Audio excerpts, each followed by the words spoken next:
hearing? I prepared for this hearing with my team here in DC. Did anyone at ByteDance directly provide input, help, or instruction for your testimony today? Congressman, this is a very high-profile hearing. My phone is full of well wishes. But I prepared for this hearing with my team here in DC.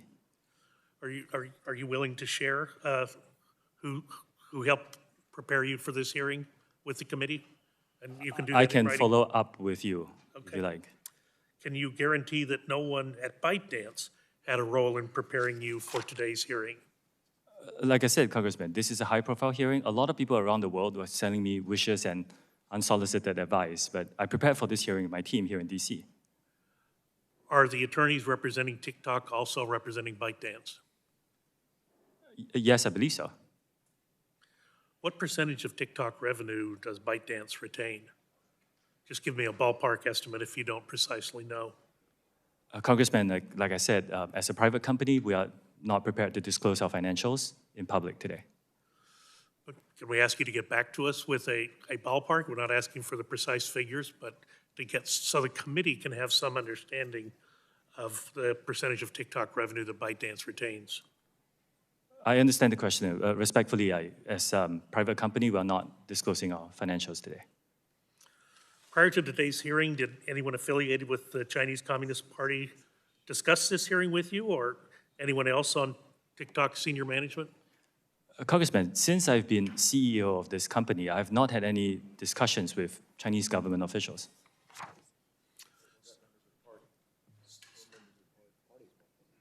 So but what about the Chinese Communist Party itself? Have any of those officials discussed this with you? Like I said, I have not had any discussion with Chinese government officials. I don't know the political affiliation of everybody I speak to, so I can't verify the statement. Let me ask you a question in a different direction. A few weeks ago, this committee had a field hearing down in McAllen, Texas, and it was on the issue of fentanyl and illegal immigration. And one of our witnesses, Brandon Judd, a 25-year veteran Border Patrol agent, said that all social media platforms play a role in illegal immigration. That's one of the ways cartels advertise their services throughout the world and convince people to put themselves in their hands and come to the United States. The cartels all use social media platforms. Are you aware of this phenomenon? Any content that promotes human abuse is violative of our community guidelines, which dictates what is allowed and not allowed on our platform. We proactively identify and remove them from our platform. Well, it would be very helpful if you would share with the committee examples of how you have removed people, because what we heard at the hearing was that TikTok was one of the platforms that recruits adolescents in the United States to help with transporting people who are in the country who've been trafficked into the country, as well as contraband substances. Would you help us with that, understanding who you have removed from your platform? Congressman, I'll be delighted to check with my team and get back to yours and be collaborative. Thank you. I'll yield back. Gentleman's time has expired. Chair recognizes the lady from California, Ms. Eshoo, for 5 minutes. Thank you, Madam Chairwoman. Mr. Chu, thank you for being here today. As members of Congress, our very first and top responsibility is to protect and defend. Protect and defend our Constitution and the national security of our country. So I view this entire issue, now there are many parts of it that are not part of our national security, in my view, but first and foremost for our national security. So in examining TikTok breaking away from ByteDance, I'd like to ask you some questions about that and how a severance in terms of the relationship with ByteDance, how user data, American user data, would be protected. Now, under Beijing's security laws, Article 7 compels companies to provide data. Article 10 makes the reach of the law extraterritorial. Now, this is very clear. I don't need to read all of it into the record, but those are the laws of the PRC. How does ByteDance, how does TikTok, rather, how do you convince the Congress of the United States that there can be a clean break? Why would the Chinese government sidestep their national law, including Article 7, Article 10, in terms of user data? Congressman, thank you for the question. I'm glad you asked this. As I said in the opening statement, our plan is to move American data to be stored on American soil by the American company. I understand that, but you're sidestepping, or I haven't read anything in terms of TikTok, how you can actually say, and you spoke in your opening statement about a firewall relative to the data, but the Chinese government has that data. How can you promise that that will move into the United States of America and be protected here? Congressman, I have seen no evidence that the Chinese government has access to that data. They have never asked us. We have not provided. Well, you know what? I find that actually preposterous. I have looked in. I have seen no evidence of this happening. And in order to assure everybody here and all our users, our commitment is to move the data into the United States to be stored on American soil by an American company, overseen by American personnel. So the risk will be similar to any government going to an American company asking for data. If that. Well, I'm one that doesn't believe that there is really a private sector in China. And when you look at their national law and what specifically these two articles, Article 7 and Article 10, are very clear. So I think that there is a real problem relative to our national security about the protection of the user data. I don't believe that TikTok has, that you have said or done anything to convince us that information, the personal information of 150 million Americans, that the Chinese government is not going to give that up. So can you tell me who writes the algorithms for TikTok? Today, the algorithm that powers the US user experience is running in the Oracle Cloud infrastructure. Yes, initially there were parts of the source code, especially at the infrastructure layer, that doesn't touch the user experience. Now that's a collaborative global effort, including built by engineers in China, just like many other companies, by the way. The phone you use, the car you drive is a global collaborative effort. Now, but today, the business sites and the main parts of the code for TikTok is written by TikTok employees. And Congresswoman, what we are offering is third-party monitoring of our source code. I am not aware of any company, American companies or otherwise, that has actually done that. Because we are saying we want to give you transparency and rely on third parties to make sure that we get all the comfort that we need about the experience. Well, my time is up and I yield back. Thank you. Lady yields back. Pleased to yield to the gentleman from Ohio, Mr. Latta, for 5 minutes. Well, thank you, Madam Chair. Unlike the Chinese Communist Party, the United States believes in individual freedom, innovation, and entrepreneurship. That is, in part, why Congress enacted Section 230 of the Communications Decency Act.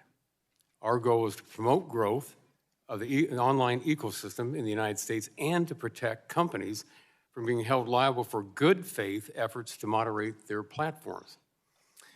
Last year, a federal judge in Pennsylvania found that Section 230 protected TikTok from being held responsible for the death of a 10-year-old girl who participated in a blackout challenge, also known as the choking challenge. TikTok actively pushes video on her feed. Unfortunately, this is one of the many devastating examples of children losing their lives because of content promoted by TikTok. Section 230 was never intended to shield companies like yours from amplifying dangerous and life-threatening content to children. Do you consider this to be a good faith moderation? Congressman, as a father myself, when I hear about the tragic deaths of My young question is, people, do it's you heartbreaking. find that good faith moderation? Well, Congressman, Section 230 is a very complex issue. Yes or no? We are very focused on safety, and all Okay, these I'm dangerous gonna have to challenges assume are that as a removed when no. we find them. Do you believe TikTok deserves this liability protection? I'm sorry, Congressman. Do you believe that TikTok deserves this liability protection under Section 230? Congressman, as you pointed out, 230 has been very important for freedom of expression on the internet. It's one of the commitments we have given to this committee and our users, and I do think it's important to preserve that. But companies should be raising the bar on safety. Let me follow up. I really agree Let with me that. just follow up real quickly from your own testimony. When you told us and you repeated it, we'll keep safety, particularly for teenagers, a top priority for us. When you're saying you're making that following commitment, why did you have to wait till now to make that following commitment now and not having done it before when this 10-year-old lost her life? Congressman, I'm reiterating the commitment. Okay. Internally, in all my priorities, which is public to my employees, safety has always been a priority. This company is a picture-perfect example of why this committee and Congress needs to take action immediately to amend Section 230. When we recently met, I asked you if the Chinese Communist Party can currently access user data, and you did not have a clear answer. So today I want to follow up. You heard it a little bit, but I want to be absolutely sure of this answer.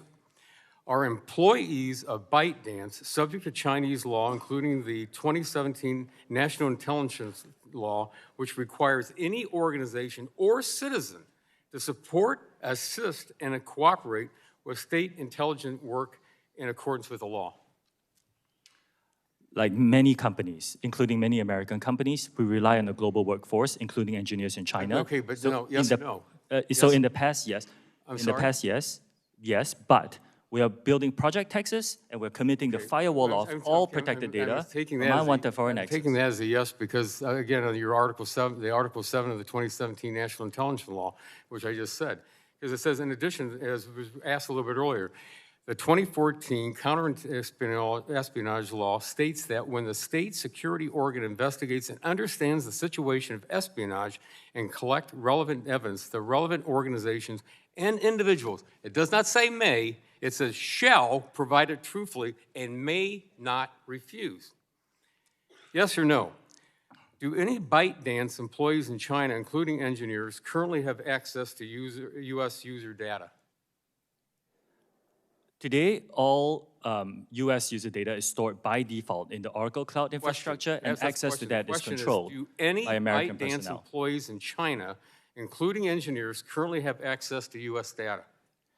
Congressman, I would appreciate, this is a complex topic. Today, all data is stored by no, default. it's not that complex. Yes or no, do they have access to user data? After Project Texas is done, the answer is no. Today, there is still some data that we need to delete. But we've heard from already Virginia from the ranking member that he hasn't, and that he doesn't really see that Project Texas is going to be useful. So I think I'm taking that as a no because, again, the question is what came to come up earlier, are that on December the 22nd of last year, when ByteDance confirmed some of its Chinese employees had accessed TikTok data to monitor and track the physical location of journalists. So I took that as a yes from an earlier answer. You know, earlier this week, you posted a TikTok video asking American users to mobilize in support of your app and oppose the potential U.S. government action to ban TikTok in the United States. Based on the established relationship between your company and the Chinese Communist Party, it's impossible for me to conclude that the video is anything different than the type of propaganda that the CCP requires Chinese companies to push on its citizens. Now I yield back. Yields back. Chair recognizes the lady from Colorado, Ms. DeGette, for 5 minutes. Thank you, Matt. Thank you very much, Madam Chair. Mr. Chu, like my colleagues, I'm concerned about the influence of China on TikTok and what that does for U.S. users. But I'm also concerned about how the content in TikTok is being distributed, particularly to young people. This is not a problem unique to TikTok, but TikTok has 150 million users in the United States. And so I think you'll agree that TikTok has a particular responsibility to monitor content to make sure that it's safe and accurate. Would that be fair to say? Yes, I agree with that. So, you know, I know you said in your opening statement there's a ban or limited for kids under 13 and under 18 and so on. But I know it won't be news for you that computer savvy kids actually can bypass some of those restrictions quite frequently, and they can do it even if they have parental oversight. And so what I want to ask you is rather than putting the burden on young people and parents to accurately put in the birth date and so on when registering for TikTok, I want to ask you what TikTok can do to make sure to monitor this content. And I want to give you some examples of some of the extreme content. Mr. Latta talked about the blackout challenge and some of the dangers to young people's safety, but there's also extreme content around healthcare information. In one study, 13 out of 20 results for the question, does mugwort induce abortion? It talked about herbal so-called abortifacients like papaya seeds, which don't work. And so if people searching for information on safe abortions went on TikTok, they could get devastatingly incorrect information. Another study showed that TikTok had a hydroxychloroquine tutorial on how to fabricate this from grapefruit. Now, there's two problems with that. Number one, hydroxychloroquine is not effective in treating COVID, so that's one issue. The second issue is you can't even make hydroxychloroquine from grapefruit. So again, this is a really serious miscommunication about healthcare information that people looking at TikTok are able to get, and in fact, it's being pushed out to them. So I want to know from you, and I will give you time to answer this. You have current controls, but the current controls are not working to keep this information mainly from young people, but from Americans in general. What more is TikTok doing to try to strengthen its review to keep this information from coming across to people? Thank you for the question, Congresswoman. The dangerous misinformation that you mentioned is not allowed on our platform. It violates them. I'm sorry to report it is on your platform, though. Congresswoman, I don't think I can sit here and say that we are perfect in doing this. We do work very hard. So how can you make yourself more perfect? I don't want you to say it's not there or you apologize. What can you do to limit it as much as possible, more than what you're doing now? We invest a significant amount in our content moderation work. I shared that number in my written I know testimony. you're investing, Yes. but what steps are you taking to improve the AI or whatever else you're doing to limit this content? For example, if you search for certain search terms, we do direct you on TikTok to safety resources. That's one of the things we have done. We will continue to invest in this. I recognize and fully align with you that this is a problem that faces our industry, that we need to really invest and address. This, I'm very in alignment. The vast majority of our users come to our platform for entertaining, safe content, but there are people who do spout some dangerous misinformation, and we need to take that very seriously, invest in it, proactively identify it, and remove it from our platform. Okay, I'm going to stop you right now. I asked you specifically how you're trying to increase your review of this, and you gave me only generalized statements that you're investing, that you're concerned, that you're doing more. That's not enough for me. That's not enough for the parents of America. I'm going to ask you to supplement your testimony and have your experts tell me what you're doing to make this a higher level of scrutiny, not just pablum at a hearing. Thank you. I yield back. Thank you. Lady yields back. Chair recognizes the gentleman from North Carolina, Mr. Hudson, for 5 minutes. Thank you, Chairwoman McMorris Rogers, for holding this important hearing. I appreciate the witness Mr. Shoji Chu, for making yourself available here today. While many consider TikTok to be just another video sharing app, in reality, TikTok has been functioning as a massive surveillance program, collecting vast swaths of personal data from more than 1 billion people worldwide. This includes data from the personal devices of federal employees, contractors, and most concerning, U.S. military service members and their families at places like Fort Bragg in North Carolina. As Fort Bragg's congressman, I have serious concerns about the opportunities TikTok gives the Chinese Communist Party to access the non-public sensitive data of our men and women in uniform. This personal data and location information can be harvested and could be used for blackmail, to conduct espionage, and to possibly even reveal troop movements. While the Department of Defense and most agencies have banned TikTok on government-issued devices, I believe more needs to be done at the command level to urge troops and their dependents to erase the app from the personal devices and keep them off home Wi-Fi. Having an app banned on a device in one pocket but downloaded on your device in the other doesn't make a whole lot of sense to me. I believe Congress and DoD should address the continued use of TikTok on military installations as well as any use that depicts U.S. military operations. Mr. Chu, does TikTok access the home Wi-Fi network? Only if the user turns on the Wi-Fi. I'm sorry, I may not understand the. So if I have question. TikTok app on my phone and my phone is on my home Wi-Fi network, does TikTok access that network? It will have to access the network to get connections to the internet, if that's the question. Is it possible then that it could access other devices on that home Wi-Fi network? Congressman, we do not do anything that is beyond any industry norms. I believe the answer to your question is no. It could be technical. Let me get back to you. Okay, I'd appreciate it if you could answer that. I'd like to change directions real quick. Do you receive personal employment, salary, compensation, or benefits from ByteDance? Yes, I do. What is your salary from ByteDance? Congressman, if you don't mind, I would prefer to keep my compensation private. Okay. Do you personally have any company shares or stock in ByteDance or Douyin? Congressman, if you don't mind, I would like to keep my personal assets private. Is TikTok the company your only source of employment compensation? Where's your other source of income outside of TikTok? It's my only source of compensation. Do you have any financial debts or obligations to ByteDance, Douyin, or any other ByteDance affiliated entity? Personally? No, I do not. Does your management team receive separate salary, compensation, or benefits from ByteDance?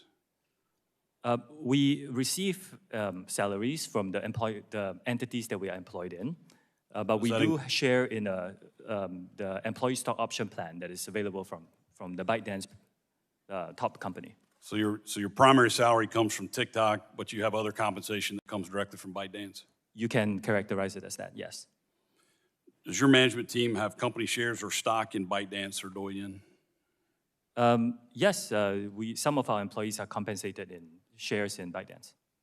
Does TikTok share technological resources with Douyin? Are the two technology systems or IT systems interconnected in any way? There are, as with many companies, some shared resources on some services, but it doesn't include anything that involves US user data, Congressman, is in Project Texas, as we talked about, stored by default in American soil by an American company. But currently there is shared technology or interconnected IT systems. Congressman, with respect, I have to get back to you. This could be a very broad question. Like, for example, we could all be using Microsoft Windows. Yeah, if you could get back with details on that, I'd appreciate Yes. it. Can Douyin personnel or employees access TikTok user data? Not after Project Texas, this is not allowed. Are there employees who are employed by both Douyin and TikTok? I do not believe so. Okay. I don't believe so. Is that again, I'll allow you to come back in a written response if you could give me a definitive answer. I will go back and check to be very sure. Okay, thank you. I'm also concerned about an issue that our chairwoman brought up about an apparent pattern of misinformation or misrepresentation from your company in regards to the amount and extent of data that you're collecting, as well as how much has been accessed from inside China. There are dozens of public reports that conclude individuals in the People's Republic of China have been accessing data on U.S. users, directly contradicting several public statements by TikTok employees. And I'm referencing Project Raven, which was first reported on by Forbes last October. Their investigation revealed, I'm sorry, I'm out of time. Do you want to respond to that? Yes, Congressman. We do not condone the effort by certain former employees to access US TikTok user data in an attempt to identify the source of leaked confidential information. We condemn these actions. After learning about them, we found a highly reputable law firm to thoroughly investigate the incident. We took swift disciplinary action against employees who were found to be involved and are implementing measures to make sure this doesn't happen again. We have made this team available to you. I think they have briefed many of you in this committee very extensively, and I will continue to make them very available to you as part of our transparent commitment. Thank you. My time's expired. I yield back. Gentleman yields back. Chair recognizes the lady from Illinois, Ms. Sherkowski, for 5 minutes. Thank you. So today, in the Wall Street Journal, they said, today,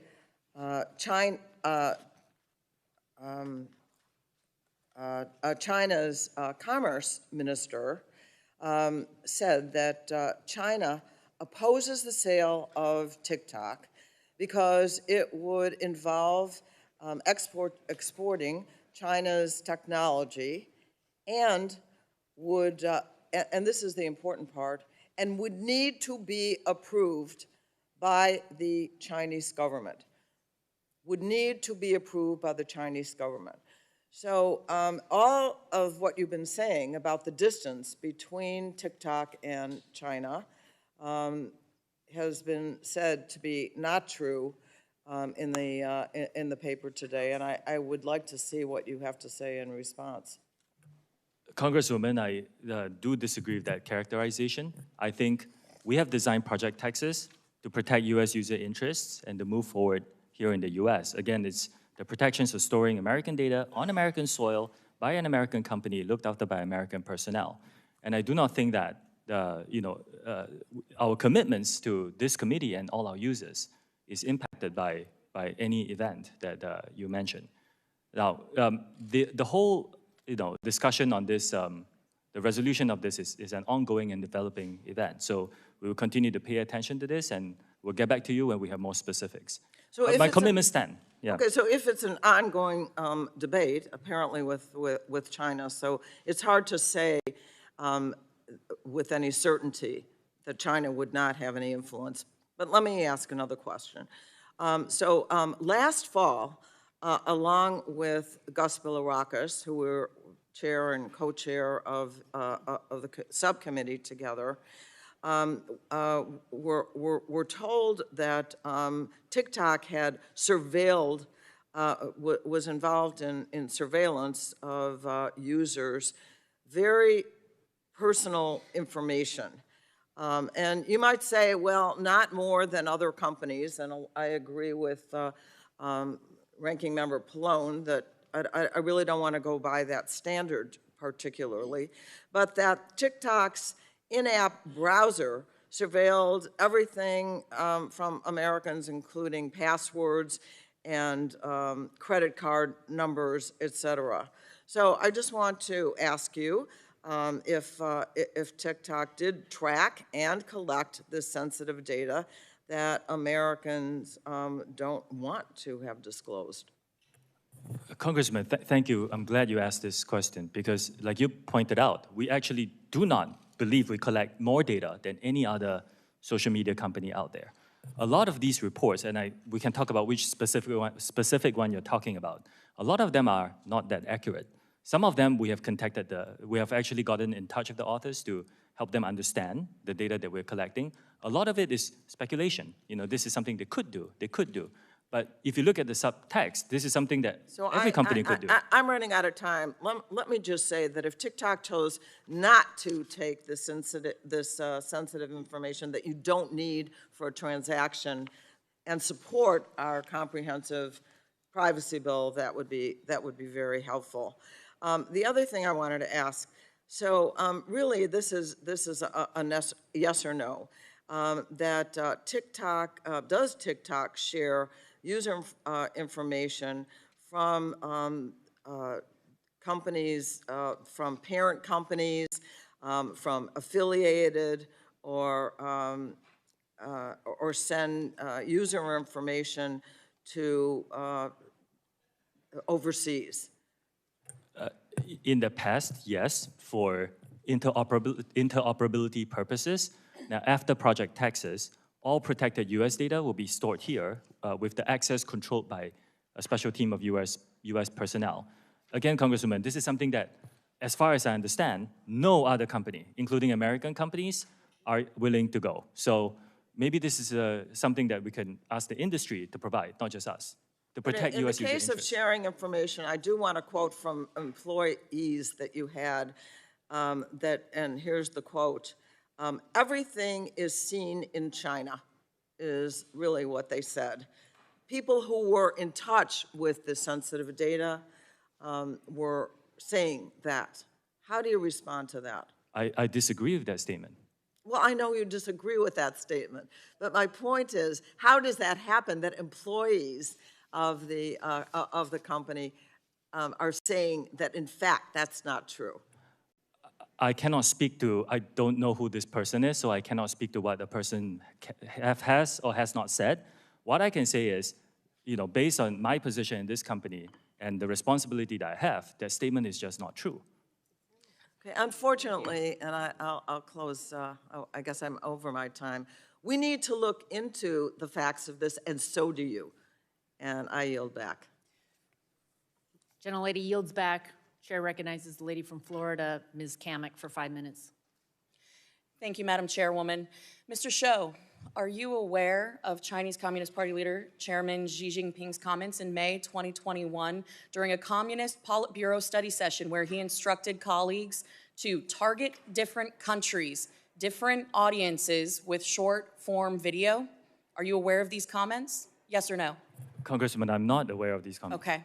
Well, and as was pointed out by Chairwoman Rogers, you have regular contact with Chinese Communist Party Secretary, Mr. Zhang Fuping, who is your boss at ByteDance, correct? No.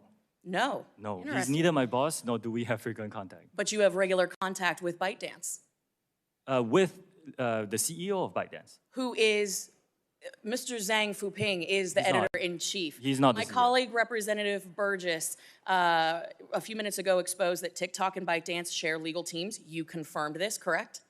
Our general counsel is Yes. an Yes or American lawyer, Yes. veteran of Microsoft. Also, my many years. colleague, Representative Latta, confirmed that your parent company, ByteDance, currently can access user data. Yes? We have to be more Yes. specific. Yes. After You Project say- Texas, no. I'm not asking after Project Texas, I'm asking now. Yes. Some user data is public data, Congresswoman, which So means you everybody confirm that. can search What's for it on the interesting to internet. me is that you have used the word transparency over a half a dozen times in your opening testimony and subsequently again in your answers to my colleagues. Yet the interesting thing to me is that ByteDance, your parent company, has gone out of their way to hide and airbrush corporate structure, ties to the CCP, the company's founder, and their activities. You can look no further than the fact that ByteDance website has been scrubbed. In fact, we found web pages from the Beijing Internet Association, the industry association charged with Communist Party building work of internet companies in Beijing.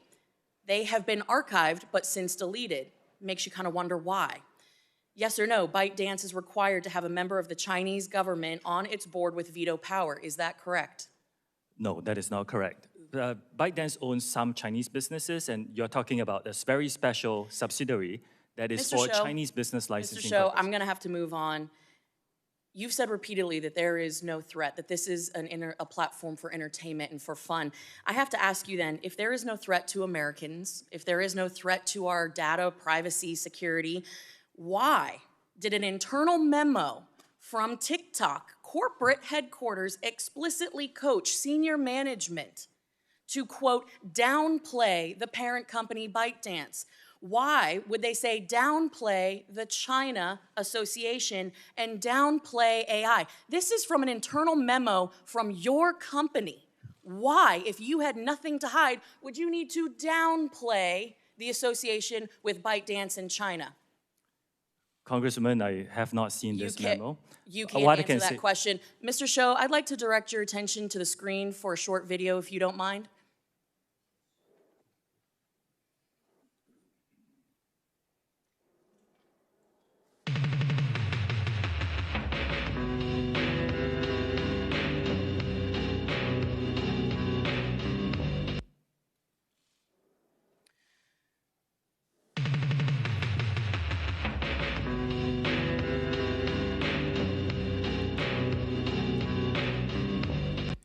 Mr. Show, that video was posted 41 days ago. As you can see, it is captioned me as F at the House Energy and Commerce Committee on March 23rd of this year. This video was posted before this hearing was publicly noticed. I think that's a very interesting point to raise. But more concerning is the fact that it names this chairwoman by name. Your own community guidelines state that you have a firm stance against enabling violence on or off TikTok. We do not allow people to use our platform to threaten or incite violence or to promote violent extremist organizations, individuals, or acts. When there is a threat to public safety or an account is used to promote or glorify off-platform violence, we ban the account. This video has been up for 41 days. It is a direct threat to the chairwoman of this committee, the people in this room, and yet it still remains on the platform. And you expect us to believe that you are capable of maintaining the data security, privacy, and security of 150 million Americans where you can't even protect the people in this room? I think that is a blatant display of how vulnerable people who use TikTok are. You couldn't take action after 41 days when a clear threat, a very violent threat to the chairwoman of this committee and the members of this committee was posted on your platform. You damn well know that you cannot protect the data and security of this committee or the 150 million users of your app because it is an extension of the CCP. And with that, I yield back. Can I respond, Chair? No, we're going to move on. Gentlelady yields back. Chairman recognizes the lady from California, Ms. Matsui, for 5 minutes. Thank you very much, Madam Chair. And I'm really glad that we're having this very important hearing here today.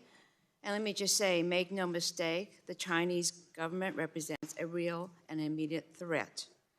Look no further than even the vulnerable gear still in our telecom networks that needs to be ripped and replaced. But we can't lose sight of the important internet governance issues TikTok and other social media companies represent. I'm especially committed to demanding transparency from large platforms about the algorithms that shape our online interactions, especially for teenagers and young users. And that's why I introduced the Algorithmic Justice and Online Platform Transparency Act to bring greater visibility into this ecosystem. My bill would prohibit algorithms that discriminate on the basis of race, age, gender, ability, and other protected characteristics. It also would establish a safety and effectiveness standard for algorithms while requiring new forms of oversight. Now, this bill would require online platforms to publish annual public reports detailing their content moderation practices, which I believe should be a baseline requirement to enable meaningful oversight and consumer choice. Mr. Chu, just yes or no, do you believe a requirement for annual content moderation practices for social media platforms would be beneficial? Yes or no? Yes. This transparency bill would also require online platforms to maintain detailed records describing their algorithmic process for review by the Federal Trade Commission in compliance with key privacy and data identification standards. Mr. Chu, does TikTok currently maintain records describing their algorithmic processes? Yes or no?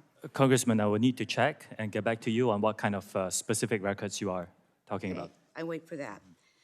Over the past few years, alarming information brought to light by whistleblowers have shown that social media companies are intimately aware of the effect their products have on young women, political extremism, and more. Despite this, they withheld those studies or declined to investigate further. In either case, it shows a pattern evasive or negligent behavior that I find concerning in the extreme. Mr. Chu, does TikTok conduct its own studies on the effect of its algorithms and content distribution models on mental health or safety? And if so, how and when are those findings made public? And if not, do you believe they are necessary?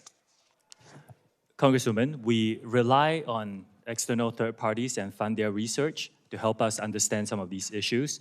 For example, we worked with the Digital Wellness Lab at the Boston Children's Hospital to understand the 60-minute time limit that we put for all our under 18 users. And we are supportive of legislation that provides more funding for research, like, for example, for the NIH. Okay. TikTok tailors its recommended content based on user activity to encourage people to spend more time on the app. While this practice is by no means unique to TikTok, given the prevalence of young users and the digestible nature of short-form video, I'm concerned about the app's tendency to exacerbate existing mental health challenges. Mr. Chu, does TikTok have different policies for amplifying content that would be related to depression or dieting versus content like gardening and sports? If yes, describe these policy differences. If no, why not? Congresswoman, thank you for that. This is a great question. The answer is yes. We are trying out some policies together with experts to understand certain contents that are not inherently harmful, like extreme fitness, for example, but shouldn't be seen too much. And these are models that we're building, and we are trying to understand, together with experts, how to best implement them across our platform, particularly for younger users, Okay, under so 18. Yeah. in cases where users have been engaging with potentially harmful content, I believe it's imperative that the app takes steps to moderate that behavior rather than continuing to promote it. I mean, in a sense, I apologize. about that. I wasn't clear. First, anything that is violative and harmful, we remove. What I meant to say were content that is not inherently harmful. Like some of the extreme fitness videos are about people running 100 miles. It's not inherently harmful, but if we show them too much, the experts are telling us that we should disperse them more and make sure that they're not seen too regularly, So especially by younger you're very users. intentional about that, then? It's something that you're... We are working on it, moderate. yes. Yeah. You're working on it? Yes. Okay. I yield back.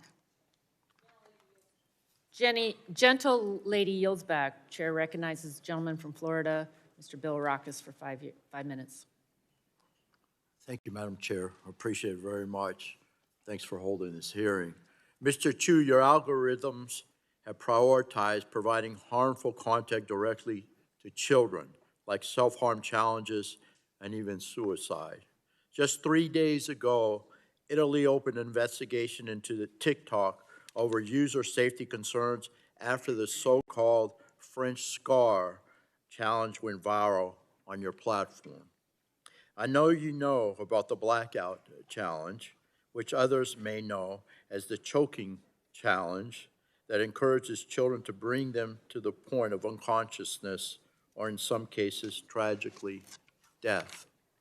If that isn't enough, I want to share the story of Chase Naska, a 16-year-old boy from New York who tragically ended his life a year ago by stepping in front of a train.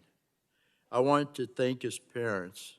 Again, they are here. I want to thank his parents for being here today and allowing us to show this. Mr. Chu, your company destroyed their lives.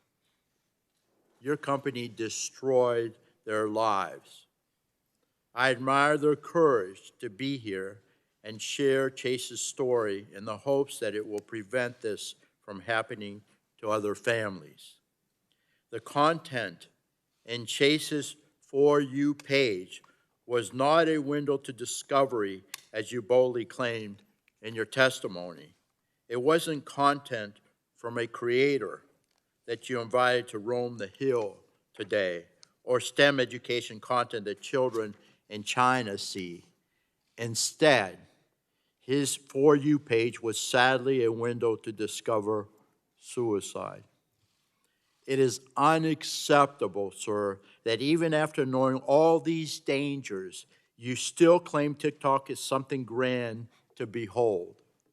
I want you to see what Chase would see.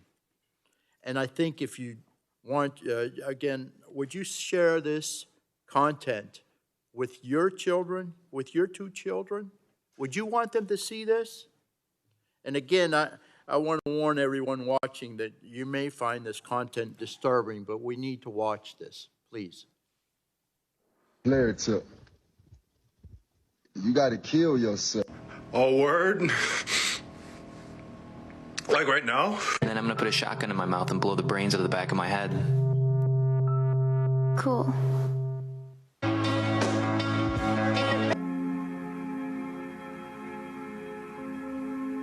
This is a cute story. My brother, who is addicted to painkillers, blew his head off on the State Street Bridge. Bam! Now hold on, it gets better. No letter, no goodbye, nothing. Got a question. If I died, would you miss me? Mr. Chu, please. Your technology is literally leading to death. Mr. Chu, yes or no? Do you have full responsibility for your algorithms used by TikTok to prioritize content to its users? Yes or no, please? Congressman, I'll just like to, if respectfully, if you don't mind, I would just like to start by saying it's devastating to hear about the news of, yes, as a yes. father myself, this is Sir, tragic. yes or no? I'll repeat the question. Do you have full responsibility over the algorithms used by TikTok to prioritize content to its users? Yes or no, please? Congressman, we do take these issues very seriously. Yes or no? And we do provide resources for anyone who types in anything that Sir, that is suicide yes or related. no? I see you're not willing to answer the question or take any responsibility for your parents' companies, the technology, and the harms it creates. It's just very, very sad. Very sad. It's very sad. This is why Congress needs to enact a comprehensive privacy and data security law to give Americans more control over their information and to protect our children. We must save our children from big tech companies like yours who continue to abuse and manipulate them for your own gain. And I'll yield back, Madam Chair. Gentleman yields back. Chair recognizes the lady from Florida, Ms. Castor, for 5 minutes. Well, thank you, Madam Chair. Colleagues, it is urgent that the Congress pass an online data privacy law that protects the personal privacy of Americans online, and particularly our kids. While this hearing shines a light on TikTok, this hearing also should serve as a call to action for the Congress to act now to protect Americans from surveillance, tracking, personal data gathering, and addictive algorithmic operations that serve up harmful content and has a corrosive effect on our kids' mental and physical well-being. For many years, I've sounded the alarm in this committee of how big tech platforms like TikTok and Facebook and Instagram incessantly surveil, track, gather personal private information, and use it along with data brokers to target and influence our behavior.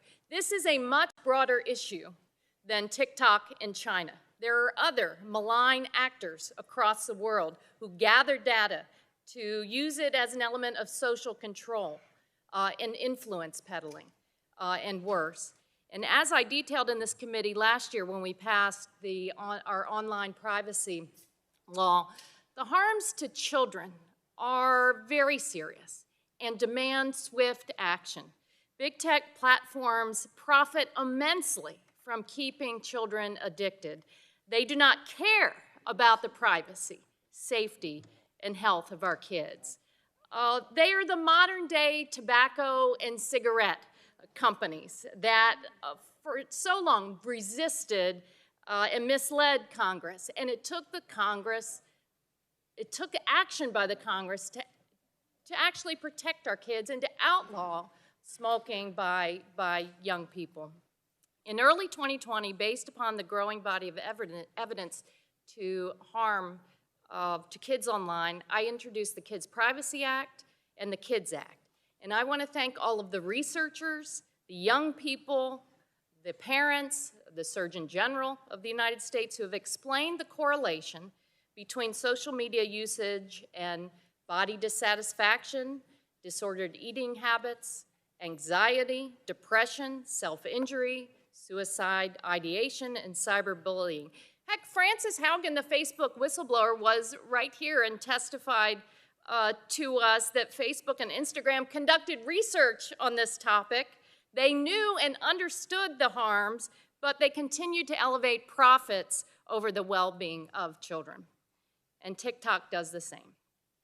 Last Congress, when we passed the ADPPA, the committee incorporated many of these important child online privacy and safety provisions from my bills, but we can make the 118th Congress's version of this bill, of this new law, even more protective of children, and I look forward to working with the chair and the ranking member to make that happen. Mr. Chu, TikTok has incredible sway over children in the U.S., but you don't have a very good track record. In 2019, TikTok was hit with the largest civil penalty by the Federal Trade Commission in a children's privacy case. 4 years later, TikTok still has not taken sufficient action to fix the problems. I assume because child users are incredibly profitable to your bottom line. So answer me this. TikTok allows advertisers to specifically target advertising to children aged 13 to 17, correct? Congresswoman, I do want to disagree with the statement that child abuses are not allowed on our platform at all. It's deplorable conduct and it's not allowed on our platform. Target advertising to young people aged 13 to 17. We do serve personalized advertising at this point, but the policies are very safe for them. How much money does TikTok make selling ads targeted to minors? Congresswoman, can I clarify minors in what age? From just say age 13 to 17. For the teenager population, I want to clarify that we do have a under 13 experience and zero advertising on that platform. For those... Well, that's a whole other topic. Okay. Between 13 and 17, if you don't mind, I'll check into my team and get back to you on those answers. You know, TikTok could be designed to minimize the harm to kids, but a decision was made to aggressively addict kids in the name of profits. And it's our responsibility, members, to act swiftly to address this. This has gone on for too long. We've dilly-dallied too much. This committee, thankfully, we've taken responsibility and acted, but we have an enormous responsibility to act swiftly and get this bill to the floor of the House and passed into law as soon as possible. Thank you. I yield back my time. Gentlelady yields back. Chair recognizes the gentleman from Ohio, Mr. Johnson, for 5 minutes. Thank you, Madam Chair. Mr. Chu, I'm an information technology professional, been doing it for the most of my life. You've been evasive in many of your answers. I'm going to talk to you in some language that maybe you'll better understand, ones and zeros, okay? Let's talk about the Citizen Lab report. This is something your team frequently mentions in hearings as a way to exonerate yourself. For example, in the limitations section, it reads, we could not examine every source code component and test in the apps in every circumstance, which means our methods could not find every security issue, privacy violation, and censorship event. So it's an incomplete assessment.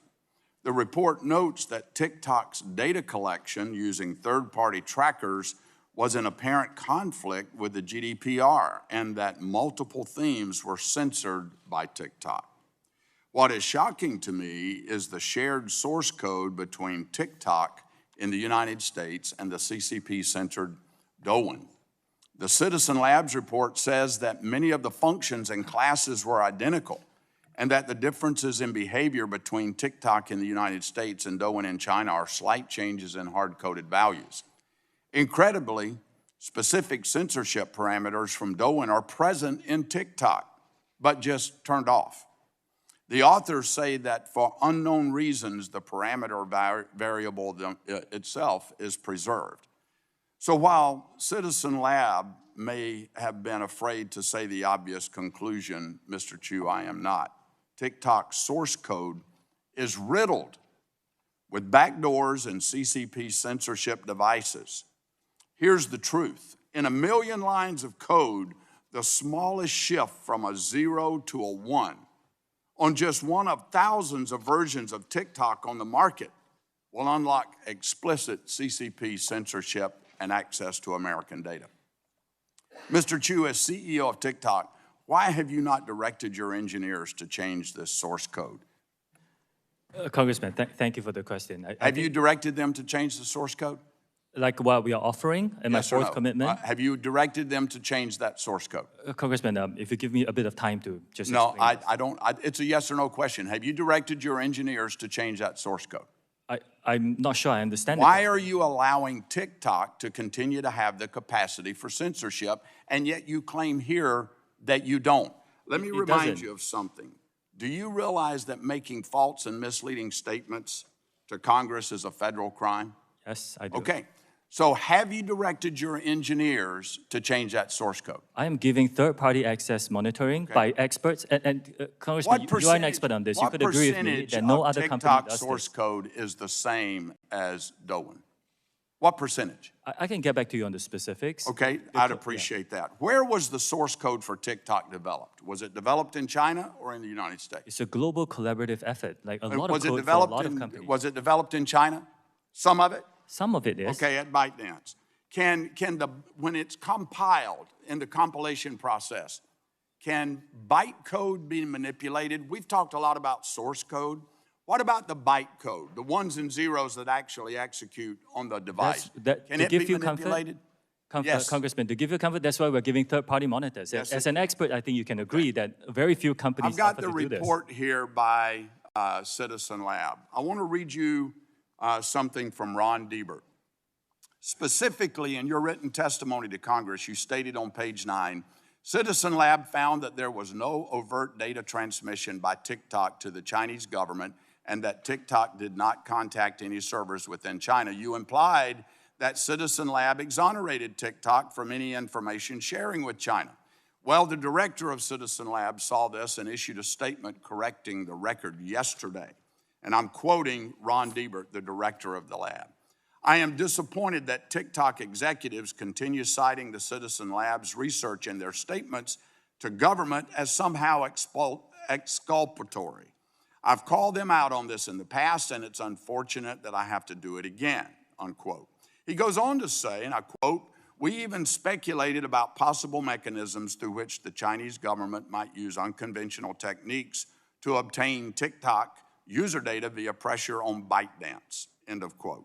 Mr. Chu, you sent Congress written testimony citing this lab as a support of your claim that China cannot access user data, U.S. user data. And now this lab has come out to say, we never said that. That's misleading, Mr. Chu. I hope you understand what that is. That's misleading. Mr. Chu, this is yet another instance of TikTok attempting to mislead Americans about what their technology is capable of and who has access to their information. Madam Chair, I'd like to Madam Chair, I would enter like the to respond to statement that by very Ron quickly, Diebert please. and the Citizens Lab into the record. Without objection. With so that, I ordered. yield back. Gentleman yields back. Chair yields to the gentleman from Maryland. Mr. Sarbanes, 5 minutes. Thanks very much, Madam Chair. Mr. Chu, I'm going to pick up on a theme we've already covered here, which is the effect that your platform, along with many other social media platforms, by the way, has in terms of mental and behavioral health in this country. I won't speak to what's happening elsewhere in the world, but we've talked about the impact that it's having on children, on teens. We took some action last year in this committee to try to improve access to resources. We authorized critical programs to address mental health needs, but we need to do even more than that.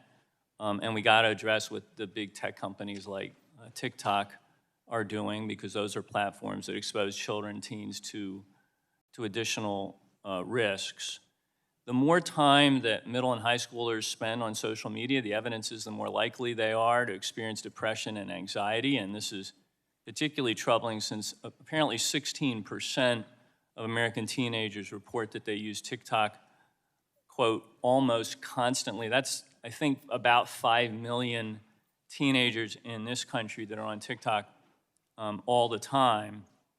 And we know that big tech, including TikTok, uses design features that can manipulate users, including children and teens, to keep them engaged, designed to feed them a never-ending stream of content, keep their attention for hours on end, which includes capitalizing on the desire for others' approval through like features, preying on the fear of missing out through push notifications and so forth. Again, you're part of an industry that's set up to do this. You, in some sense, don't appear to be able to help yourselves in reaching out and finding that new user and then holding on to them. TikTok itself has acknowledged that these features and others, like the endless scroll feature, can have an outsized effect on teens. And we've been discussing today how your app only intensifies that harm by amplifying dangerous content and misinformation. I don't want to be too paternalistic here because we have young people in the audience. We've got TikTok users that are watching this hearing, and I'm sure they have their own ideas about how this technology is being managed by TikTok and other social media platforms. They like to access the platforms, and they should be able to do that safely, so it's certainly in their interest, and they can drive this conversation, I think, perfectly well. But it's not a fair fight, is it? I mean, the algorithms are on one side of the screen. The human brain is on the other side of the screen, drowning in these algorithms, in many instances at an age where the brain's not even fully developed yet. So those addictive impulses are being sort of perfected by the technology, and again, it leaves the users sort of helpless in the face of that. Are you looking at ways to redesign core features like the ones I mentioned to be less manipulative, and addictive for users, and can you commit to making some of those modifications here today?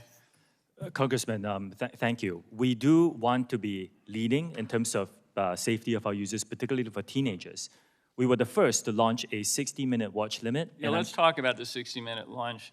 And I'm very glad to see people, others in our industry follow. For many of your recommendations, we'll study them very seriously.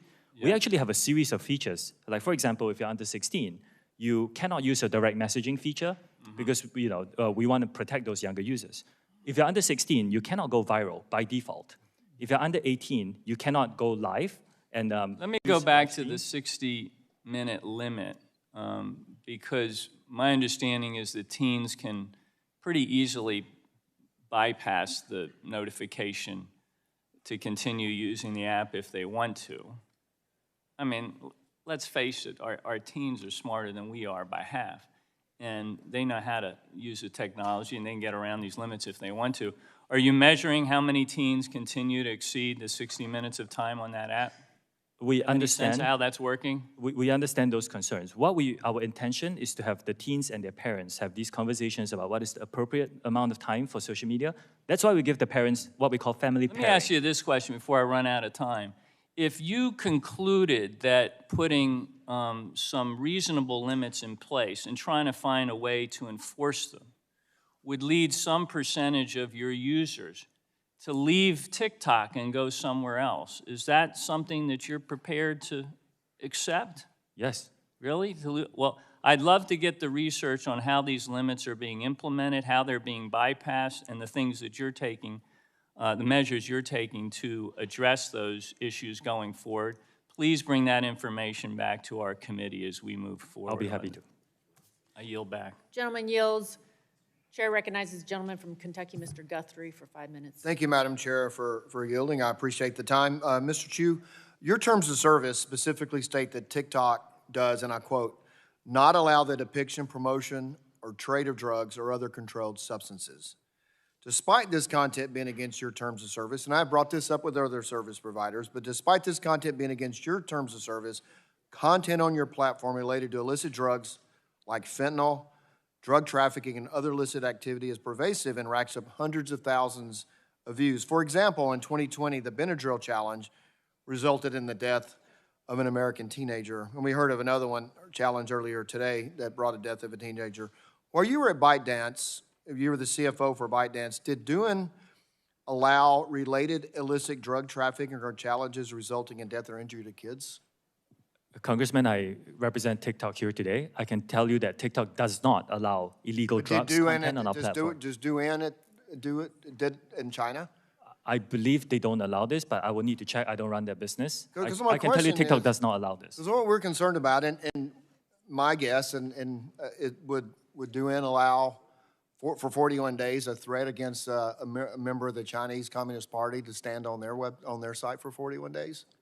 Again, I cannot speak for Douyin, and I'm sorry, I didn't hear the second part of what you said. Well, we had a threat against the chairman of our committee that was on your site for 41 days. My guess is that would not be allowed in China. That content is, if it's violative, I will look into the specifics, and if it violates our guidelines, it will be taken down on TikTok. Yeah, it surely appears that it does. But the problem is what I'm trying to get at is you seem to be able to prevent this content in China, but so not even taking it down, just prevent it from being posted, and yet it's on your website. So I have a couple of questions about, you said earlier, as soon as you find this information, you take it down. So how quickly does your algorithm detect keywords or content that involve illicit drug trafficking before these posts are self-reported or used by others?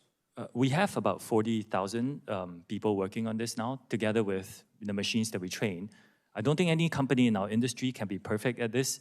This is a real big challenge for our industry, but our goal is to get any violative content, including illegal drugs, down to a very, very small number. That's the problem. When we have these hearings, we have CEOs of different companies and of your colleagues and competitors, and we always hear apologies, and we always hear, we want to do better at this, but it just doesn't seem to keep improving, and we see hearing stories of our children, and obviously this has been talked about today. So how many posts and accounts have been identified and removed from TikTok due to content posted related to illicit drugs or other controlled substances? Congressman, we do publish that in a transparency report. I can get my team to get the information to yours. Thank you, I appreciate that.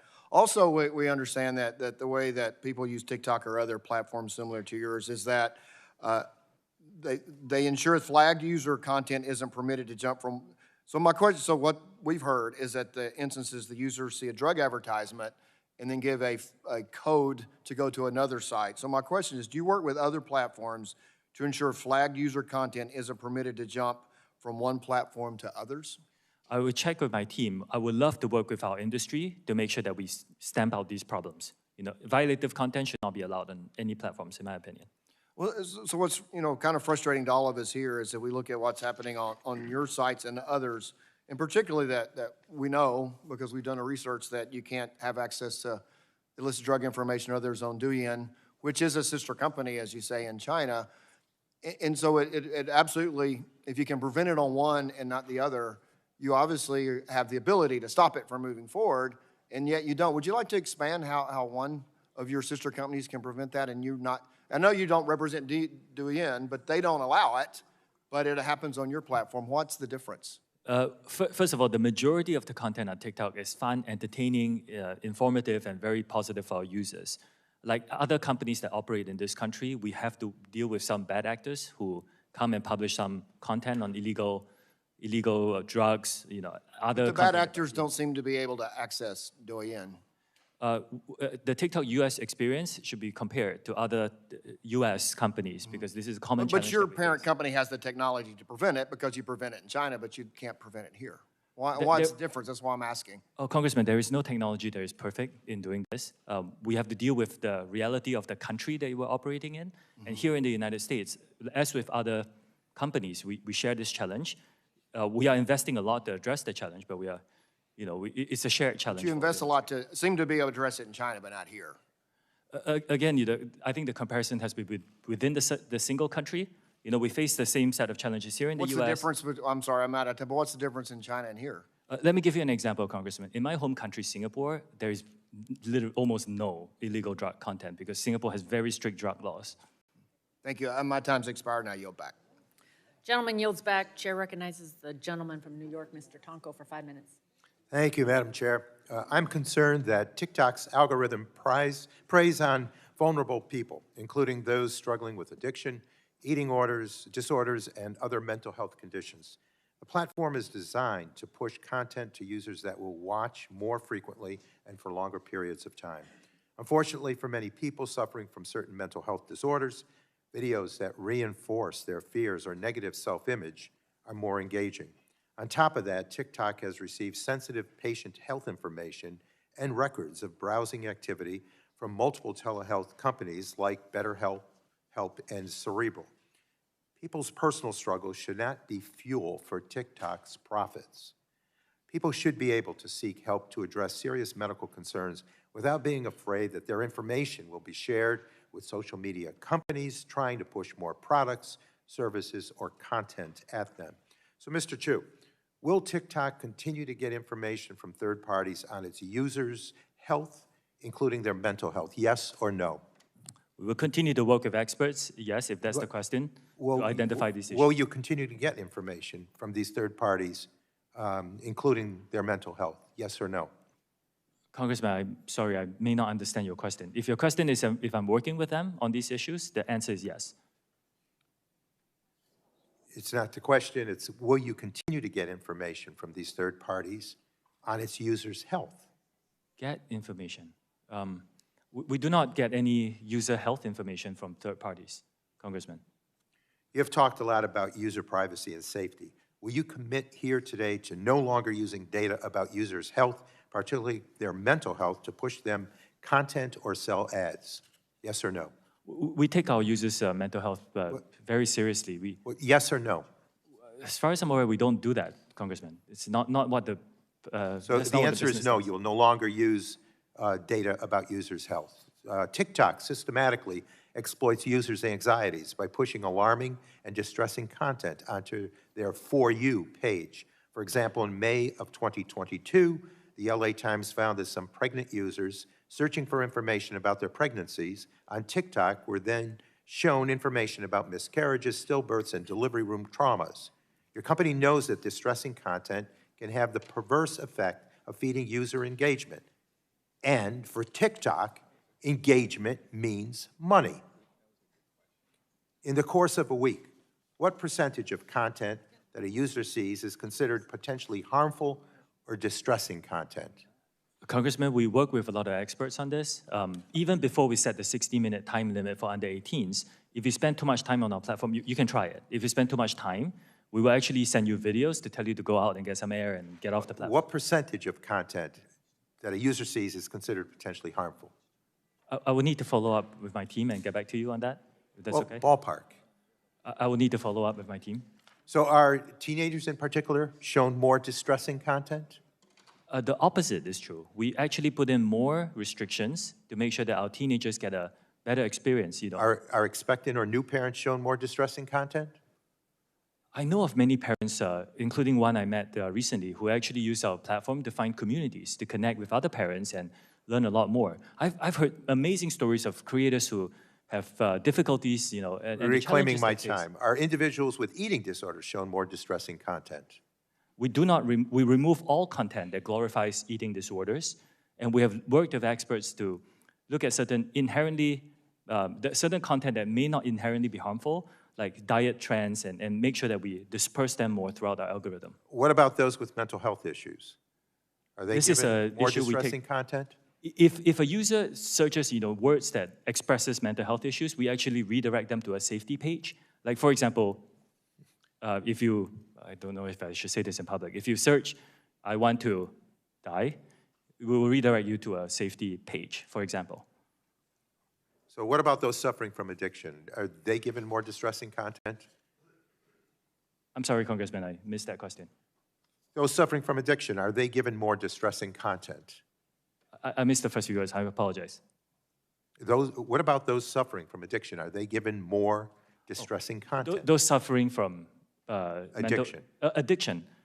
Do you mean drug addiction or? Yes, or any order of addiction. If people search for content, and you can try on a variety of subjects, we will actually direct you to a safety page to give you more resources. And a lot of recovering addicts have actually found the communities on TikTok, and it's really helped them, find their voices and the community and the courage to really overcome their addiction. I personally have heard stories of that. Well, I appreciate your answers, but I was looking for yes or no, and we did not get those. And again, I think the more that they watch this distressing content, the more profit TikTok makes, and that's distressing. Gentleman yields back. Chair recognizes the gentleman from Michigan, Mr. Wahlberg, for 5 minutes. Thank you, Madam Chair, and we're glad that you're here, Mr. Chu.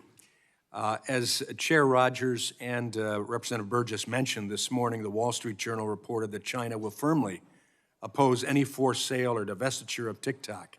And this is based not on conjecture, but it's based on comments provided by the official spokesperson at the Ministry of Commerce, who said that any TikTok sale or spinoff would amount to a technology export and would have to adhere to Chinese law and approval. This spokesperson was quoted as saying the Chinese, and I quote, the Chinese government will make decisions according to the law. The Chinese government. Mr. Chu, do you agree with this official? Yes or no? Congressman, I cannot speak on behalf of a Chinese government official. Do you agree with that official? We will need to look at this because Project Texas is designed to move forward here in the United States, and we are not discussing this, so I don't have specifics. You know, your company is valued at upwards of $50 billion and has been on the verge of forced sale or ban for 3 years at least, correct? Do you expect this committee to believe you haven't already discussed this scenario with your team? And you should have an answer to this, yes or no, I agree with the Communist Party, or I don't agree with the Communist Party. So, I guess I would say at that point, you disagree with the Communist Party. Explain your discrepancy. Congressman, for 2 years, we spent $1.5 billion US to build Project Texas. This is after very extensive discussions with relevant folks. Project Texas is just something expanded for the future. We're talking about now. We're talking about what you're doing now, what your expectations are now, what your relationship is with the Communist Party, which is our major concern of what the impact that will be with a country. Let me rephrase that. With a Communist Party that doesn't care about America and sees us as standing in their way for superpower.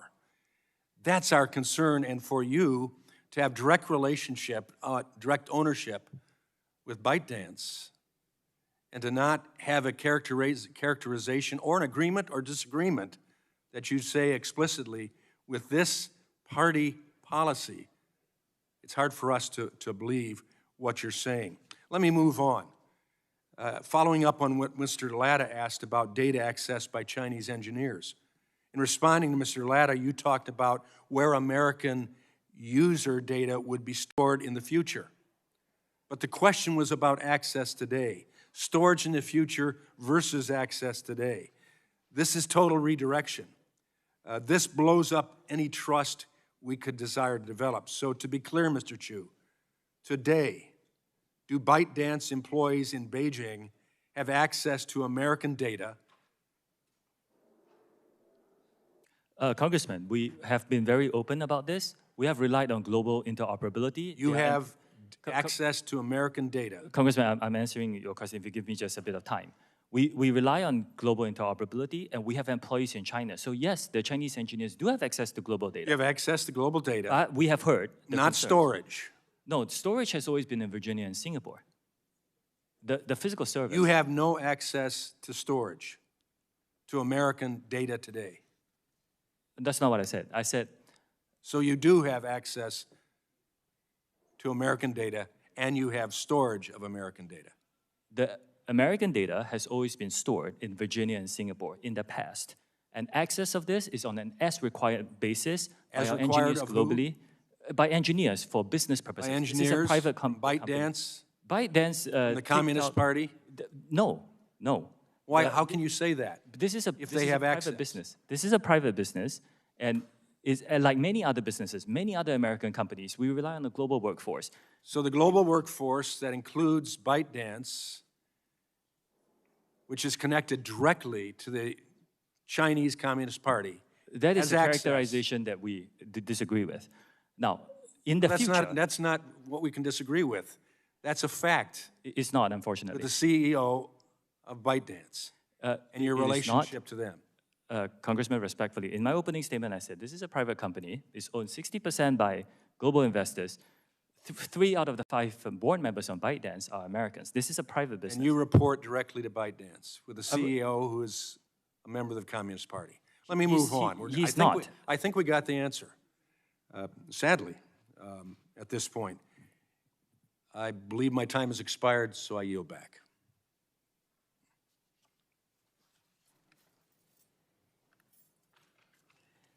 Gentleman yields back. Chair recognizes Ms. Clark for 5 minutes. Thank you, Chairwoman Rogers. Thank the ranking member, Pallone, for holding today's hearing. Throughout this hearing, I also want to thank our witness for being here to testify on what are very important issues before us today.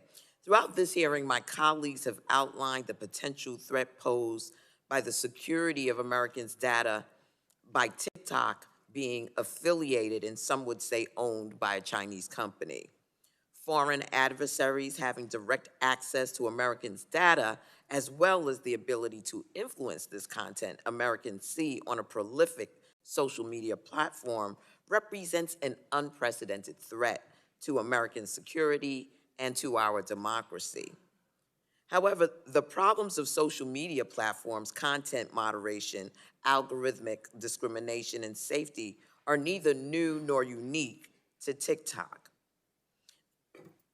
Mr. Chu, I share the concerns raised by my colleague, Congresswoman Matsui, related to algorithms. I believe that without mitigation against bias, platforms will continue to replicate, exacerbate discrimination that is illegal under civil rights law, as well as exclude important dialogue about sensitive topics like race from occurring on the platform.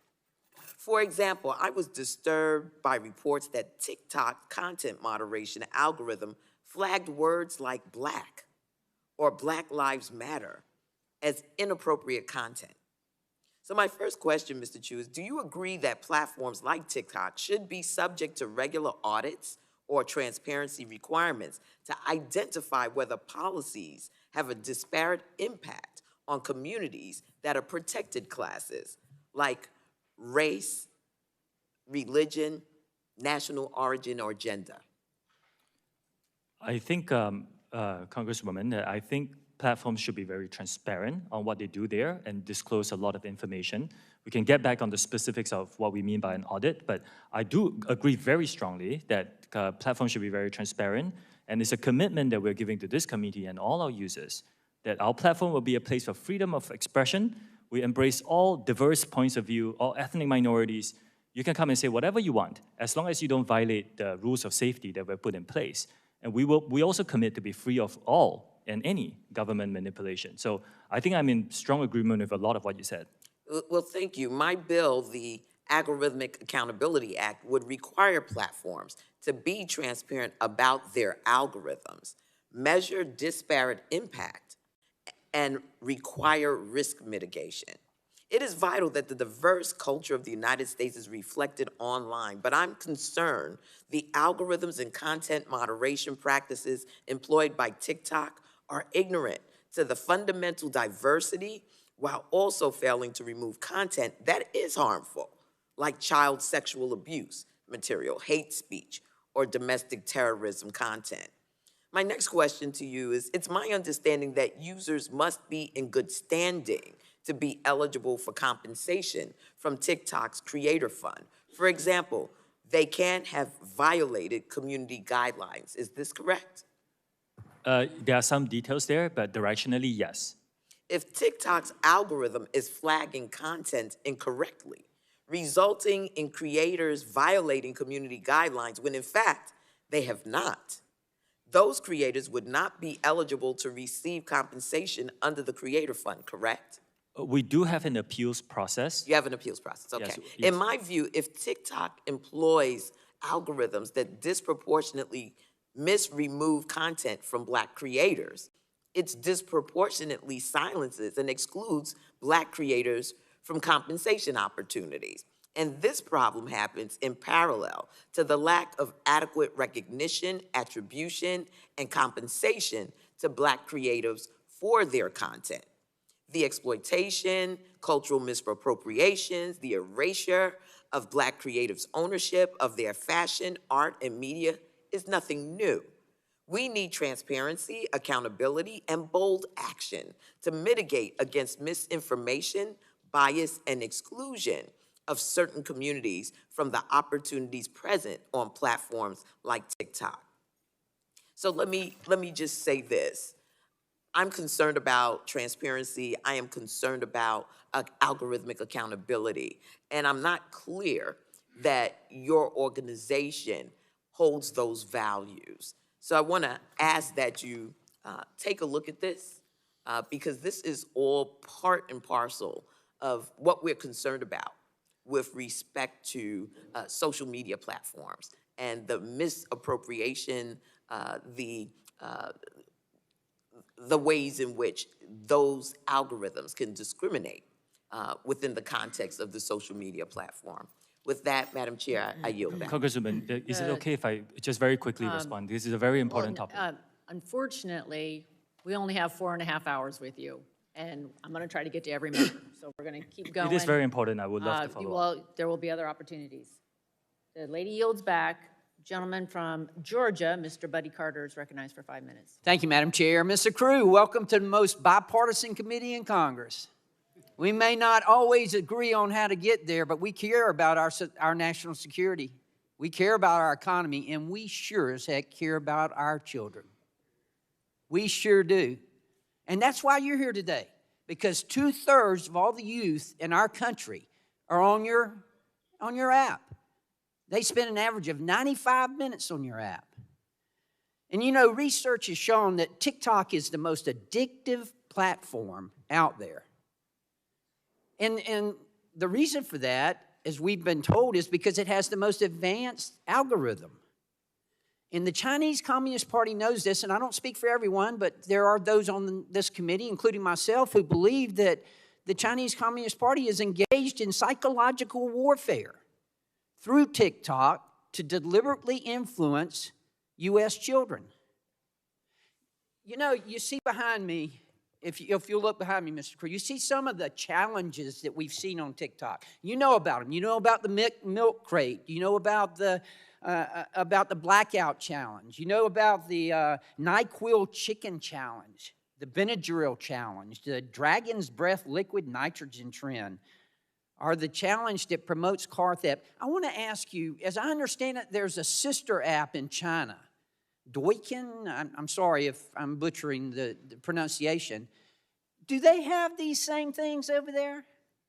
Do they have these kind of challenges in China? Congressman, I'm really glad you asked this question. Do they, yes or no? I'm not sure because... Yeah, whoa, come on now. You're not sure? I really am not sure. Remember, you took the chair lady, she said you got to tell the truth, okay? Do you know whether they have these kind of challenges like this over in China? Because it's my understanding they don't. I'm not sure because I spend my energies running TikTok. And you don't look at any of your other competitors or look at anything similar to yours. So you don't know whether they have. They don't have this over in China. I did. We have it here, but they don't have it here. And that's why I'm asking you this. Why is it that TikTok consistently fails to identify and moderate these kinds of harmful videos? Why is it? Why is it that you allow this to go on? We've already heard, God bless you, from parents who are here with us, who have lost children. I submit to you, everybody up here cares about the children of this country. Tell me why. This is a real industry challenge, and we're working No, very it's not hard. industry. This is TikTok. We're talking about TikTok. We're talking about why is it that you can't control this? And although I believe in giving credit where credit's due, I want to thank you. It's my understanding that the video that threatened life of the chairwoman has been removed. Thank you for doing that. Sorry we had to bring it to your attention here, but it's been removed. Tell me why this goes on. This is an industry challenge for all of us here operating in this country. Okay, so much for industry challenge. I want to shift gears real quick. I want to talk about biometric matrix, and I want to talk specifically, can you tell me right now, can you say with 100% certainty that TikTok does not use the phone's camera to determine whether the content that elicits a pupil dilation should be amplified by the algorithm? Can you tell me that? We do not collect body, face, or voice data to identify our users. We do not. You don't? No. The only face data that you will get, that we collect, is when you use the filters to have, say, sunglasses on your face, we need to know where your eyes are. Why do you need to know what the eyes are if you're not seeing if they're dilated? And that data is stored on your local device and deleted after use if you use it for facial. Again, we do not collect body, face, or voice data to identify our users. I find that hard to believe. It's our understanding that they're looking at the eyes. How do you determine what age they are then? We rely on age gating as our key age assurance. Age gating, which is when you ask the user what age they are. We have also developed some tools where we look at their public profile to go through the videos that they post to see whether... Well, that's creepy. Tell me more about that. It's public. So if you post a video, you choose that video to go public, that's how you get people to see your video. We look at those to see if it matches up the age that you talked about. Now, this is a real challenge for our industry because privacy versus age assurance is a really big problem. Look, you keep talking about the industry. We're talking about TikTok here. We're talking about children dying. Do you know how many children have died because of this? Do you have any idea? Can you tell me? Congressman, again, it's heartbreaking. Can you tell me how many children in America have died because of challenges like this? The majority of people who use our platform use it for positive experiences. That's not what I ask you. I ask you, tell me the number of children, of U.S. children who have died because of these challenges. Congressman, again, the majority of people who come on our platform get a good experience. I'm not talking about the majority of children. I want to know a number. Dangerous challenges are not allowed on our platform. If we find them, we will remove them. We take this very seriously. Obviously, you found one today and you removed it. We had to bring it to your attention, and I know I'm out of time. Thank you for being here. Welcome again to the most bipartisan committee in Congress. Gentleman yields back. We will now take a brief recess and resume in 10 minutes. The committee stands in recess.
Chair recognizes gentleman from California, Mr. Cardenas, for 5 minutes. Cardenas, sorry. That's good.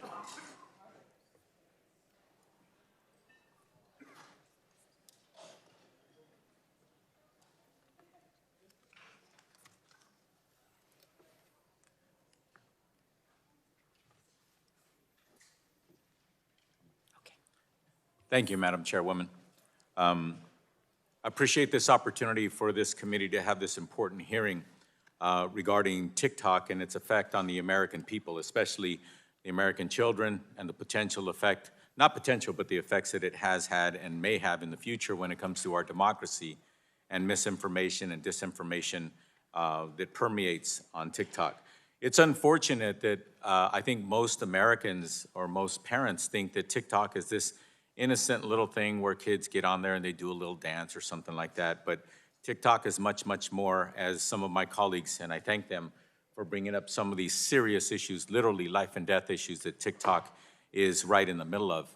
And also, what I'd like the witness to acknowledge is that it appears that Ms. Kamek, my colleague, brought up those two posters, and since then, TikTok has taken them down since then, not before then.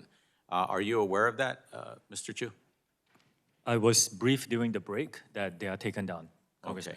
Okay. How do you feel about the fact that it was up for apparently 40-some days, 41 days, and yet in the middle of this hearing, it was brought directly to your attention, and as a result, it has been taken down so quickly? It goes to show the enormous challenge that we have to make sure that although the vast majority of our users come for a good experience, we need to make sure that bad actors don't post violative Yes, content. and the way, Mr. Chu, that you can make sure is that you can make sure that you choose to invest more resources, more money into more ability to pull down damaging and deadly information from your platform. Are you investing more and more and more every day into bringing down that kind of content? That's my question. Are you? Yes, and I'm committed to investing more in this regard to stay on top of the growth. Right here in the United States, many, many languages are used and spoken. For example, TikTok in the United States is being used in many languages. Specifically, when it comes to Spanish language, are you dedicating more resources today than you did months ago, years ago, on making sure that you are combing through that content to make sure that if content is dangerous or damaging or deadly, that you are bringing it down as quickly as possible? Yes, we are investing in more Spanish language content moderation, and yes, we will, once we identify violative content, we'll take it down as soon as possible. Thank you. And your testimony today isn't the only opportunity for you to commit to answering questions to this committee, so I'd like you to forward to this committee. Again, I'm not asking for trade secrets, but I would like to get some semblance of understanding as to how much you are investing with the number of bodies, the number of people, the number of resources in making sure that you are investing more in pulling down content that is either deadly or dangerous on your platform. Can you forward that to the committee? I will check with my team and get back to you on this, Congressman. Thank you very much. Appreciate that opportunity. As was mentioned earlier, it might sound a little funny, but you have, in fact, been one of the few people to unite this committee, members, Republicans and Democrats, to be in agreement that we are frustrated with TikTok. We're upset with TikTok. And yes, you keep mentioning that there are industry issues that not only TikTok faces, but others. You remind me a lot of Mike Zuckerberg. When he came here, I said to my staff, he reminds me of Fred Astaire, good dancer with words. And you are doing the same today. A lot of your answers are a bit nebulous. They're not yes or no. So I'd like to ask you a question. Yes or no? Is your revenue going up at TikTok month over month or year over year? Yes, our revenue is going up year over year. And with that, some of the answers I'd like you to forward this committee is, are you investing more and more money into making sure that content that is dangerous and or deadly, you're investing more and more resources in that aspect of your expenditures and your commitment to your users and to your organization? Yes, I commit to that, and we are investing more, and we will continue to do that. Okay. My last question is this. Are you a Chinese company? TikTok is a company that's now headquartered in Singapore and Los Angeles. Okay. We are not available in mainland China. Our users are in other countries around the world. Okay. Is there a corporation that has any authority above TikTok? TikTok is a subsidiary of ByteDance, which is founded by a Chinese founder. Yes. And ByteDance is a Chinese company? Well, ByteDance owns many businesses that operate in China. Is it or is it not a Chinese company? Congressman, the way we look at it, it was founded by Chinese No. I'm not asking you how you look at it. Fact, is it a Chinese company or not? For example, Dell is a company, it's an American company. They have activities all over the world. Is it a Chinese company? I frequently have these discussions with others on what is a company that is now global. That's okay. I prefer you answer the question and stop dancing verbally on it. Madam Chair, my time has expired. Thank you very much. Gentleman yields back. Chair recognizes the gentleman from California, Mr. Obernolte. Well, thank you very much, Mr. Chu. It's nice to see you again. If I could just bring us back up to 30,000 feet for a second, I just want to talk about what we're afraid of here, what we fear might happen. Social media companies, and TikTok is not unique in this, gather a tremendous amount of user data and then use powerful AI tools to use that data to make eerily accurate predictions of human behavior and then seek to manipulate that behavior. And that's something that it's not just TikTok, it's all our social media companies that are doing this. Ultimately, the solution is to enact comprehensive federal data privacy legislation that will prevent that kind of behavior, or at least allow users to consent to it. And that's, I know, something that the chair is working on, the ranking member. I hope that this committee will act on that this year. The specific concern here, though, as regards TikTok, is that this type of capability falling into the hands of foreign countries is something that has national security implications, and that's why Congress is getting involved on this issue.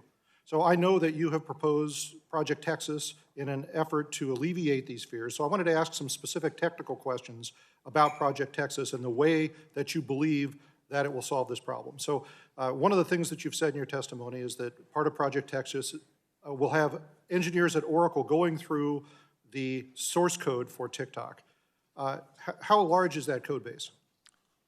Well, it's not small, but it's not just Oracle, Congressman. We are also inviting other third-party monitors. We're in the process of figuring out who the best Sure. So we're talking millions, tens of millions of lines of code? How big is the base? It is significant, but it's something that we believe can be done. And again, I want to say that I have not heard of another company, American or not, has allowed for this to happen. But I mean, you're kind of in a unique position having to answer these concerns of Congress. So are they going through the code for just the app or the app and the server code?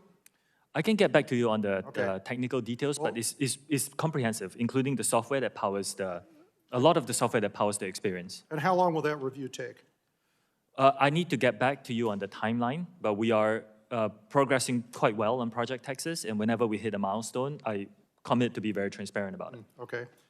So I'm wondering, because I'm also concerned as a software engineer about the process in which new code is introduced into the code base. Do you use a software configuration management system at TikTok? The way we plan for new code to be done is that even before the code becomes live, it has to be reviewed.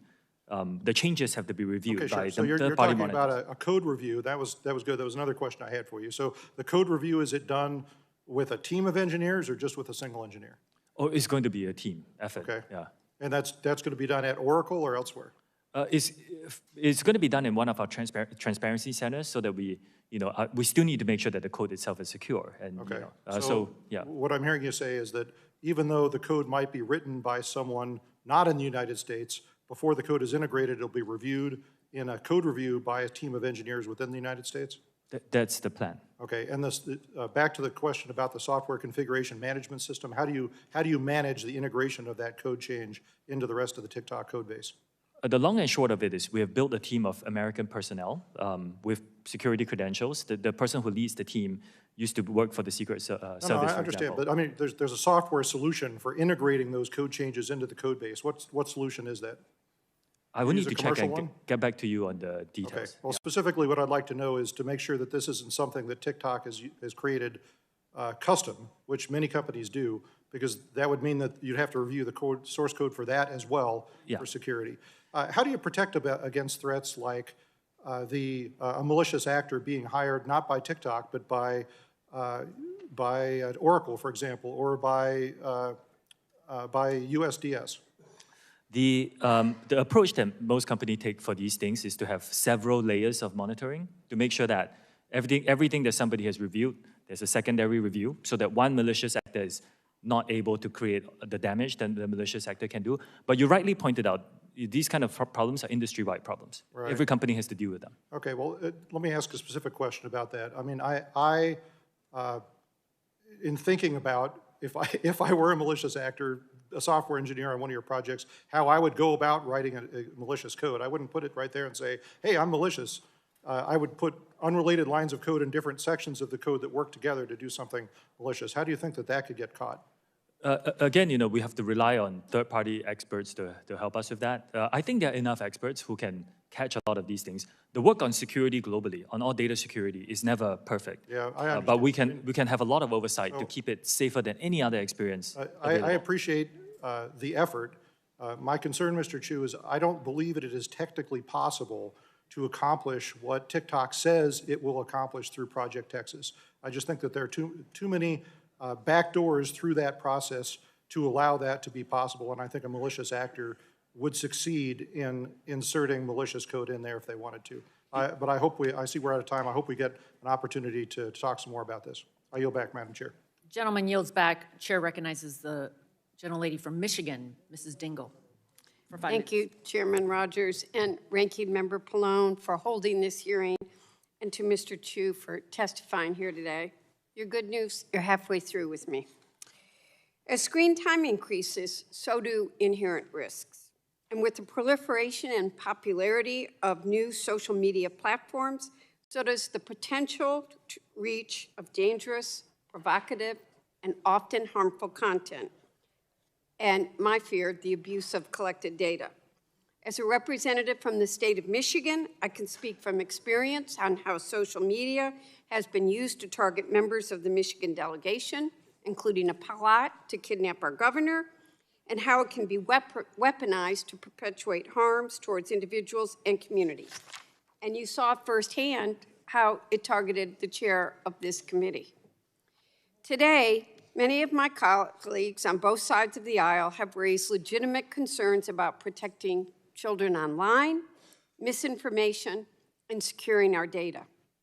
Concerns that I share, and has been said by many of my colleagues, are bipartisanly shared. I think in many ways, these myriad of issues highlight the need for comprehensive data privacy, legislation that would ensure the safety and integrity of every American's data on every social media platform and mitigate potential harms. One important area of concern I have regarding data collection is geolocation data and how it can be abused. I've seen it abused. I have seen women die because it has been abused. This subject has dangerous implications for survivors of domestic violence, people seeking medical care, and protecting children from potential predators. Mr. Chu, in your testimony, you wrote that current versions of the app do not collect precise or approximate GPS information from U.S. users. Yes or no answers, please. Mr. Chu, have any prior versions of TikTok's app collected precise GPS information from U.S. users? Yes or no? Yes, from back in 2020, about 3 years ago. Are there currently TikTok users who still hold old versions of the app that collect precise GPS information from U.S. users? Yes or no? There could be, but that's a small percentage today. Still dangerous. Has TikTok at any time fed precise GPS information collected from U.S. users into algorithms to serve user ads? Yes or no? I will need to check on the details because we do not currently collect that. So I need to check on the details. Yeah, I'm sure there's a yes there. But has TikTok at any time fed precise GPS information collected from U.S. users into algorithms? I know I'm having talk today to make inferences about users? Yes or no? I'm not sure of the specifics. I'd like answers, yes or no, after this. Has TikTok at any time sold precise GPS information collected from U.S. users? Yes or no? We do not sell data to data brokers, if that's the question. And you've never done that. I do not believe so. Has TikTok at any time sold or shared with third parties or algorithmic inferences that were made using, in part or in whole, precise GPS information collected from U.S. users? Yes or no? Congressman, I need to check on these specifics. What I can tell you is right now we do not collect precise GPS location data in the United States. All right. Does TikTok still use inferences that were made using, in part or in whole, precise GPS information collected from U.S. users? I'm sorry, would you repeat that? Does TikTok still use inferences that you've gained that were made using, in part or whole, precise GPS information collected from U.S. users in your algorithms? That will be a very technical question. I will have to check and get back to you. Has TikTok at any time provided the Chinese government with either precise GSP information collected from U.S. users or inferences made from that data? That I can give you a straight no. Mr. Chu, even if Congress were to ban TikTok, I'm concerned that China or others would still have access to U.S. consumer data by purchasing it through data brokers. Will you commit not to sell any of TikTok's data to data brokers now or in the future? We do not do that. We do not sell data to data brokers now. Will you commit to not do it in the future? There are certain members of our industry who do this. I think this has to be broad legislation to help us, the whole industry, address this problem. I think I'm out of time. Thank you, Madam Chair. I'll yield back. Gentlelady yields back. Chair yields 5 minutes to the gentleman from Alabama, Mr. Palmer. Thank you. When the Chinese Communist government bought a share of ByteDance, it's been described as the Chinese Communist government's way of quieter form of control, and that companies have little choice in selling a stake to the government if they want to stay in business. And what I'd like to know is when the Chinese Communist government moved to buy shares of ByteDance, were you informed beforehand, yes or no? No. Okay. Congressman ByteDance... were you or anyone with TikTok asked for your opinion about the sale of shares of ByteDance to the Chinese Communist government? Yes or no? It hasn't happened. Did you or anyone employed by or affiliated with TikTok state any objections or concerns about the possibility of the Chinese Communist government, once they had shares in ByteDance, exercising control over content, using your platform for conducting misinformation campaigns, or restrictions ensuring nothing is posted that reflects badly on the Chinese Communist government, or for surveillance and data collection for use against anyone? Did any of you or anyone affiliated with TikTok raise any concerns about that? Congressman, we do not collect, we do not promote. I didn't ask you that. We do not promote. Or no. Did you raise any concerns about it? Because that's why we're here. But we do not promote or remove any content at the behalf of the Chinese government. Did you communicate in any form or fashion with the directors of ByteDance that there might be concerns about government control over content? Yes or no? You either did or you didn't? Congressman, I just want to make this clear. We do not remove or promote content at the request of the Chinese TikTok government. insiders have already said that the company is tightly controlled by ByteDance. It even gets down to the hours they work. So obviously, you didn't say anything. There's a serious concern by Chinese companies, privately held companies, about doing anything against what the Chinese Communist government wants. I want to ask you this. Does TikTok screen against manipulative content from child predators, yes or no? Do we screen? Do you screen against them? Yeah, we do. Child predator. How about drug cartels? Drug cartels, child predatory content. This is all You had violative a drug of cartel that was engaged in a police chase with Spanish authorities, and they posted it on TikTok and got over 1 million views. Why wasn't that taken down? And are you doing it with human traffickers or terrorists? I mean, do you withhold content from from nations that might be committing crimes against humanity? Yes or no? Congressman, our platform is a Yes place or of no? freedom of Yes or expression, no? and users I know come here. you talk about that, but yes or no, do you screen against content from nations that commit crimes against humanity? Congressman, our users come and Yes or express. no? Our Yes or users no? come and present No, any points of views you that don't. they want, and it's a commitment to keep this Let me free ask from you this. interference Michael from any Beckerman, government. who is your vice president and head of public policy for the Americas, right? Is he part of the team that helped you prepare for this meeting, yes or no? Can I clarify who you mean? Michael Beckerman. Yes, he is. Okay, where is he at this moment? I'm sorry? Where's Mr. Beckerman at this moment? He's probably here.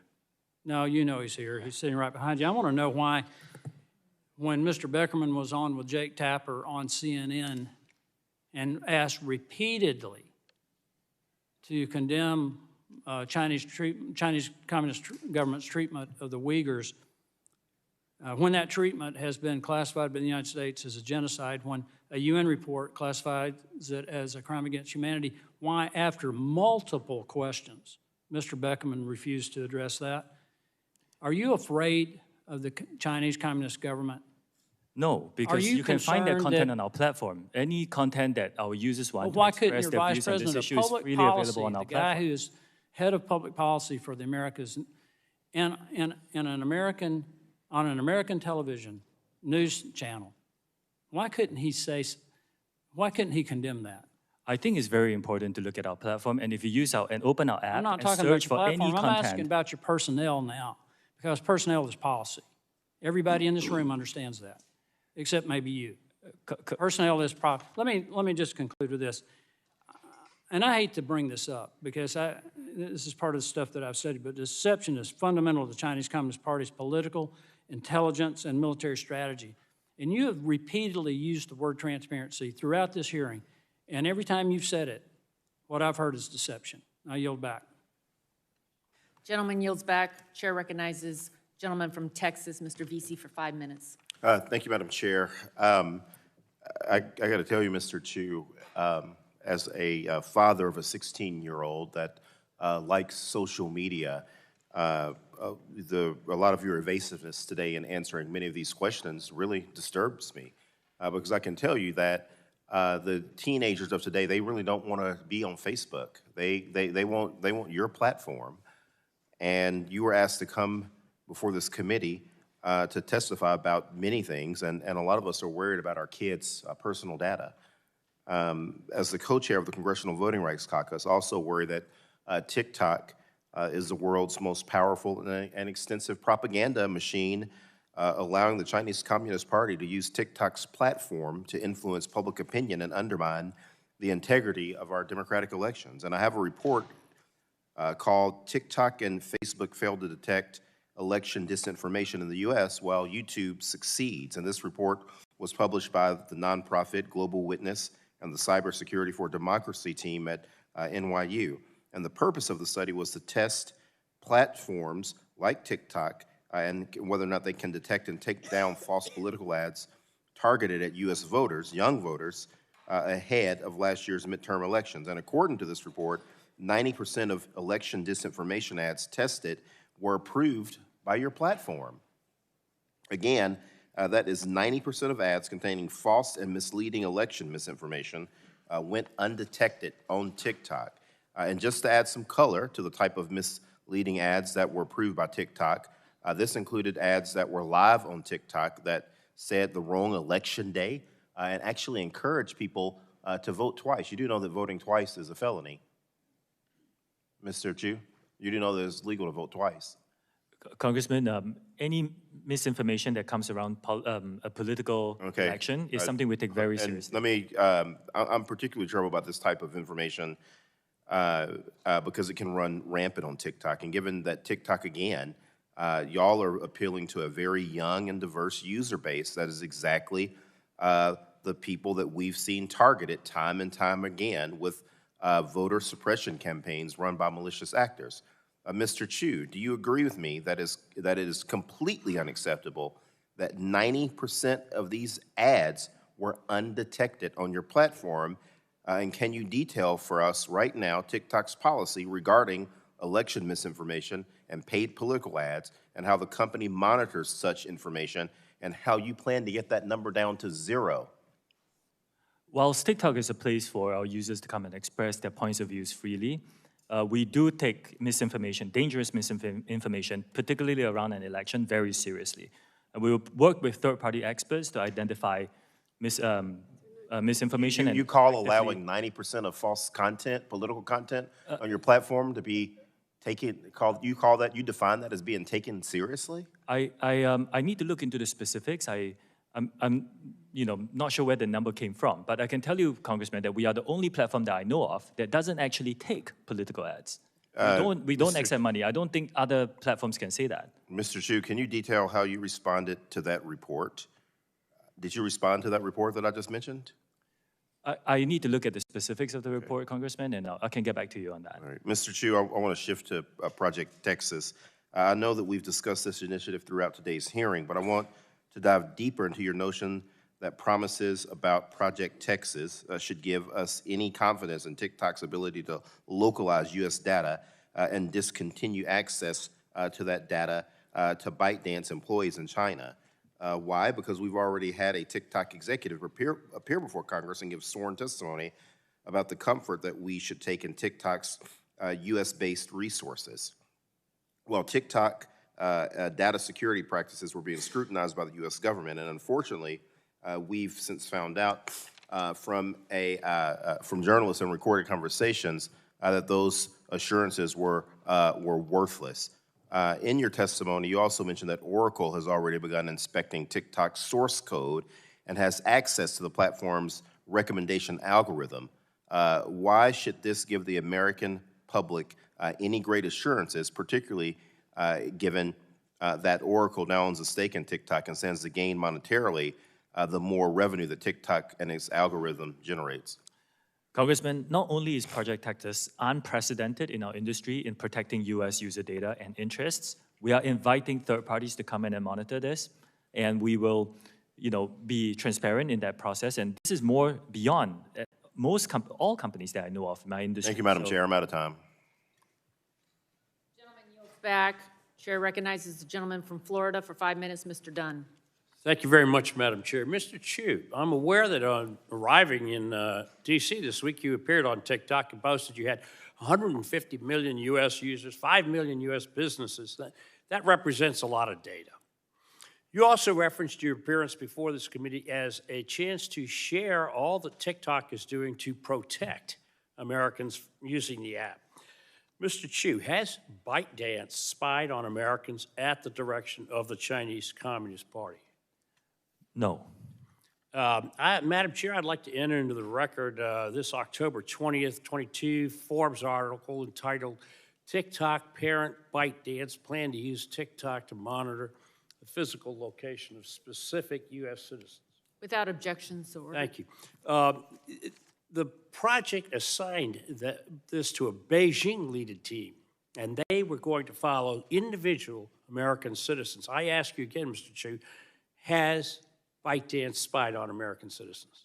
I don't think the spying is the right way to describe it. All right. This is ultimately... We can differ on that. This is ultimately an internal Any investigation. TikTok or ByteDance data that is viewed, stored, or passes through China is subject to the laws of China, one-party authoritarian state hostile to all American standards of privacy. China's court system reports to and falls under the Chinese Communist Party. And like fentanyl analogs, which we all know are also manufactured in China, although they are illegal there, I fear TikTok will grow into a much bigger problem, a cancer, if you will. And I'm deeply worried that it may be too late to stop the spread of this cancer. Like fentanyl, another China export, which causes addiction and death, dangerous algorithms in Chinese Communist Party are not good for Americans, not good for our families, and death. Much bigger problem, a cancer, if you will.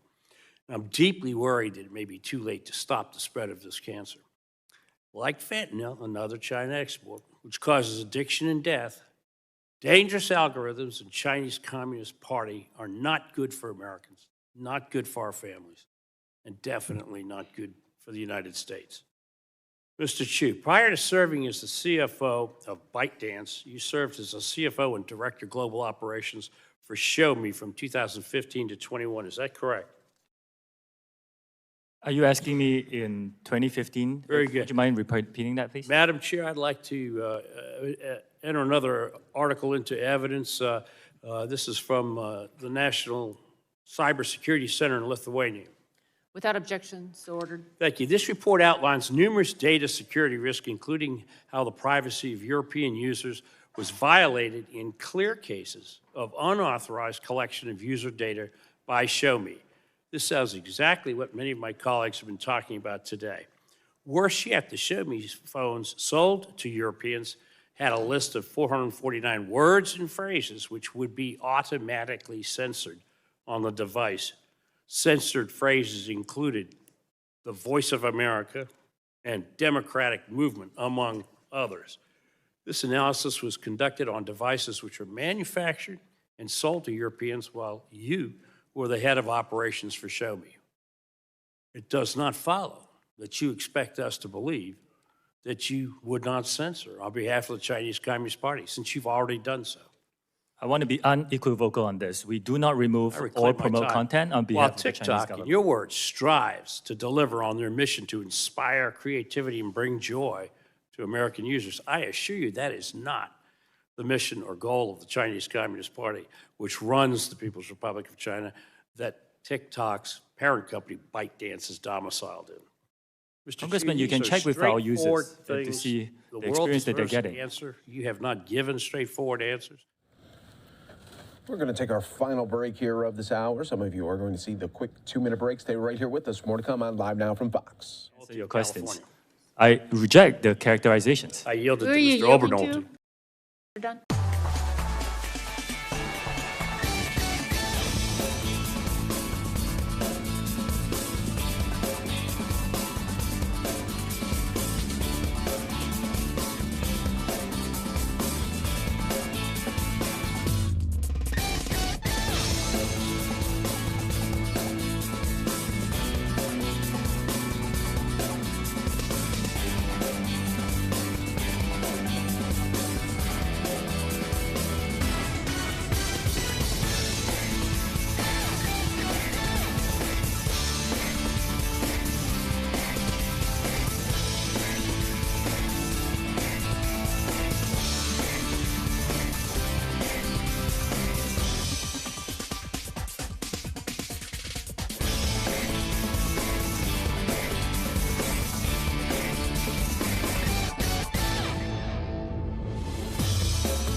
I yield back, Madam Chair.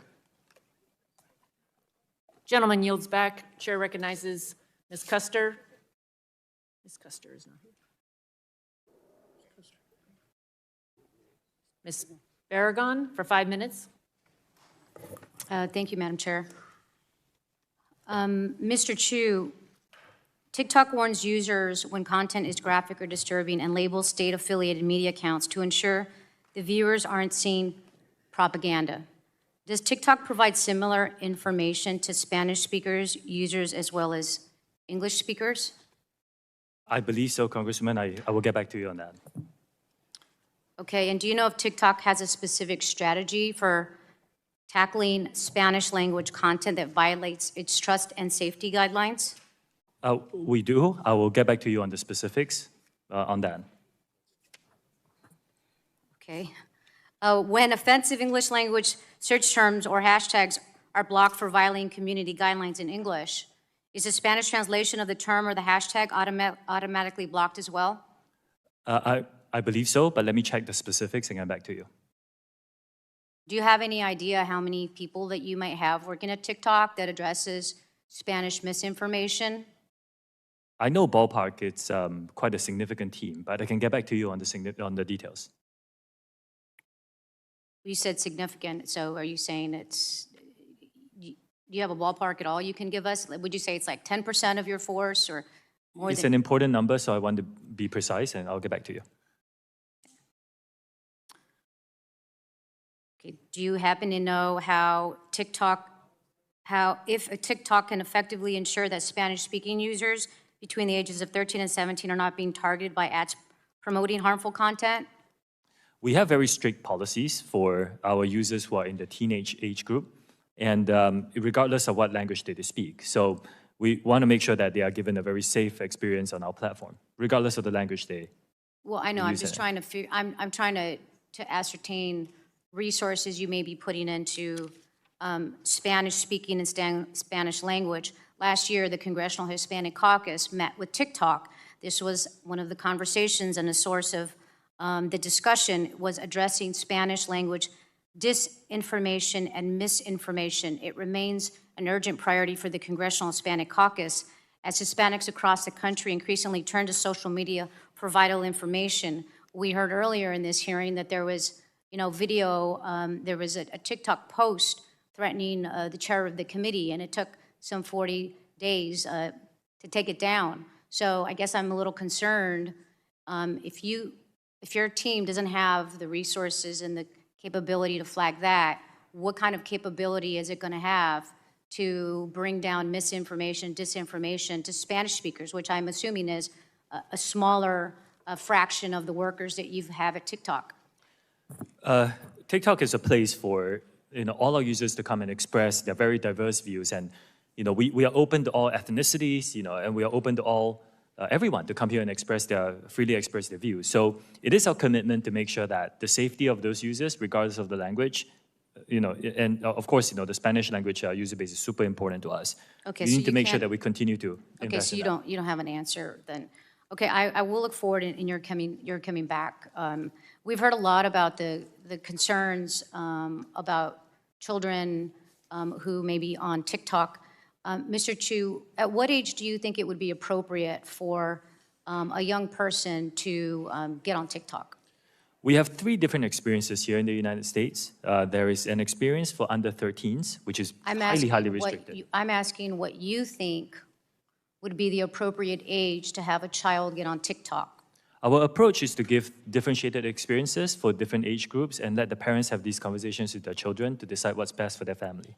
So you think that there is a sufficient safety mechanism for an 8-year-old to be able to access TikTok? An 8-year-old's experience on TikTok will be so highly restricted that every single piece of content he or she will see will be vetted by Common Sense, our third-party child safety expert, and the 8-year-old will not be able to post, and the 8-year-old will not be able to see any personalized feed and 0 advertising in that experience. So I believe, yes, it is the appropriate experience for an 8-year-old. Well, then why don't you let your 8-year-old child on TikTok? I have seen these news articles. I would like to address that. My kids live in Singapore, and in Singapore, we do not have the under 13 experience. If they lived here in the United States, I'll let them use the under 13 experience. Okay, so you're saying it's because of the country you live in, it doesn't have the same mechanisms. Is there a reason you don't have those same mechanisms everywhere? In principle, we want to provide a good experience for our users in general. We don't want to monetize from people who are under 13. In the US, we are COPPA compliant, and as part of that, we were deemed as I want to get these specifics right. We were deemed as a particular type of audience, mixed audience app. I want to make sure that that's right. And as a result of that, we have to provide an experience to our under 13 users in this country as well. My time has expired. Thank you. I yield back. He yields back. Chair recognizes the gentleman from Utah, Mr. Curtis. Thank you, Madam Chair. Mr. Chu, my children are getting ready to run a marathon, and I noted during this hearing that they'll be running for about the same amount of time that you'll be sitting in that chair today. Unfortunately, I only get you for 5 minutes, so instead of a marathon, I'd like to do a sprint with you. And I want to go back up to that 30,000 feet level. Would you agree with me that Section 230 was created to protect platforms like yours from lawsuits when you distribute information? Don't overcomplicate it, just like 30,000 feet. Yeah. So then would you agree that there's a line drawn between publishers of information and distributors of information, specifically in the Section 230 language? I think 230 is a very complex topic. I understand, but remember, we're at 30,000 feet. So in short, your platform distributes content that other people's publish. One of the early challengers to Section 230 was when AOL refused to take down a post of somebody that had inappropriately put associated a phone number with the Oklahoma City bombings. The courts ruled that AOL was not liable for that post because of Section 230.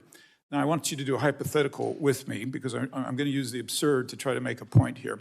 Let's suppose hypothetically that AOL, instead of just posting that, actually wanted to magnify that voice, and so they took out an ad in the Wall Street Journal linking that phone number with the Oklahoma City bombing. And let's suppose they didn't stop there, but they went further, and they took out a Super Bowl ad linking that phone number with the Oklahoma City bombing. And let's suppose, hypothetically, they didn't stop there. They sent a flyer to every home in America linking that phone number to the bombing. And I guess the question is, would AOL have moved from a distributor to a publisher in this made-up example? Congressman, I think respectfully, I think everybody can see that they would. This is not a hard question. Moving that far away from the intent would have moved them to a publisher. So my question is platforms are protected because they post content, but I want this room to see, not just you, the protection has limits. And if AOL moves to a distributor instead of a publisher, they go outside of those limits. Now let's talk algorithms just super quickly.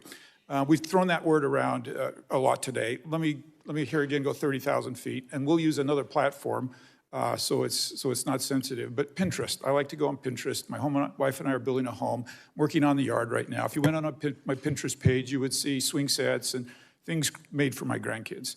Now, another hypothetical, let's suppose that there's some devious intent inside Pinterest, and they decide they want to influence John Curtis with these algorithms, and they want me to believe it's the end of the world. And all of a sudden now I'm buying bomb shelters instead of swing sets for my kids.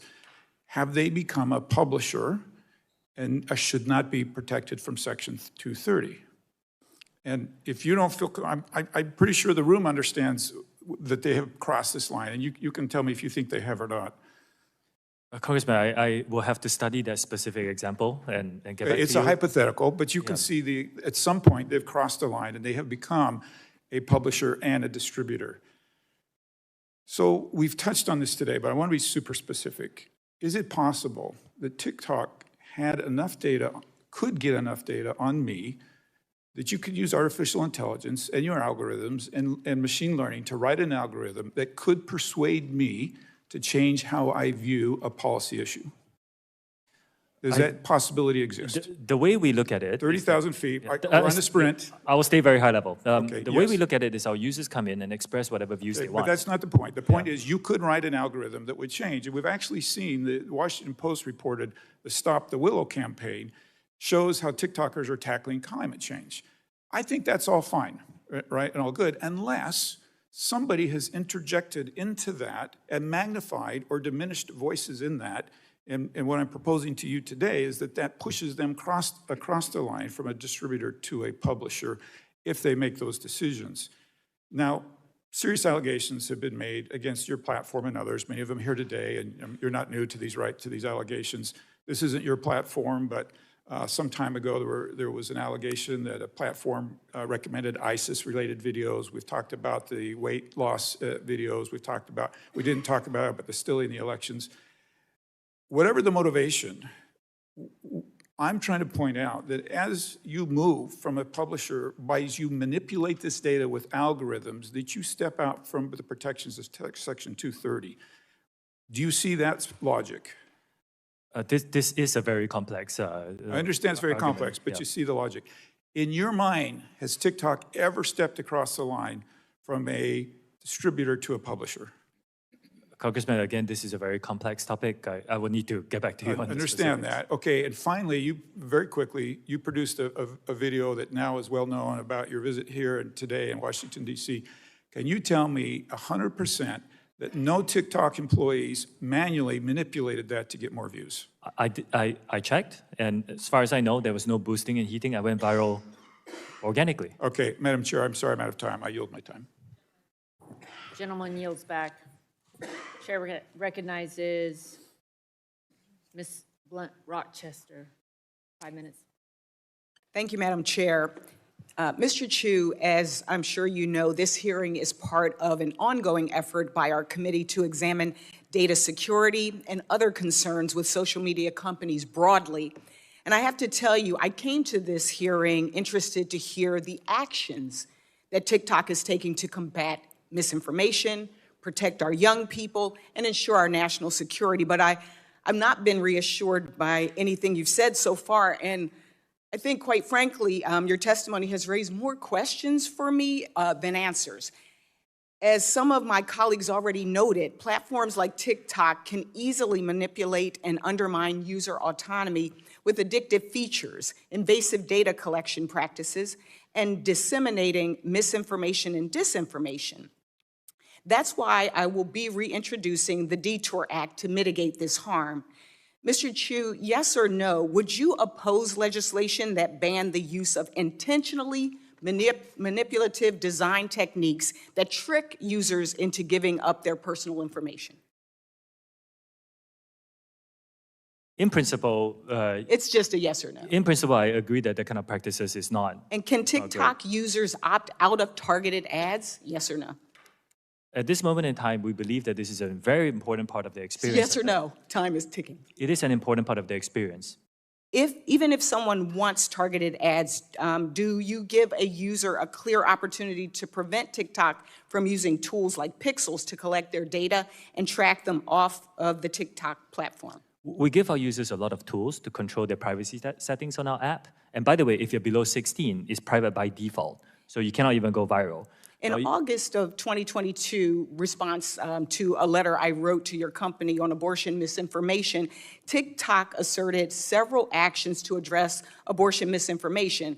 In light of recent attacks on safe and effective medication abortion, I'm remained worried by this misinformation. And following on Ms. DeGette's questioning, how many posts did you actually take down that contained abortion misinformation? Contents and views on both sides of the on abortion is allowed on our platform. It's just freedom of expression. If it's dangerous misinformation, we rely on third-party experts to help us identify and remove them. I can get back to you on specifics. Yes, please get back with us on the specifics. Mr. Chu, in your testimony, you indicated TikTok has taken several steps to implement Project Texas. You've said you've spent, in your testimony, $1.5 billion. You've hired 1,500 full-time employees. Can I ask for some specifics about the implementation? This $1.5 billion, what was it used for? The employees, were they people that you already had that you just transferred over? And what types of roles will they have? Oh, okay. This $1.5 billion US is spread across many things, including the infrastructure we have to build, the migration of the data to a new cloud infrastructure, and all the third-party security partners that we're hiring, and of course the new employees. Now, this team will now be run by a gentleman who used to be who has spent his career as a chief security officer in other companies, and another gentleman who used to work, I believe, in if you could just follow up with us, that would be very helpful. I will. Because we would really like to understand the details. Where's the money going? How many people are, and what will they be doing? Okay. As I put just kind of a finer point on this, one of my concerns is that we came here hoping to hear some actions that would alleviate some of our concerns and our fears. We got family members. We have a lot of folks here that are constituents, that are content creators. And for us, we were looking for action. We wanted to make us feel like we really can trust, as you use the word. What I leave here with is thinking about the fact that your company is, I learned that you have personalized data advertising for kids as young as 13. And we've heard until Project Texas is supposedly stood up, engineers in China still have access to personal data. You are watching live now from Fox, everyone. We appreciate you joining us here, listening to this TikTok CEO in the House hearing right now on the security of the app right here in America. We will bring that to you in just a little bit here, but now we go out to the White House. President Biden is going to be making some remarks. This is the 13th anniversary of the Affordable Care Act here that was signed into law by then President Barack Obama. So let's listen right here on Live Now from Fox.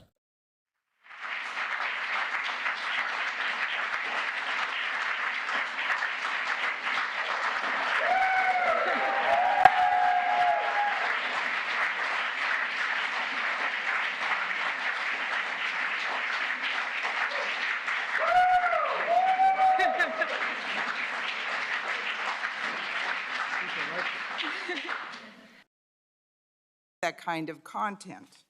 Yet, in 2019, TikTok suspended the account of Feroza Aziz, an American 17-year-old, after she put out a video about the Uyghur genocide.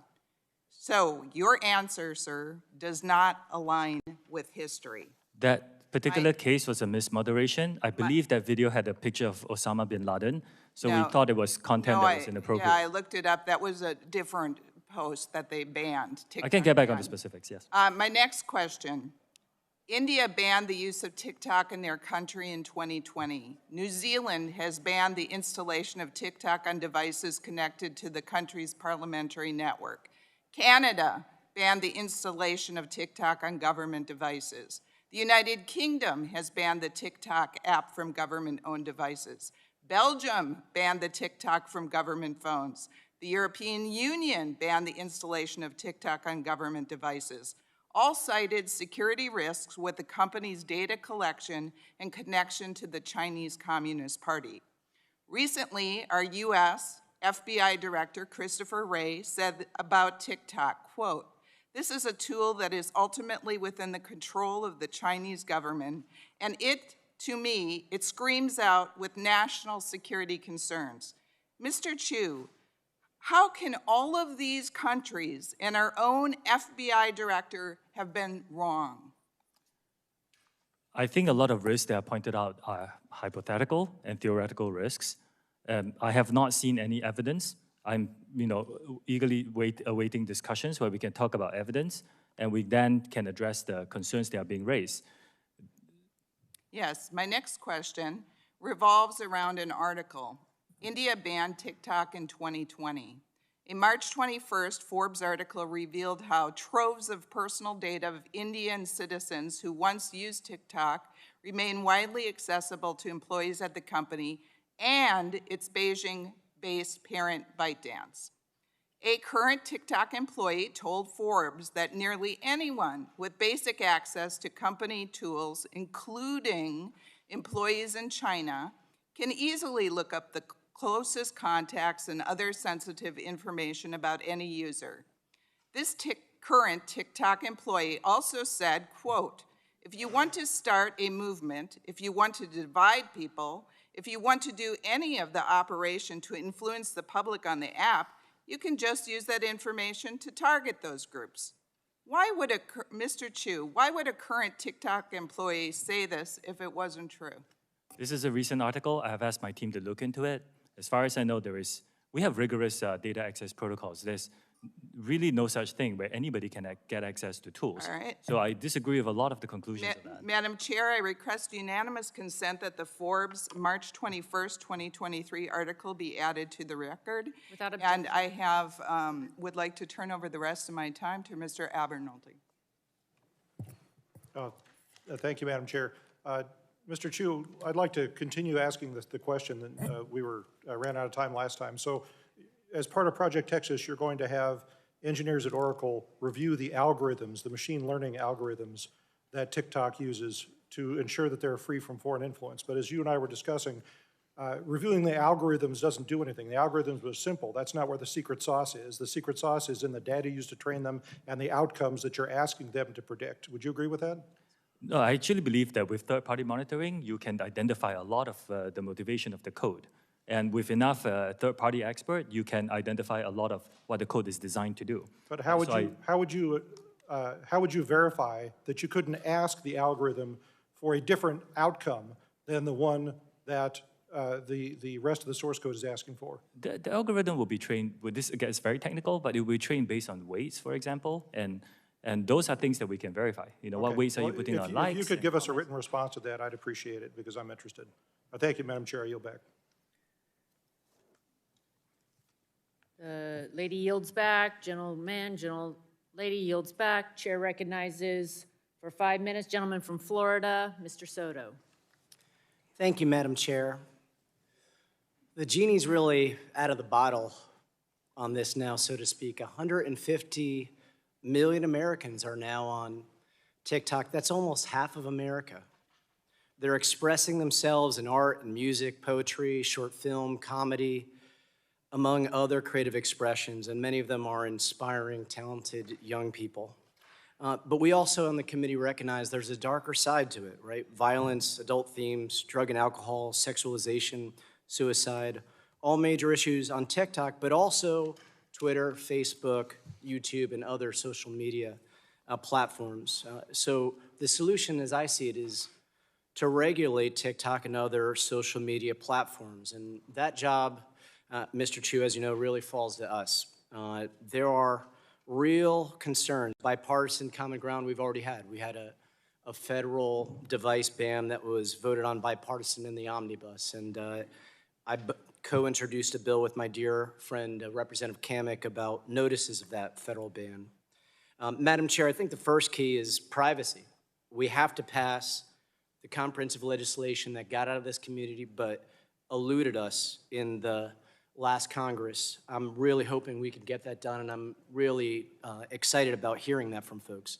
The other thing is that TikTok needs to be an American company with American values and end its ties to the Chinese Communist Party. This is something that'll be critical as we look and go forward. And then three, we all agree we have to protect our kids. The committee should consider banning the use for children under 13 of not just TikTok, but all social media platforms, or at least empower parents. In addition, have rules of the road for teens that are 13 to 17 so that families can do what's right for their families. So for privacy, that's on us. Internet privacy is on us. As far as being an American company, Mr. Chu, as you know, the Committee on Foreign Investment in the United States at the Department of Treasury reviews foreign investment that affects national security. Right now, they've negotiated with your company about this Oracle setup that you've talked about, servers in an American company in America and Texas, and then Oracle would monitor the algorithms. But pressure is mounting. So, Mr. Chu, would TikTok be prepared to divest from ByteDance and Chinese Communist Party ties if the Department of Treasury instructed you all to do so? Congressman, I said in my opening statement, I think we need to address the problem of privacy. I agree with you. I don't think ownership is the issue here. With a lot of respect, American social companies don't have a good track record with data privacy and user security. I mean, look at Facebook and Cambridge Analytica, just one example. So I do think that it is not about the ownership. It is a lot about making sure we have Project Texas, making sure that we're protecting and firewalling US user data from unwanted foreign access, giving third parties to come in to have a look at this, and making sure that everybody is comfortable. We're giving transparency and third-party monitoring, and that's what we're doing for Project Texas. Well, I would at least encourage you all to start having the dialogue, should that be where the president and the Congress ends up going. The third thing is on parents. I had a constituent of mine, Brandy of Lake Nona, say, I'm a parent of two teenagers, 14 and 18 years old, both of whom have been harmed by social media. TikTok's algorithms supply my 14-year-old son with a continuous stream of inappropriate content and has negatively influenced his perception of all females. I noticed the attention span of both of my teens has changed or decreased dramatically, and social media has made my daughter insecure, leading to an eating disorder and ultimately depression. What safeguards do you have, and what should we tell Brandy of Lake Nona about how we can help her protect her children? We have a differentiated experience. I mentioned just now about the experience if you're below 13, very, very restricted. If you're below 13 to 17, Congressman, we actually have a whole series of things. First, the content that you see, we make sure that we remove things that could be mature themes from your feed. We also, by default, do not allow under 16s to use direct messaging. We do not allow under 16s to, we set their accounts to private by default. They can go viral. If you're below 18, we shut off some features for you. Like, for example, you're not allowed to post live streams. Neither are you allowed to send virtual gifts. So we take this very seriously, and we want to continue to build to ensure that we're giving our under 18 teenagers on our platform. Although today they are only a minority of our user base today, but we still take it very seriously. Mr. Chu, I'd encourage you to continue thinking about how to get the word out to parents across the nation on some of these tools, as well as we here craft a privacy law that will help provide well-needed regulation to social media companies across the nation. Thank you, and I yield back. Gentleman yields back. Chair recognizes the gentleman from Indiana, Mr. Pence, for 5 minutes. Thank you, Chairwoman Rogers and Ranking Member Pallone, for holding this hearing. I love both of your opening remarks. Like my colleagues have discussed today, our increasingly digital world leaves Hoosiers and all Americans in the dark about who has access to their information. For TikTok users, that could be third-party data brokers, advertisers, or the Chinese Communist Party.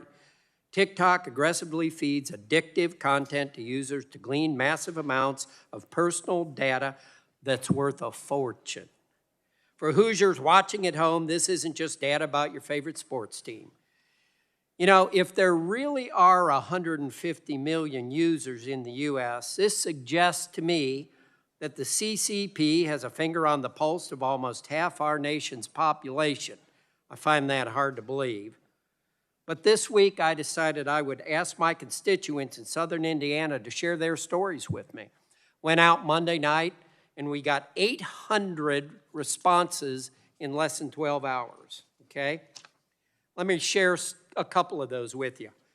One of my constituents shared, I quote, "I'm a mental health counselor. Most of my teenage clients are on TikTok. They spend hours online being negatively influenced by others.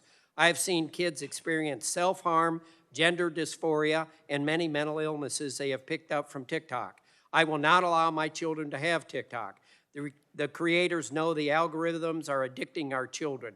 They know that children are suffering more anxiety and depression from screen time, but they do not care. They will not change their algorithms because it's financially lucrative for them to keep their kids addicted."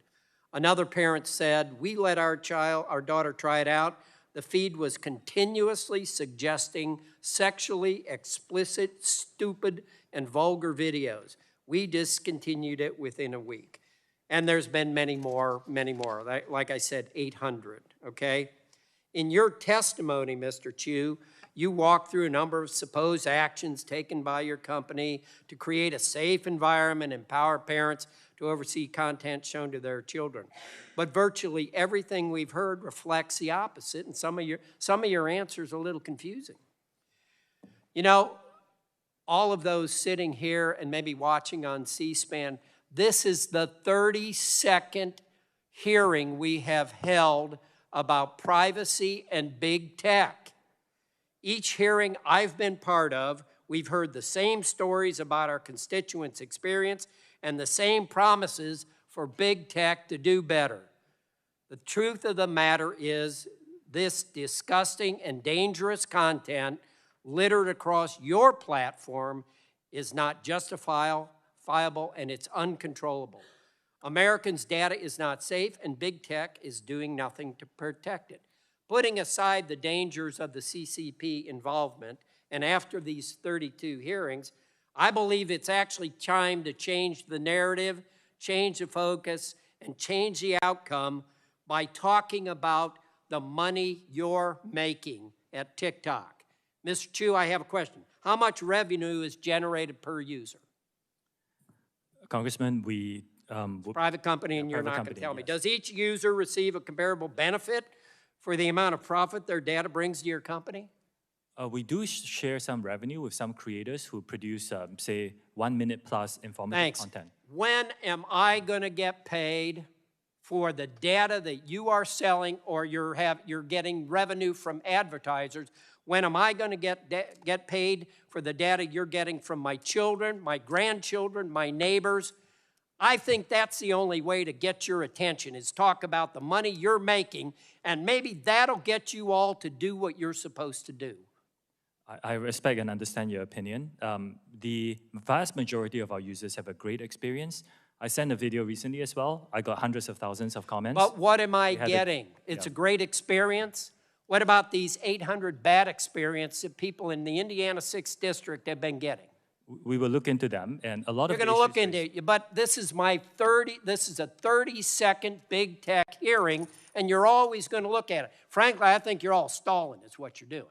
You're just trying to buy time while you're making the $18 billion, perhaps, whatever you're making. The majority of our users have a great experience on our platform. It is our duty to keep it safe. I agree with you. That's why our commitment is to make sure that safety is a priority for us. I think it's your duty to pay attention to what you're doing, and maybe you paying people for the information that you're getting from her is a way to get that done. Thank you. Yield back. Gentleman yields back. Chair recognizes gentlelady from Washington, Ms. Schreier, for 5 minutes. Thank you for being here, Mr. Chu. I'm really concerned about everything that we are hearing in this conversation today, and I appreciate your good intentions, but the actions are really falling short. As a pediatrician and the parent of a teenager, I'm particularly concerned about how social media generally, and TikTok specifically, is affecting our kids and teens. We just heard a lot about this from testimony from a psychologist. Last year, the American Academy of Pediatrics sounded the alarm about our children's mental health crisis. And as a pediatrician, I know this has been going on for more than a decade. In fact, it tracks perfectly with social media engagement. And during the pandemic, teens who are missing out on in-person interactions turned even more to social media to connect with friends.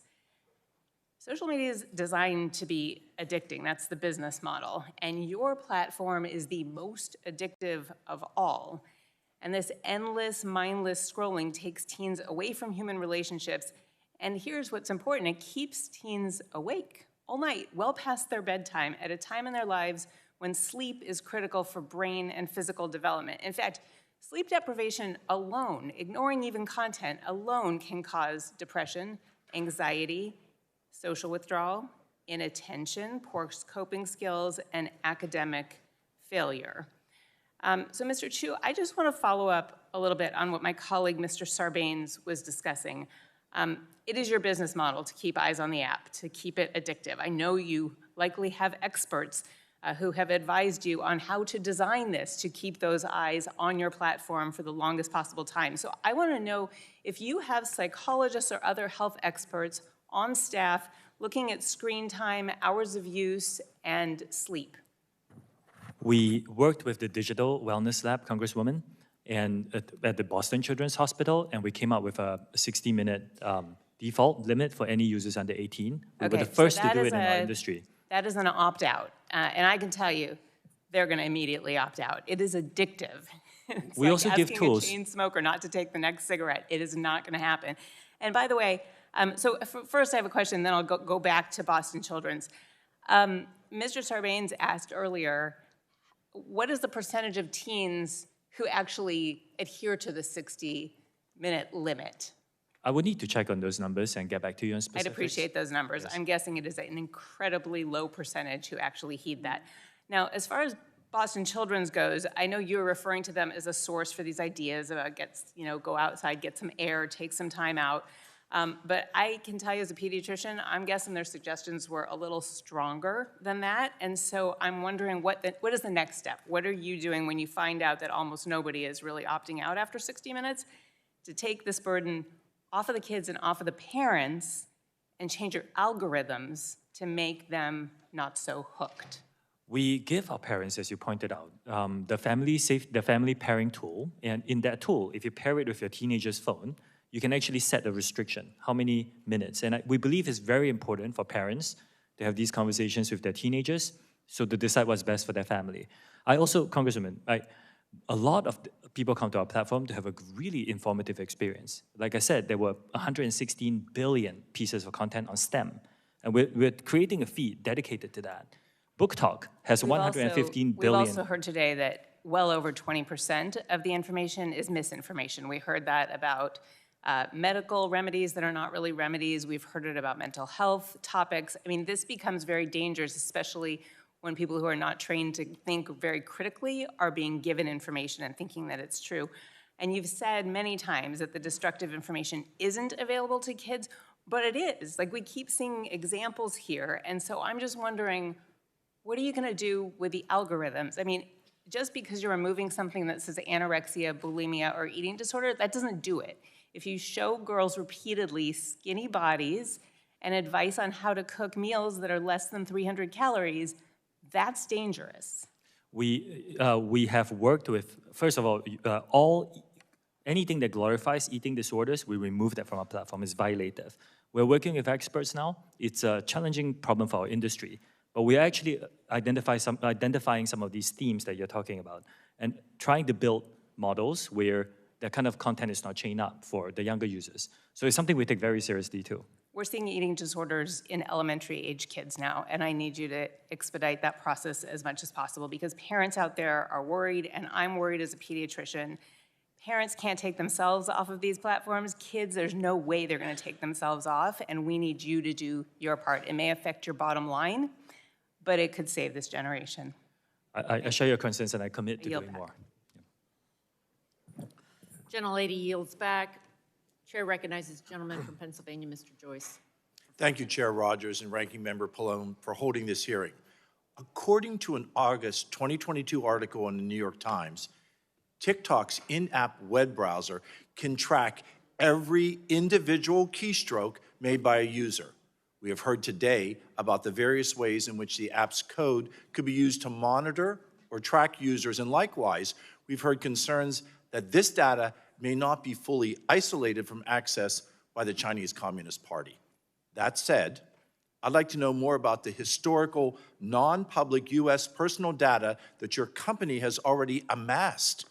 Mr. Chu, you have publicly stated that the non-public information of TikTok users in the United States is being transferred to an Oracle-based cloud infrastructure because of safety concerns.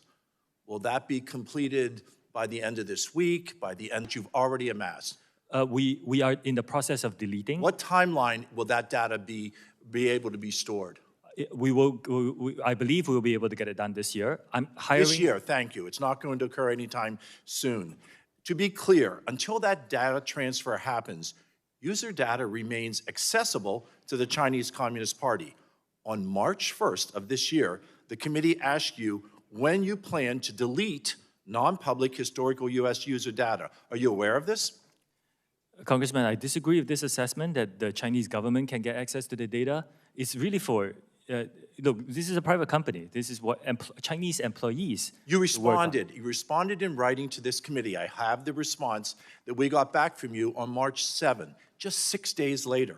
Your attorneys wrote, the company, I'm quoting, the company plans to begin the process of deleting non-public historic U.S. user data this month and anticipates that the process will be completed this year. You came up with a supposed plan in the summer of 2022, specifically based on our concerns that the Communist Chinese government was spying on U.S. users. But you only just came up with the idea to delete historic non-public U.S. data just 2 weeks ago? Let me read it again. On March 7th, your attorneys wrote, and I quote, the company plans to begin the process of deleting non-public historical U.S. data this month and anticipates that the process will be completed this year. Mr. Chu, did you just come up with this plan only because we asked about it on March 1st? No, we started deleting this. Well, because that's what it looks like to me. We hired a third-party auditor to help us with this. Wouldn't you agree that awaiting even minutes for this personal privacy protection is absolutely wrong and it is not in the best interest of your users? Congressman, respectfully, there are many companies that use a global workforce. We are not the only one. We are just taking action after hearing Given the concerns. delay in Many other deleting companies this have data not. and what we've already established about the ability of the Chinese Communist Party to access personal user data, would you agree that no U.S. government electronic devices should have access to TikTok platform as your lackluster security currently stands? I disagree with that characterization. Like I said, Do you think the U.S. that any individual should be utilizing that on any government platform? I think the government devices shouldn't have no social media apps, to be honest, but and not particularly targeted to us. TikTok. Mr. Chu, during this hearing, you have mentioned several times that there is a, quote, different experience, your words, for children under the age of 13. That is correct. Different experience. Mr. Chu, do you allow your children under the age of 13 to participate in TikTok? Yes or no? I did just explain this in detail. This experience doesn't exist in Singapore where my children live. If my children lived here, then yes. Based on what we've heard today, it's clear to me that TikTok as a company cannot be trusted and that Americans remain significantly at risk because of the TikTok app. I still contend that TikTok is the spy in Americans' pockets. I want to acknowledge that TikTok does have the ability to make those changes, But unfortunately, we have not heard that from you today. We have not heard a commitment to be able to protect the personal privacy that Americans expect and that Americans deserve. Thank you, Madam Chair, and I yield the remainder of my time. Gentleman yields back. Chair recognizes Ms. Tran for 5 minutes. Thank you, Madam Chair. Mr. Chu, many big tech CEOs have sat where you're seated today and tried to run out the clock during a hearing like this one. They were trained not to answer questions and just wait for the news cycle to pass so that they could get on with business as usual. Those same executives want this moment, TikTok's moment under the microscope, to distract Congress and the American people from the very real issues that exist on their platforms. You have an opportunity to turn the tables on them. While US-based social media giants have regressed on protections for children and teens, on protecting our data privacy, and on embracing transparency, you can lead, and you should lead. Last month, you announced that TikTok would expand access to its researcher API, but I'm concerned that your new policy could be more bark than bite, that it won't actually lead to the rigorous research that we as lawmakers and that parents and everyday TikTok users need. In fact, your terms of service demand that researchers delete their data at TikTok's unilateral direction. It puts onerous restrictions on how researchers' findings can be published, and it only allows access to public data, which researchers already have access to within the app. In order to actually address the content moderation and algorithmic amplification concerns that my colleagues have raised here today, and that I've heard about directly from parents in my home state of Massachusetts, independent researchers, not just other tech companies like Oracle, need to be able to evaluate how TikTok's algorithm is making decisions to promote content. Mr. Chu, will you commit to expanding your API to include data that would let researchers investigate how your algorithm is pushing content to users, whether it's showing up on your For You page, the hashtag page, or somewhere else? We are, one of the commitments I gave in the opening statement is a commitment to transparency and third-party monitoring. So, Congresswoman, I will look into the details of that and get back to you. And as well as the algorithm, including data on what types of users were targeted by the algorithm so that researchers can fully understand what content is being prioritized and who it's being pushed to. Again, we have a commitment to transparency. These are very important questions, and I will get back to you on the specifics. Under this same proposal, you require that researchers give TikTok, quote, worldwide, free, non-exclusive, and perpetual, end quote, rights to their papers. This threatens to clash directly with well-established practices of exclusive publication rights in research journals. Mr. Chu, why does TikTok need those rights? I would need to get back to you on that specifics, if that's okay. Yes, I don't see how we can expect researchers to do their work under these terms and then tout transparency. I'm going to shift gears with the time that I have remaining, Mr. Chu. I'd like to talk about TikTok's efforts to protect children and young users.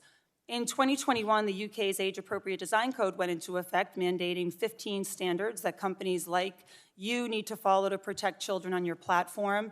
You still operate in the United Kingdom, which means you should be in compliance with this code. So my question is simple. Will you commit to extending the protections currently afforded children in the UK to the millions of kids and teens who use your app here in the United States? We take the safety of the younger users on our platform very seriously. This is a good way to prove it. Every country is a little bit different in context, and let me look at the specifics and bring some of the best practices across the world. But well, those best practices are they're being executed around the world. We just want the same for our kids here in the United States. I mean, Mr. Chu, when we spoke a couple of weeks ago, you indicated interest in taking steps to earn trust, our trust. And to me, it hasn't happened today so far. But rather, you've ducked behind industry standards and comparables to your competitors, which we know are woefully insufficient. I strongly urge you to consider these terms, these commitments, make the case for why you're different from your American competitors, and do better on than them on transparency, which you've mentioned countless times today, but which we don't really have anything tangible to point to. Yes, I don't want to make excuses for our industry or ourselves. I think there's a lot of work that needs to be done. We take this very seriously. Nothing is it's not perfect. We need to keep investing to stay ahead of our growth. So I agree that we need to prioritize safety and continue to do that as part of our company. And Well, I'll look forward to getting back your comments and your commitments and those updated terms of service when you write back to the committee. Thank you, Madam Chair. I yield back. Gentlelady yields back. Chair recognizes the gentleman from North Dakota, Mr. Armstrong, for 5 minutes. Thank you, Madam Chair. We've heard a lot today about the procedural safeguards, independent code review, server locations, and the corporate independence between ByteDance and the CCP. But I think there's something else a little more telling. When you were asked about Chinese censorship, you pivoted immediately to drug use in Singapore. You have absolutely tied yourself in knots to avoid criticizing the CCP's treatment of the Uyghur population.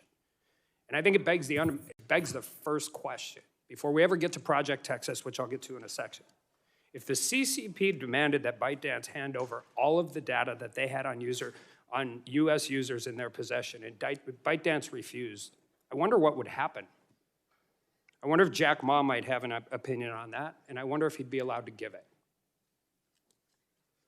But let's talk about Project Texas for a second. Project Texas envisions a new US-based TikTok subsidiary. You have stated that this arrangement is unprecedented. I'd argue the reason it's unprecedented is because it requires continual oversight and monitoring by the US of a private business because it poses a national security threat.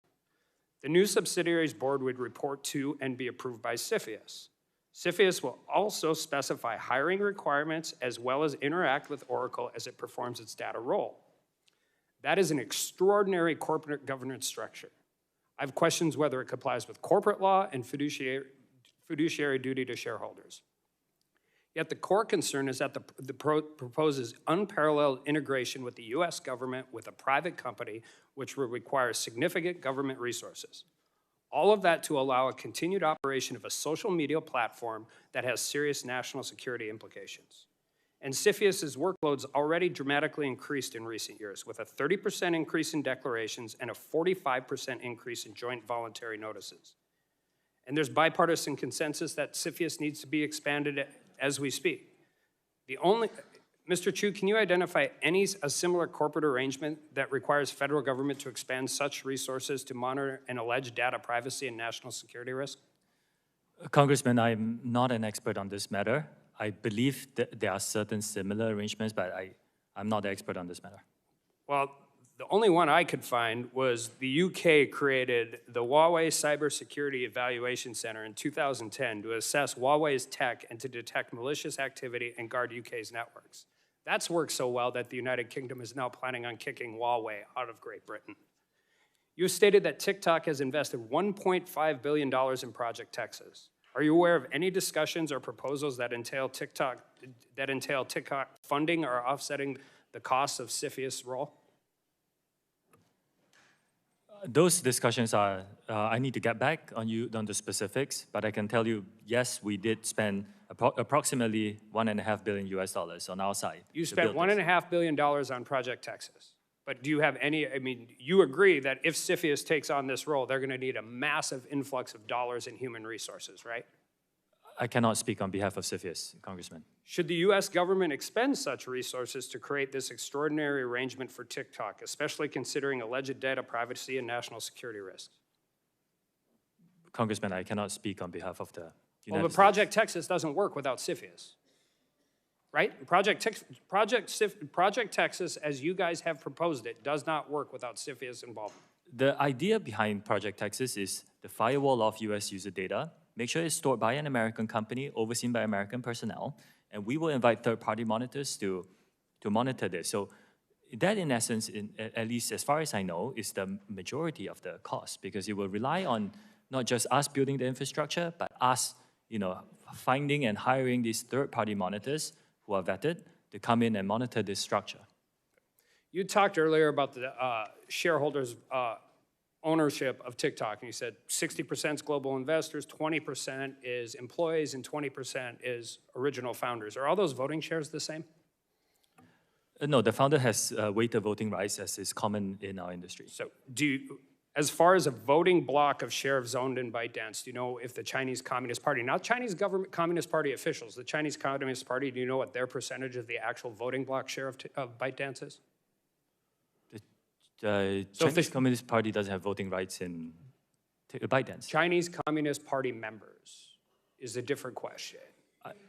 Do the founders control the voting block of ByteDance's shares? I do know that the founder himself is not a member of the Communist Party, but we don't know the political affiliation of our employees because that's not something we ask.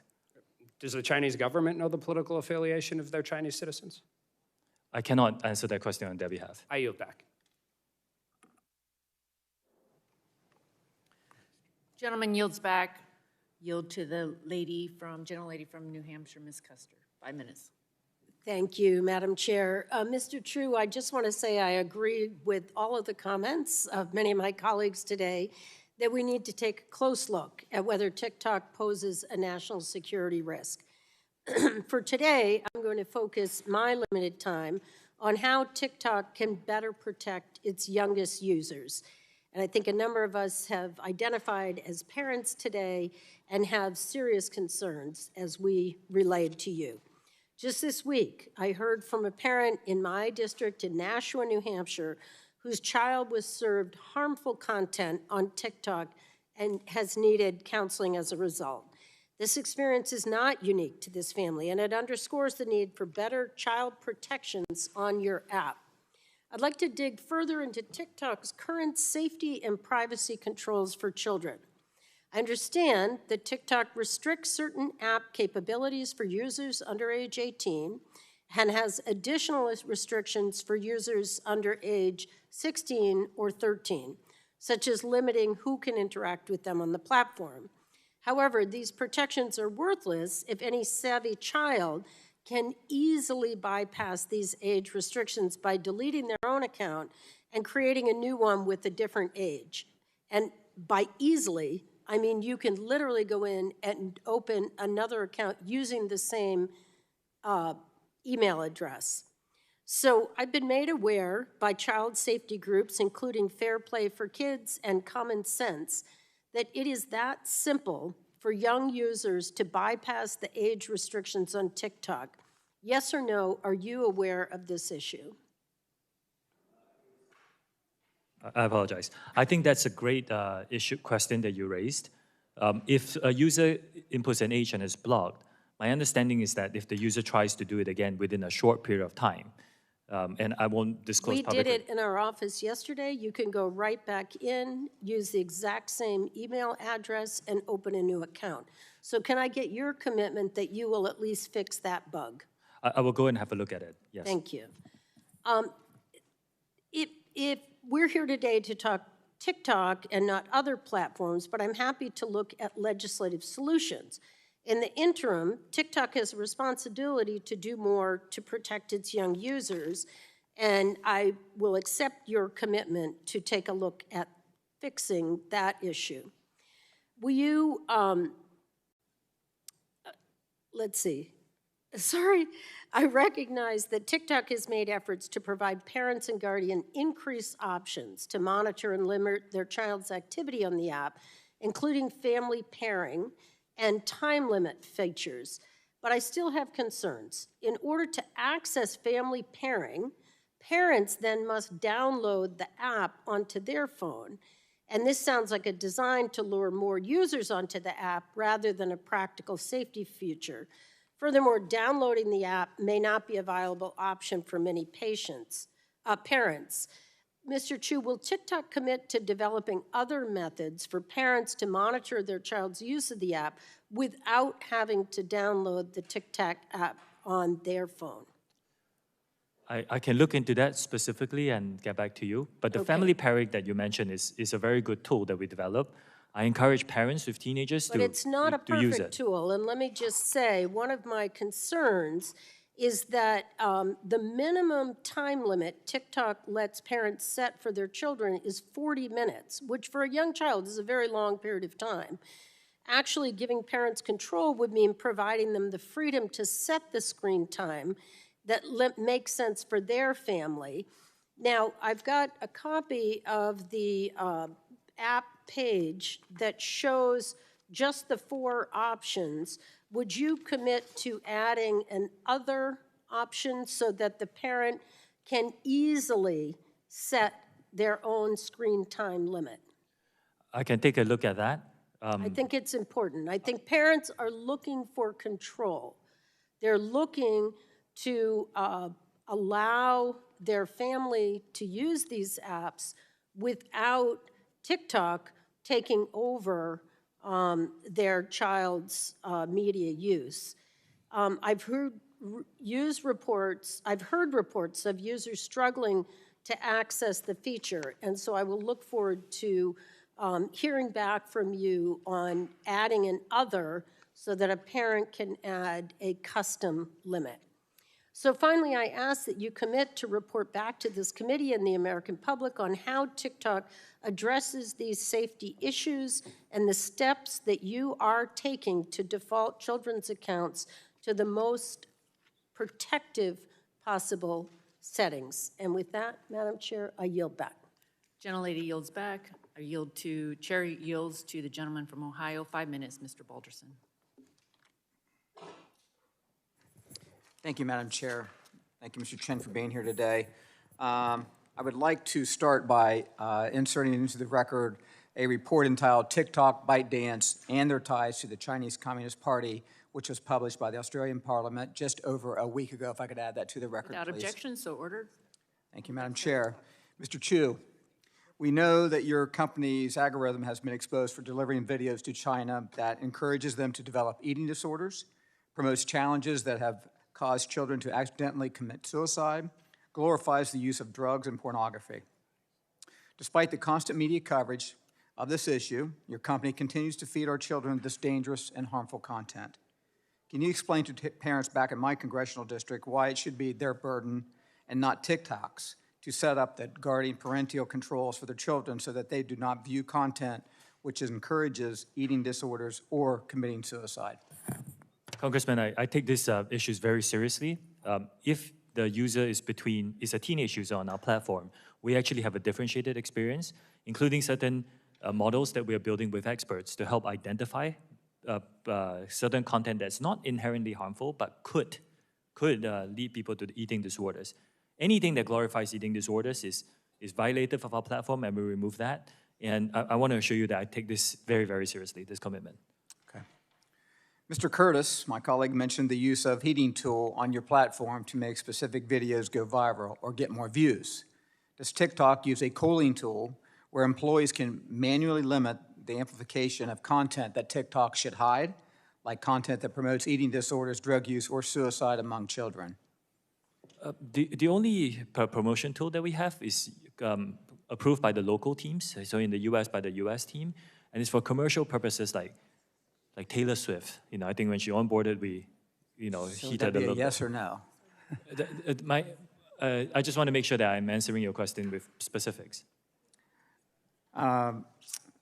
If this tool exists, why isn't it being used to cool then the spread of dangerous content? I mean, why is it still happening? Dangerous content has that violates, we remove them. When we see them, we actually remove them from the platform.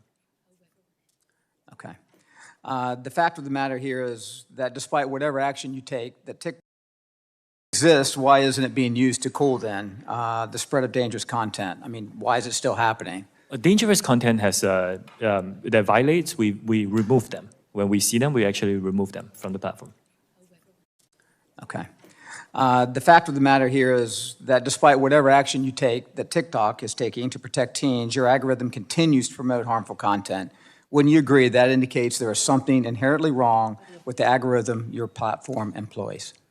I do respectfully disagree with that. The algorithm drives a great user experience for many, many users. Well, I talked about STEM content. That has 116 billion views on our platform. One more example. Book Talk is a trend that happened on our platform. It's to encourage people to read. And globally, it has 115 billion views, and it's fantastic. I've heard people telling me that they are reading more because of Book Talk. So there is a lot of good and joy and positive that can be derived from the TikTok experience. Yes, there are some bad actors who come in and post violative content, and it's our job to remove them. But the overwhelming experience is a very positive one for our community.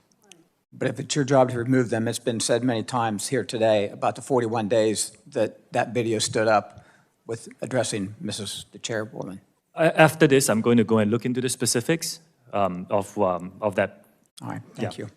Madam Chair, I yield back. Gentleman yields back. Chair recognizes the lady from Texas, Ms. Fletcher, for 5 minutes. Thank you, Chairwoman McMorris-Rogers, and thanks to Ranking Member Pallone for holding today's hearing, and thank you, Mr. Chu, for appearing today.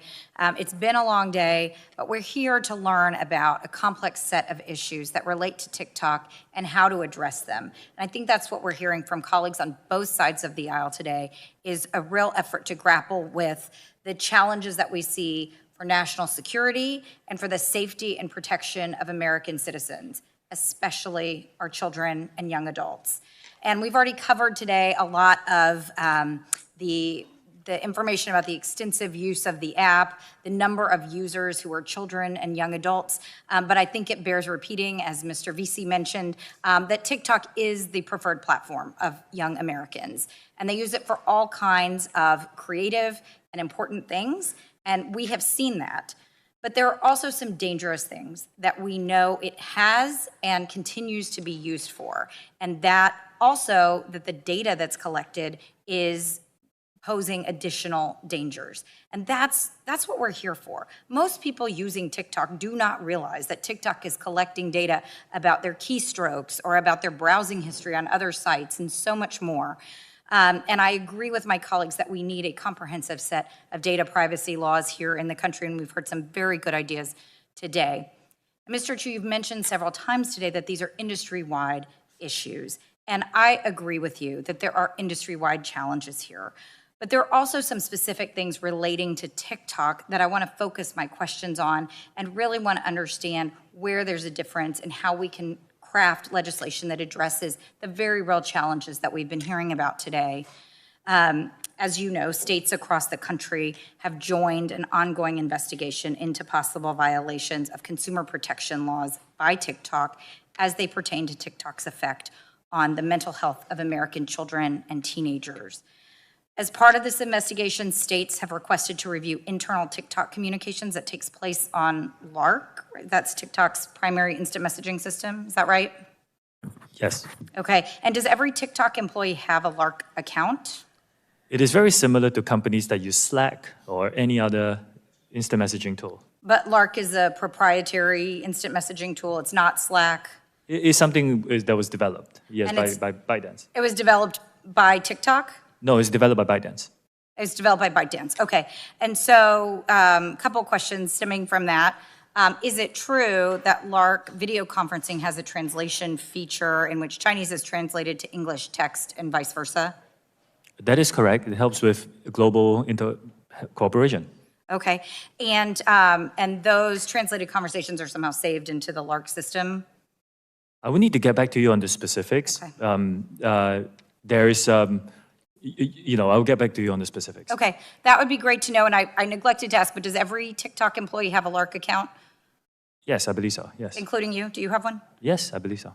Yes. And then do you have there's some kind of profile for your instant messaging system, so every employee identifies their manager and their department, who they work for, what they do. Is that all included in their LARC profile? Do you know? It's very common for companies to have enterprise messaging tools that companies use.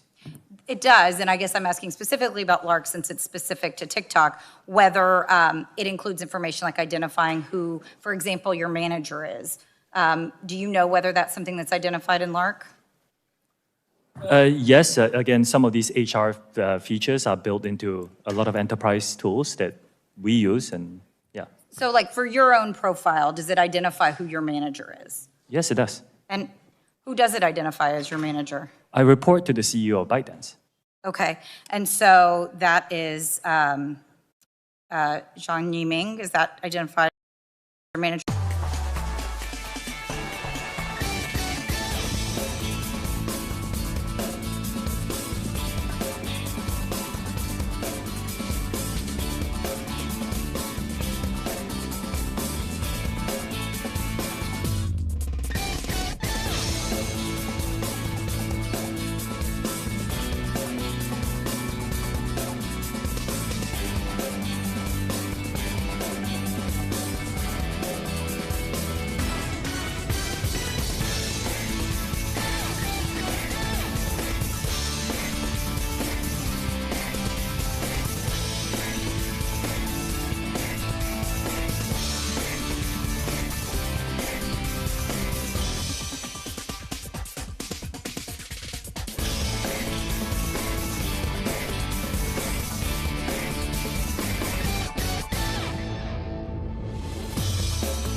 this in a minute, was we created a Civic Seal of Excellence endorsement for teachers who go above and beyond to learn about the principles that make our country great and teach those principles in the classroom. And we created a financial incentive program so that the first 20,000 teachers that went through and we kind of said it's like almost like a boot camp because there's a lot of information, that they would get a $3,000 bonus. And so we'll provide an update on how that's gone in a second. We've also established regional civics coaches and in-person teacher trainings to ensure every teacher has access. That was Governor Ron DeSantis there in Florida speaking. We'll bring some more of his comments a little bit later here on Live Now from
Mr. Chu, I am one of 6 Texans on this committee. I'm over here. So when you invoke the name of Texas, you get my attention. Mr. Chu, when you were the CFO of ByteDance, did the Chinese government instruct you on how content was to be moderated on Douyin or TikTok, yes or no? Sorry, Congressman, would you mind repeating that question? When you were the CFO of ByteDance, did the Chinese government instruct you on how content to be moderated was to be moderated on Douyin or TikTok? I was not in charge of that. That's You were the not. CFO of Okay. ByteDance. We have a discrepancy there. Reports have shown that TikTok accounts managed by Media Links TV, a propaganda arm of the CCP, pushed divisive content before the recent midterm election. Mr. Hsu, yes or no, to your knowledge, has the CCP coordinated or utilized TikTok to influence users through algorithms, state-paid content creation, or in any other capacity? No, they do not do that. We do not promote or remove any content on behalf of the Chinese government. You don't, but did the Chinese government? Do you have any knowledge of that?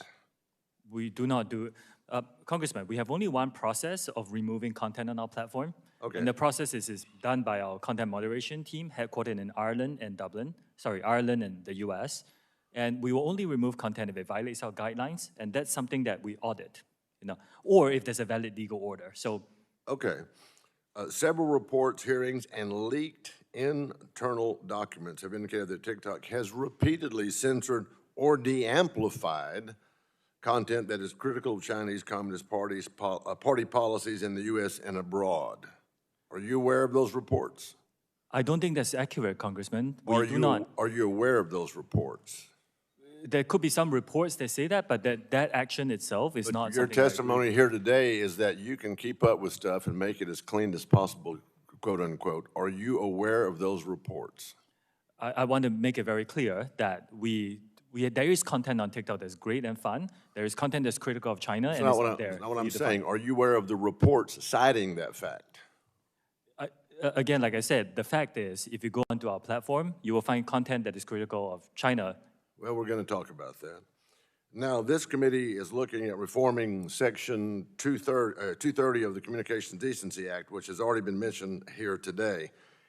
Do you think that censoring history and historical facts and current events should be protected by Section 230's good faith requirement? Congressman, that is a more complex topic. I will need to speak to my team and get back to you on the specifics. Is your team behind you? It's my broader team. I will speak to them and I'll get back to you. It's always good to have folks behind you, isn't it? Not them. Oh, no. Oh, okay, I got you. Here are my concerns with TikTok. Your claims are hard to believe. It's no secret to us that TikTok is still under the thumb of CCP influence. And let's be honest, TikTok is indoctrinating our children with divisive, woke, and pro-CCP propaganda, all while threatening our national security with Chinese spyware. In fact, let me look at my notes here. You had an exchange with Anna Eshu.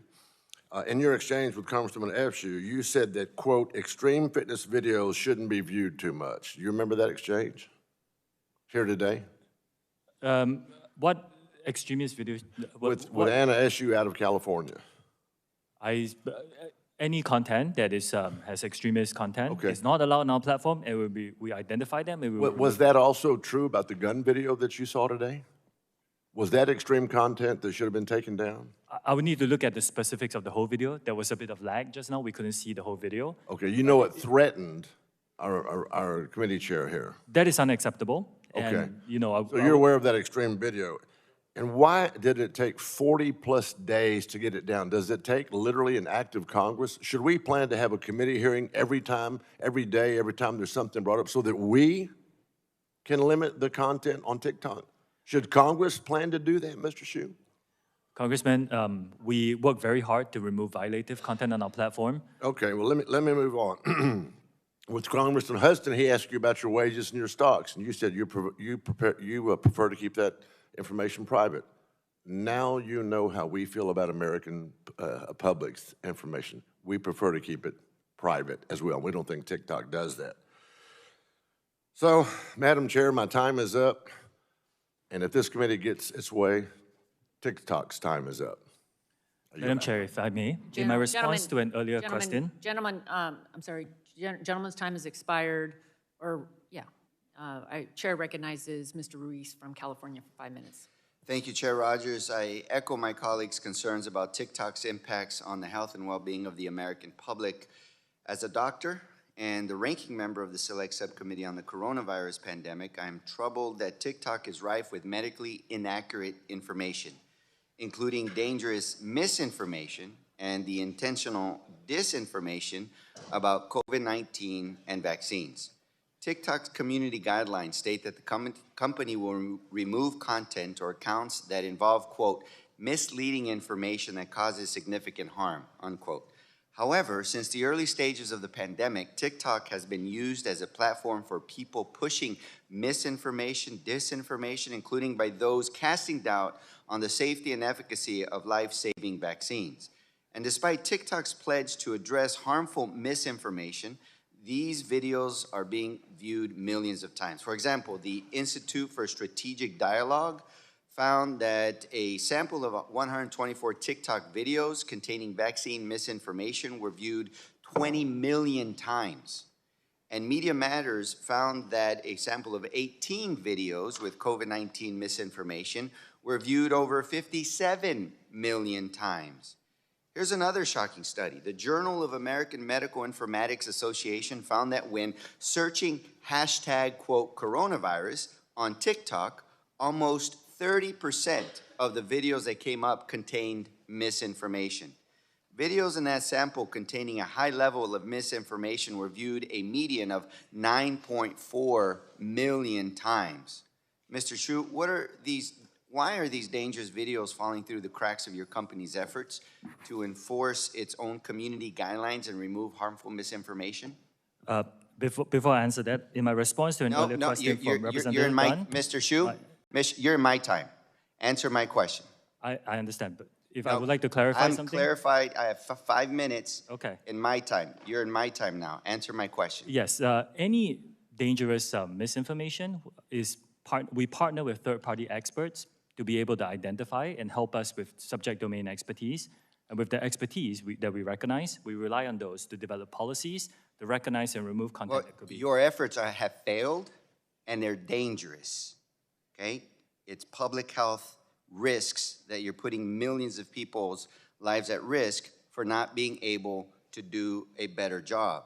And I'm concerned that TikTok's features make it users uniquely vulnerable to the spread of this misinformation. For example, TikTok makes it extremely easy to reuse audio and videos to create content, which allows misinformation to quickly spread through the platform.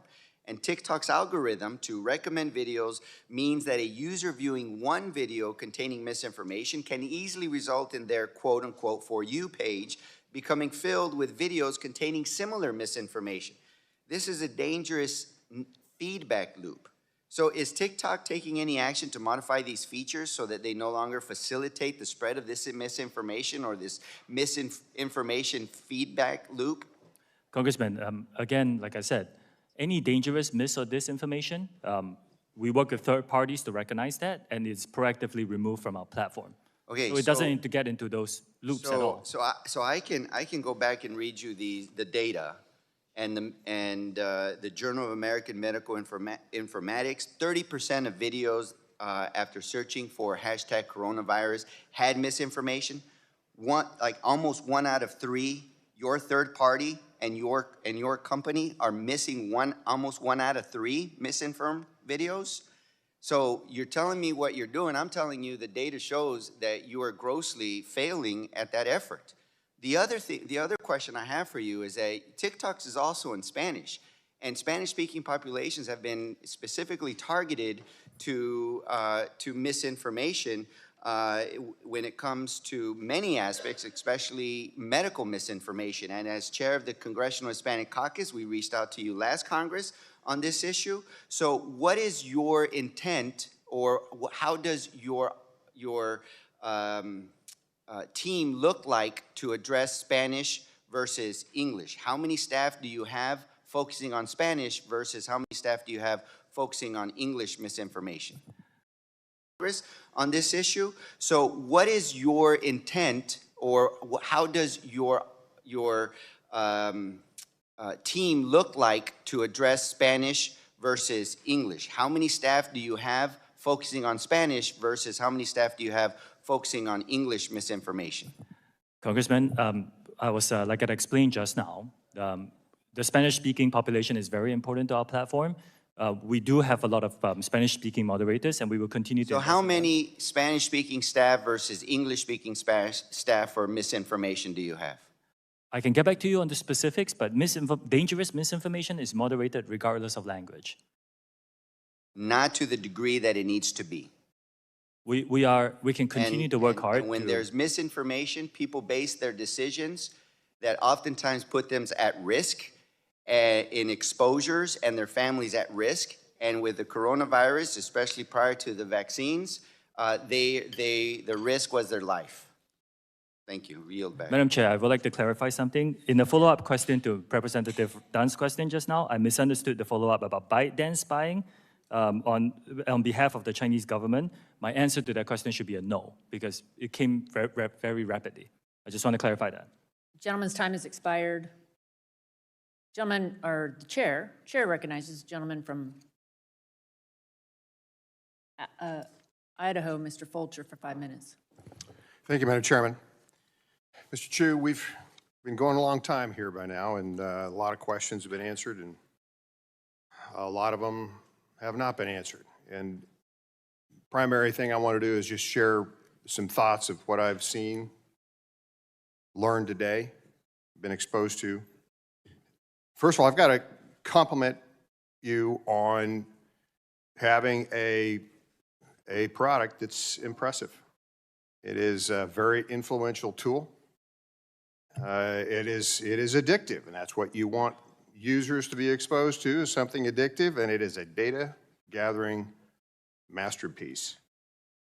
So clearly, it's got the potential to sell products, connected like-minded people with that artificial intelligence capability in a viral fashion, and perhaps spread information quicker, better than anything else that's been developed out there. Now, I'm just going to tell you, I'm not a subscriber, at least a willing subscriber. But probably in that database somewhere is my preferences with colors or foods or who I've spoken to or what I've said or my favorite newspapers. I don't know. But that's available to be sold or given to whomever or whatever. And the whatever is what bothers me. I'll use myself as an example again. If, for whatever reason, I became a target in this, I became somebody you didn't like, and I know that'd be hard to believe because you gotta like me. But let's say you didn't, or your company didn't, or for whatever reason I became an app target. That artificial intelligence algorithm could be shared or spread selectively to a targeted audience that, with negative information that maybe has been paired up with that knowledge in that app to make me look really, really bad. Or to the converse. Same thing could be done to make me look really, really good. Here's the problem.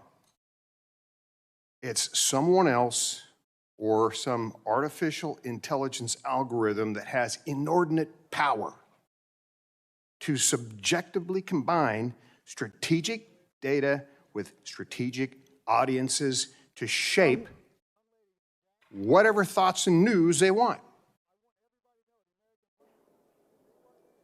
And I've equipped it, not even knowing it.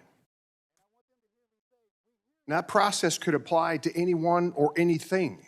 There's the danger. It could be the President of the United States. It could be their kids. It could be a company. It could be a political party. It could be a news outlet. Anything could be targeted for that selective viral spread of just some information. Mr. Chu, this may be genius, but that doesn't make it fair. It doesn't make it good, and it doesn't make it accountable. I wouldn't want my government to have that ability. I wouldn't want a company or a political party or my friend August here or my mother to have that capability.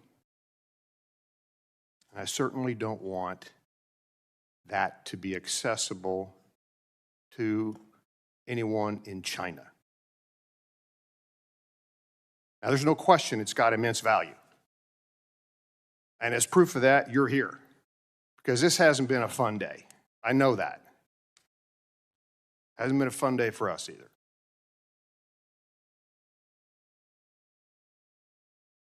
Artificial intelligence is difficult to manage once it's on auto cruise control, and it's, as we've talked about, nearly impossible to wall off data. I know the idea, I know a little bit about databases, I know a little bit about corruption of those databases. It's very difficult to wall things off. And unfortunately, there's this thing in called human nature where there's some dark components from time to time. There's always a temptation to monetize things or perhaps use some of these tools for nefarious purposes, and they can have absolutely devastating consequences. So, Mr. Chu, I'm going to wrap up my comments and just say that this is so attractive. TikTok poses as a Mr. Rogers neighborhood, but it acts like Big Brother. And that's got to stop. Madam Chair, I yield Will the back. gentleman yield? Gentleman yields back. The gentleman yield?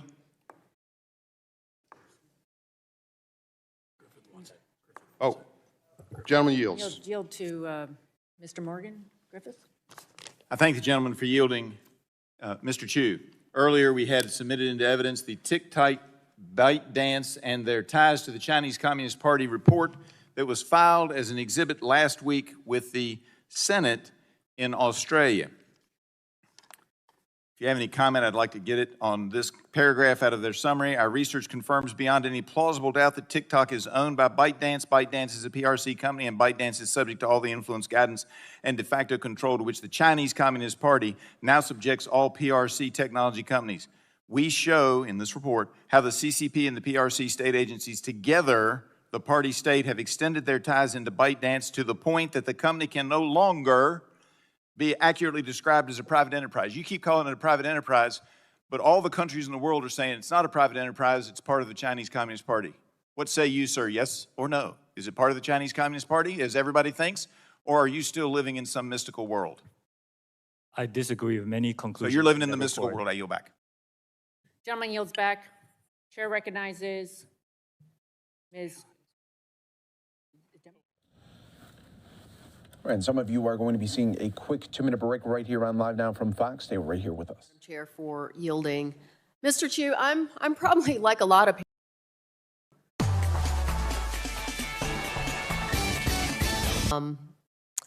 a number of us, when you testified earlier today, you mentioned that the over 35 segment was a growing group of potential users. As if over 35 is old, and I realize that my own children think that I'm ancient, our 4 boys. But like a lot of us up here, we understand that there is some potential good. And of course, many of your influencers are doing what they're doing for all the right reasons. But one thing in your testimony you said a lot was safety. But as a mother and as a member of Congress and as someone who's very concerned about drug use in our country, I was surprised that that didn't come up once in your testimony, no real reference to it here today. You know, I've raised my concerns in general about social media platforms serving as an illegal marketplace for drugs in prior big tech hearings, and I plan to continue that focus during today's hearing. Mr. Chu, a March 8th, 2023 article in the Washington Post detailed the fact that TikTok has made little progress in combating the sale of illegal drugs on your platform. In fact, Colorado Attorney General Phil Weiser said that getting drugs on a platform like yours was nearly as convenient as using a phone to order a pizza or call an Uber. That same article mentions that law enforcement agencies have been frustrated by TikTok's lack of competition in the form of data sharing. In my view, TikTok has taken little action in response to this crisis.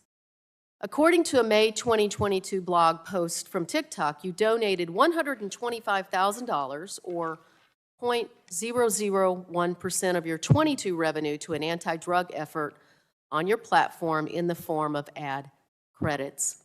You also redirected hashtag drugs, hashtag fentanyl, and other obvious hashtags away from posts selling drugs to a community resources page, as if a teenager looking for drugs is going to look for them at hashtag drugs. Drug dealers have easily worked their way around this, using emojis and slang to communicate that they have drugs for sale. To this day, it is possible for anyone to log into your platform and acquire drugs, and the consequences of that can be fatal. What are you doing to move past these token efforts to prevent teenagers from accessing drugs on your platform? Look, as parents up here today, we may not understand everything about your platform. I'm not a tech guru. Many of us up here may not use exactly the right language, but we know when our kids are at risk, and our kids are at risk on your platform. So what are you going to do to move past these previous token efforts? Congresswoman, we do take illegal drugs content on our platform very seriously. It violates our guidelines to proactively identify and remove them. And as you pointed out, if anybody searches for any drugs on our platform, we do point them to resources to help them with that. At the same time, we have also taken product changes. Like, for example, we don't allow our under 16 users to use direct messaging. And the reason is because, we wanted to, there was a trade-off here. And we believe that, it will protect these younger users better from getting contacts from people trying to push illegal activity. So we will continue to work on it. Again, no company can be perfect at this. We're not saying we are. Mr. Chu, I, with all due respect, the no company can be perfect line has been used way too much today. I'm going to reclaim my time. Clearly in the 3+ hours you've been before us today, what you're saying about Project Texas just doesn't pass the smell test. My constituents are concerned that TikTok and the Chinese Communist Party are controlling their data and seeing our own vulnerabilities. If you were an American company, we could look at your 10K, we could see who your shareholders are. The answer you provided earlier today, you'd rather not tell us what your compensation is or how it's derived.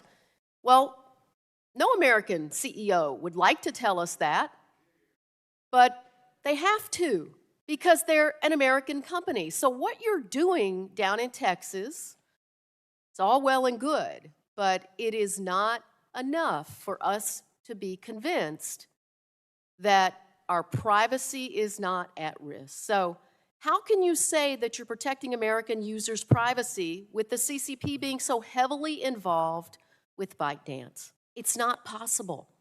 China won't even carry your product.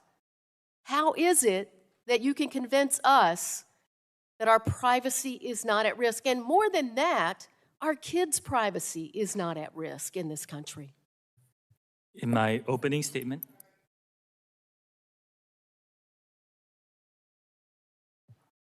Thank you, Madam Chair. Gentlelady's time has expired. We're going to have to continue on. Gentleman from Georgia, Mr. Allen's recognized for 5 minutes. Thank you, Madam Chair, and thank you, Mr. Chief, for being here today. September 2021, the Wall Street Journal published an article titled "How TikTok Serves Up Sex and Drug Videos to Minors." This article gives a chilling depiction of the types of content that TikTok's algorithm is curating for our children. This article claims that your application served an account that was registered as a 13-year-old, quote, videos about drug use. It referenced to cocaine, meth addiction, and promotional videos for online sales of drugs. The algorithm was also found to have delivered countless videos depicting, quote, pornography and other adult content to the device of an account that was registered as a 13-year-old. Could you please explain to the members of this committee and parents across the country why your company deems it acceptable for such inappropriate content to be prominently featured on a child's For You page? A lot of the content that you mentioned, Congressman, are violative of our own policies, and we don't think they're acceptable, and we will remove them when we identify them. We take this very seriously. I mentioned this. This is an industry-wide challenge. We're investing as much as we can. We don't think it represents the majority of the user's experience on TikTok, but it does happen. Some bad actors try and come in and post some of this content, and we're doing our best to invest as much as we can to remove them.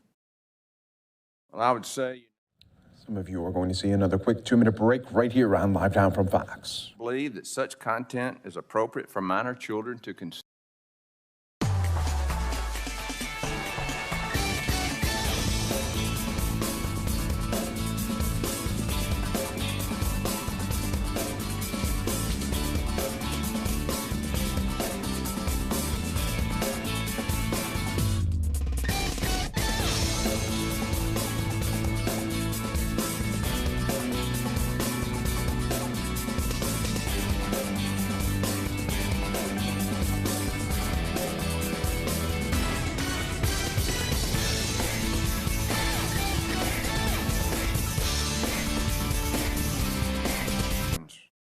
TikTok, CapCut, Lark, FaceU, all of these apps are also controlled by ByteDance and pose serious privacy concerns.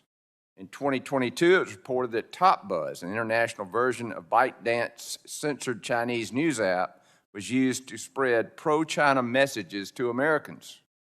When it comes to the data privacy of Americans, we must have a clear set of guidelines to ensure Americans' data is protected and not passed along to unknown third-party actors who could pose a threat to our security. I urge my colleagues to continue to work together to pass a national data privacy bill, not just one out of the House Energy and Commerce Committee, but also through the House of this Congress. It is the only systematic way we can address privacy concerns.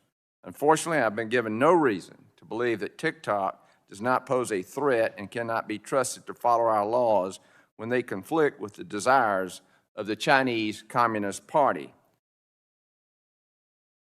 Your firewall that you're talking about, if you had a bad actor in your, what you call your Texas initiative, could get through that firewall and send any information that they wanted to send anywhere directly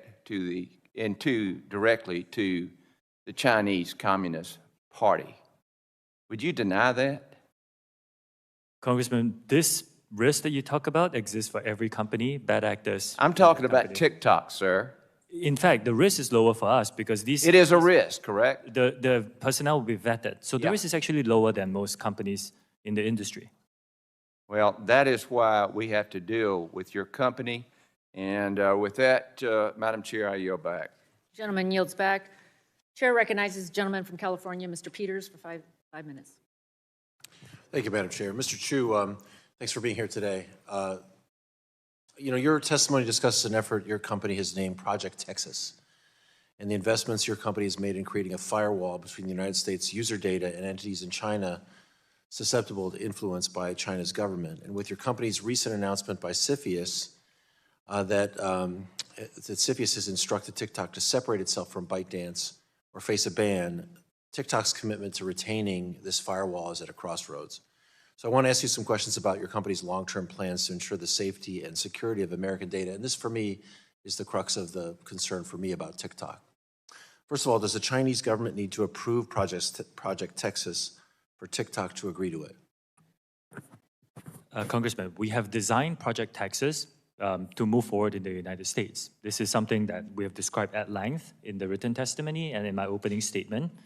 The firewall of American data stored on American soil by an American company overseen by American personnel. This is designed to move forward in the United States. But does the Chinese government need to approve Project Texas for you to agree to it? We do not believe so. How is TikTok considering the future of Project Texas in the event of a sale or other ownership changes? Are there elements of the Project Texas that TikTok would change prior to, or? I cannot speak on this hypothetical or on, on potential, owners who I cannot represent. Okay, you don't know. I don't know, yes. Despite Project Texas's planned positive changes, it does include several broad exceptions that would allow large amounts of U.S. user data to routinely leave the country. I want to know a little bit more about these exceptions so I can understand whether Project Texas can live up to its promise protecting Americans' user data. I understand that under Project Texas, business data and public data will be permitted to regularly leave the United States. Is that correct?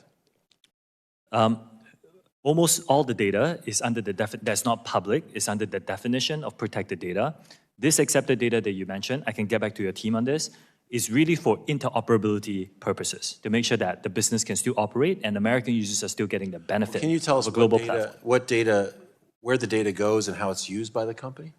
It will travel outside of the United States, but I can get back to you on the specifics. It's data that it cannot be used to identify users, so it really is data that ensures the interoperability of the platform. And I understand that. I think we would want to have some understanding of how we would distinguish that by definition and then also how it would be enforced. I can get back to you on those specifics. How is the U.S. data used to promote certain content back in the United States market, for instance? I'm sorry? So you'll have U.S. data feed the, right. Can you discuss, when you discuss where the data goes and how it's used by the company, how and at what points of data transfer does the U.S. data feed the PRC developed algorithm used by TikTok? How would the data that you're talking about? TikTok is not available in mainland China. The PRC developed algorithm used by TikTok, how does U.S. data get fed by that? The algorithm that leads to the US app is in the Oracle Cloud infrastructure and is trained by US and global data. Again, TikTok is not available in mainland China. How can we trust that these exceptions for Project Texas won't be abused by China's government or by foreign adversaries? This is the fourth commitment: transparency, third-party monitors, including the definitions of these exceptions, and we can be very transparent on how they're used. Okay, I guess my question. Some of you will be seeing our final break here of this hour right here on Live Now from Fox. Interoperability that you suggest needs to be shared, with what data would it be shared?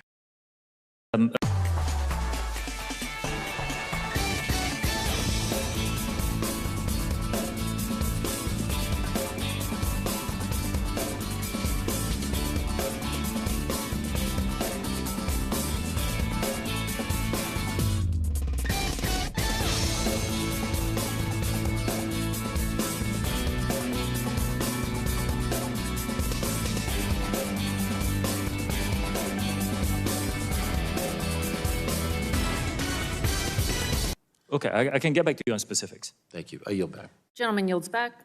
Gentleman from Texas, Mr. Pfluger, is recognized for 5 minutes. Thank you, Madam Chair. Mr. Chu, I got to hand it to you.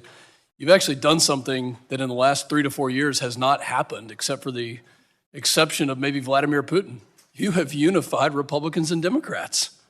And if only for a day, we're actually unified because we have serious concerns. Does TikTok support good? I mean, is TikTok a platform for good? Just yes or no? I believe yes. Okay. Does TikTok support freedom of speech? Yes, it's one of the commitments I've given this committee. Do you personally support the First Amendment? Congressman, I'm here to talk about As the CEO of TikTok? I'm here to talk about TikTok. As the CEO of TikTok, do you support TikTok supports freedom of speech. Thank you. Does TikTok support genocide? Again, Congressman, I'm here to talk about TikTok. Does TikTok support genocide? Does TikTok? No. Okay, thank you. Okay, but I'm here to talk about reclaiming my time. I'm going to go to a video now, and it's from Inez Cantor Freedom. And I'd like you to see Inez Cantor Freedom, who has spent his entire career post-MBA fighting against human rights violations within the Chinese Communist Party. Go ahead and play this video, which highlights a situation that allegedly shows some human rights violations inside China. Please play.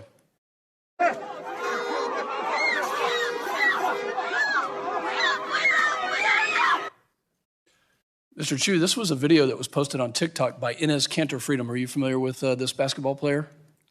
I'm not familiar with the specifics of this, but I can tell you that... Are you familiar with the player Inez Cantor Freedom?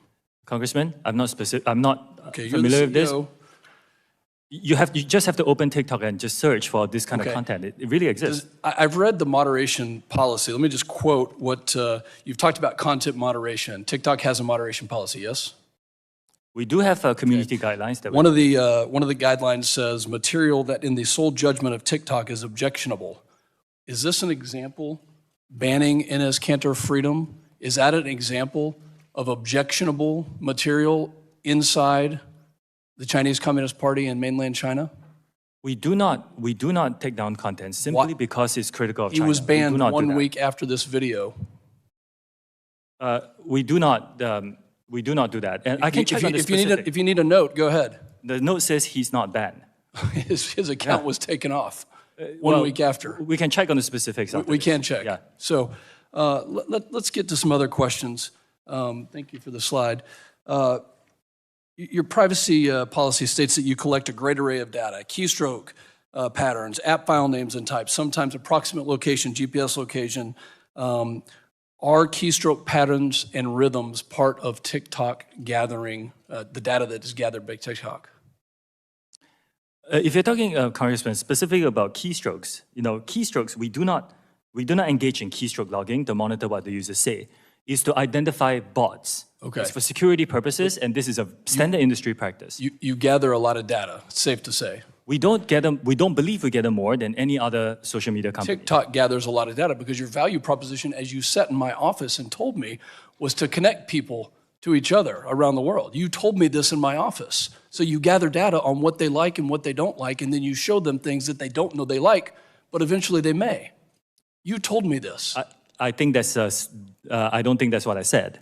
What I said is that we connect people together, yes. These are interest signals, and that doesn't mean that we collect more data. Are you aware of any instances of TikTok distributing content from Chinese state media?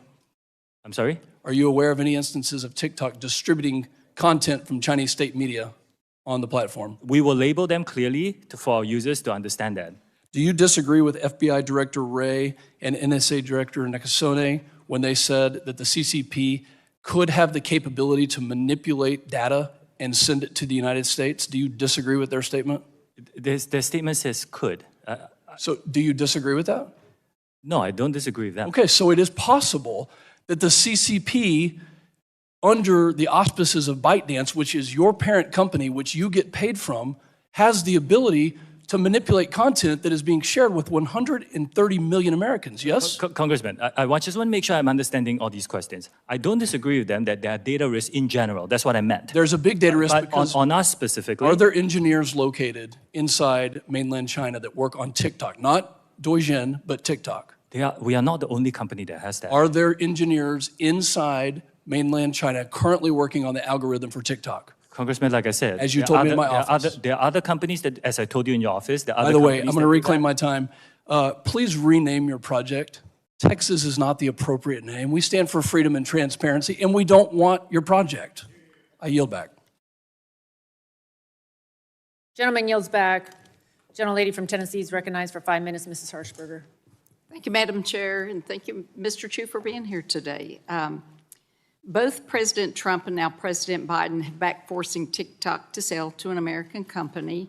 However, the Chinese Communist Party has put export controls on algorithms, ByteDance that power TikTok. And of course, this has created a gauntlet of regulatory hurdles in China and the U.S. that prevented the sale of TikTok. Now, as a longtime business owner, I want to tell you, Mr. Chu, that waiting until your hands are forced will only drive down the price of your app. And right now, both your hands are tied.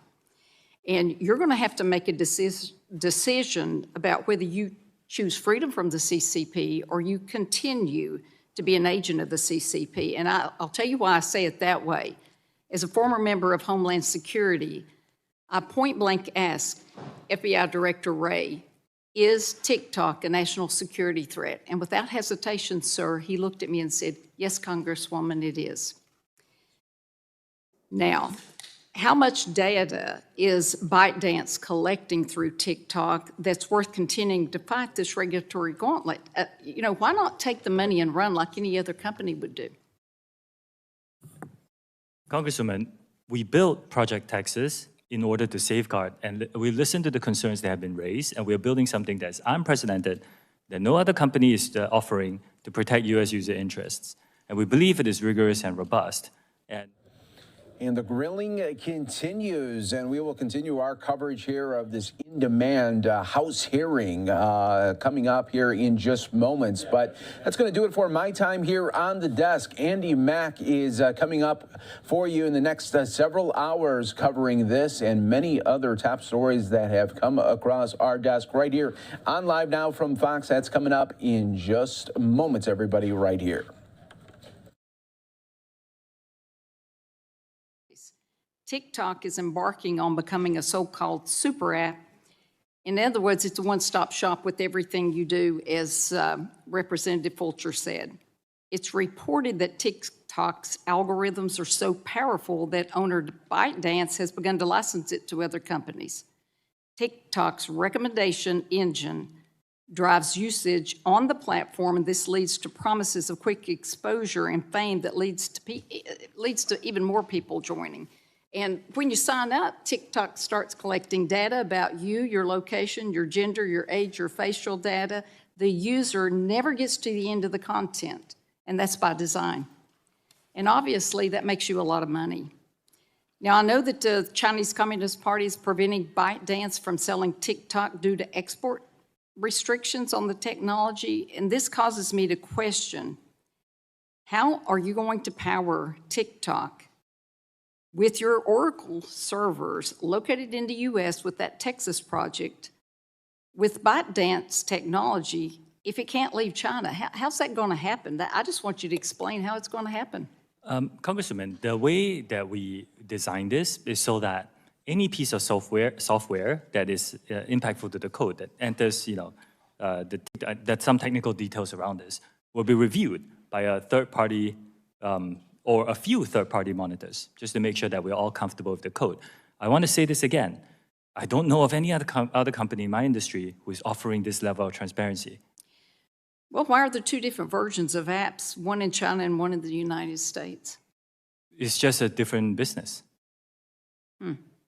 Well, I think we all know the reason that the Chinese get a different version, because ByteDance puts China first and America last. And, you know, TikTok has, with everything we've heard today, sir, when you see 13-year-olds, 16-year-olds, you see the degradation that's happening to our youth and our society. You know, it's deceptive, and it's destructive comment, and it's comments, and the worst thing is that it's deliberate, sir.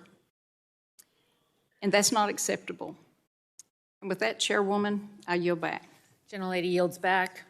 Gentlelady from Iowa, Ms. Miller-Meeks, recognized for 5 minutes.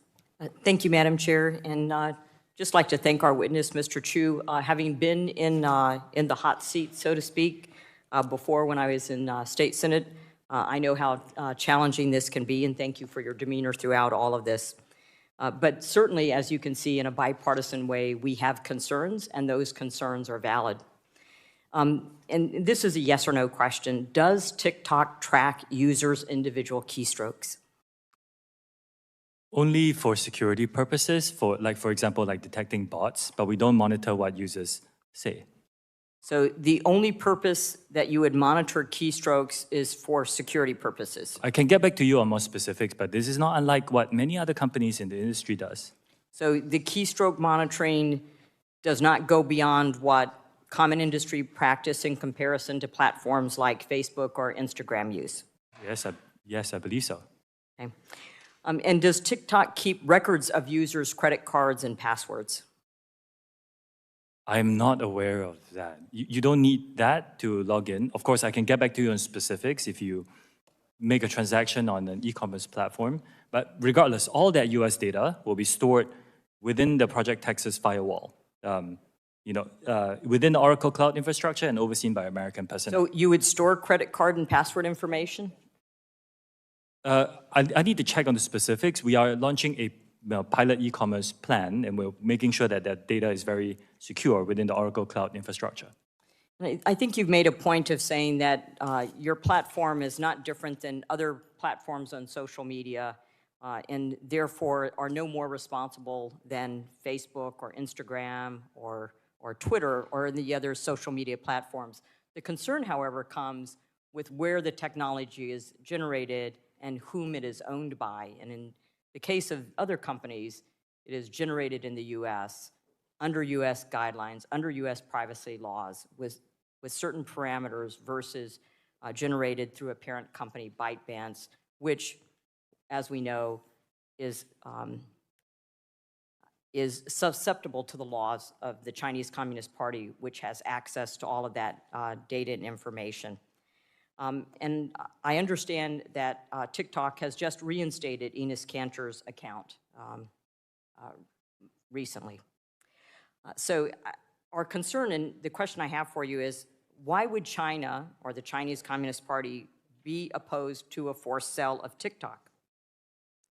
I cannot speak on behalf of the Chinese government. I can say that we designed Project Texas to take it forward here in the United States. And again, I believe it offers unprecedented protection for US user data. Yeah, I think the problem is when there is a lack of transparency, then that leads people to believe that there's something more nefarious and that there is, in fact, data that is captured, is stored, and poses a risk not only to children in the United States, but also poses a risk to national security. With that, I yield the rest of my time to my colleague, Jay Obernolte. I thank the gentlelady from Iowa for yielding. Mr. Chu, I'd like to continue our discussion about Project Texas and the technical details about what you're proposing to do. So you are migrating all storage of US user data to the Oracle Cloud infrastructure, and you think that that'll be done by the end of the year, was that right? Again, I can get back to you on the technical parts of it. The migration today, by default, all new US data is stored by default already. Sir, I'm just using what you said in your testimony in your opening here. It is stored there by default. What I said in my testimony is I'm deleting legacy data. This is in Virginia and Singapore. That's the difference. When this migration is complete, who will have access to that data?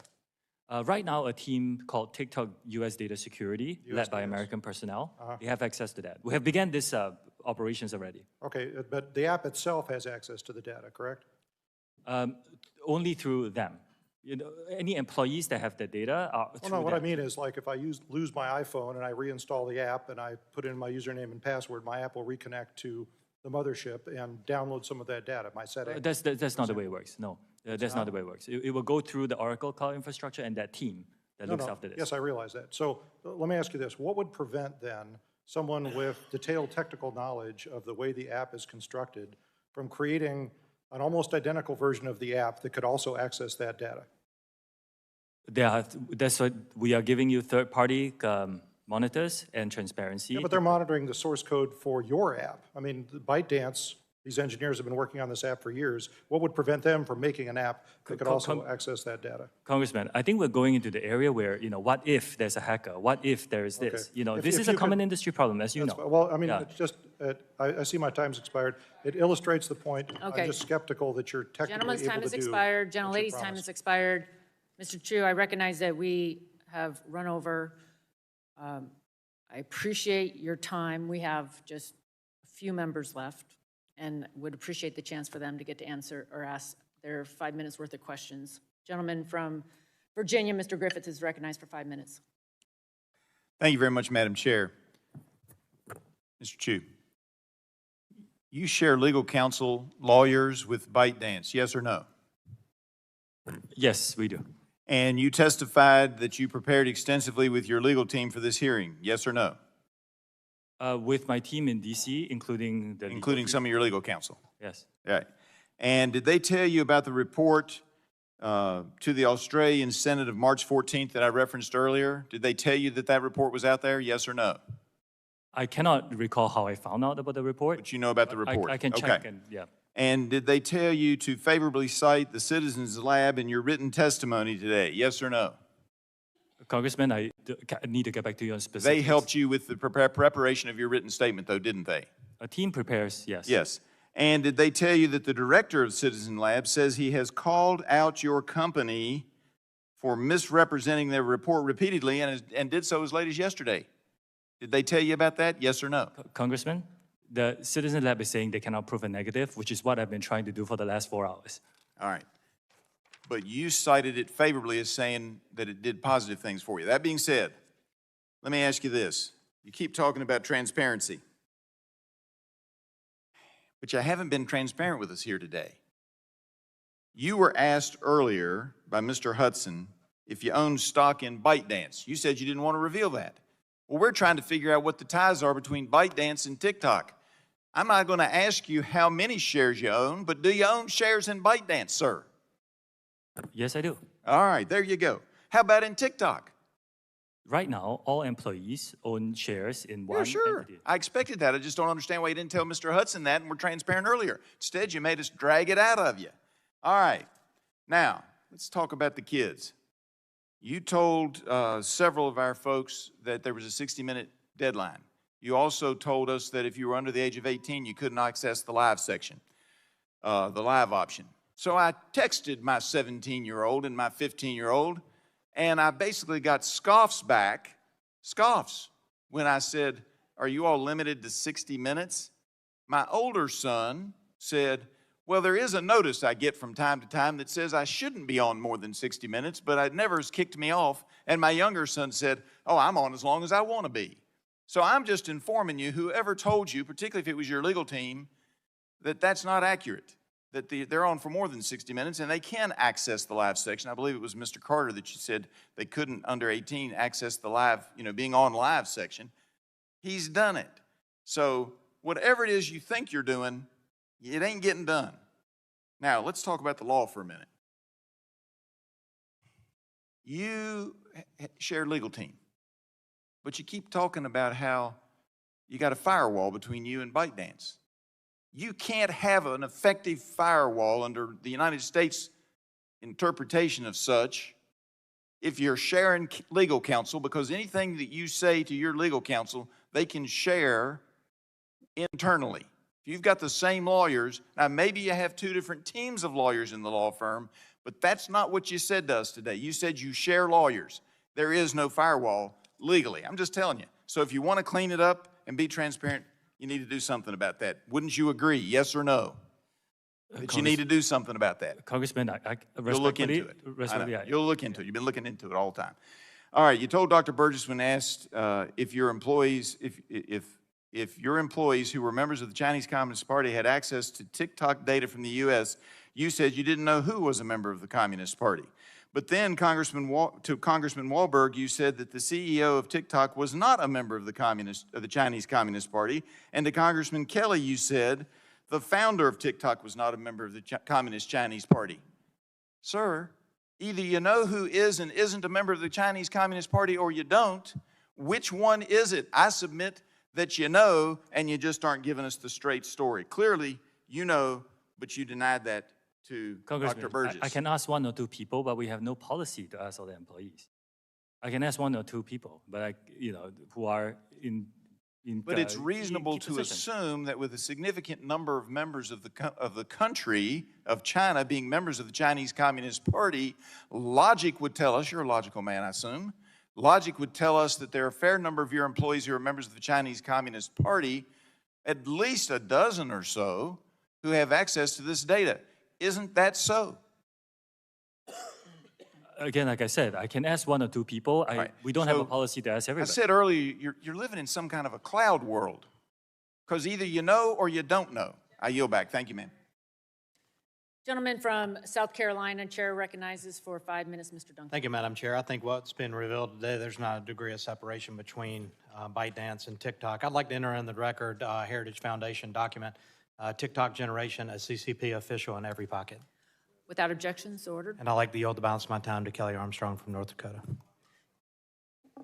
Thank you, Madam Chair. Mr. Chu, the TikTok privacy policy details extensive data collection on users. One line states that we may collect information about you from other publicly available sources. What publicly available data is TikTok collecting and adding to the profiles of users? It will be publicly available, but I can get back to you on specifics. Okay, what is the purpose of obtaining even more data on your users beyond the data collected from the platform? We collect data. We want to give our users, by the way, a lot of transparency on what data we collect. We give them choices on the controls of their own privacy settings.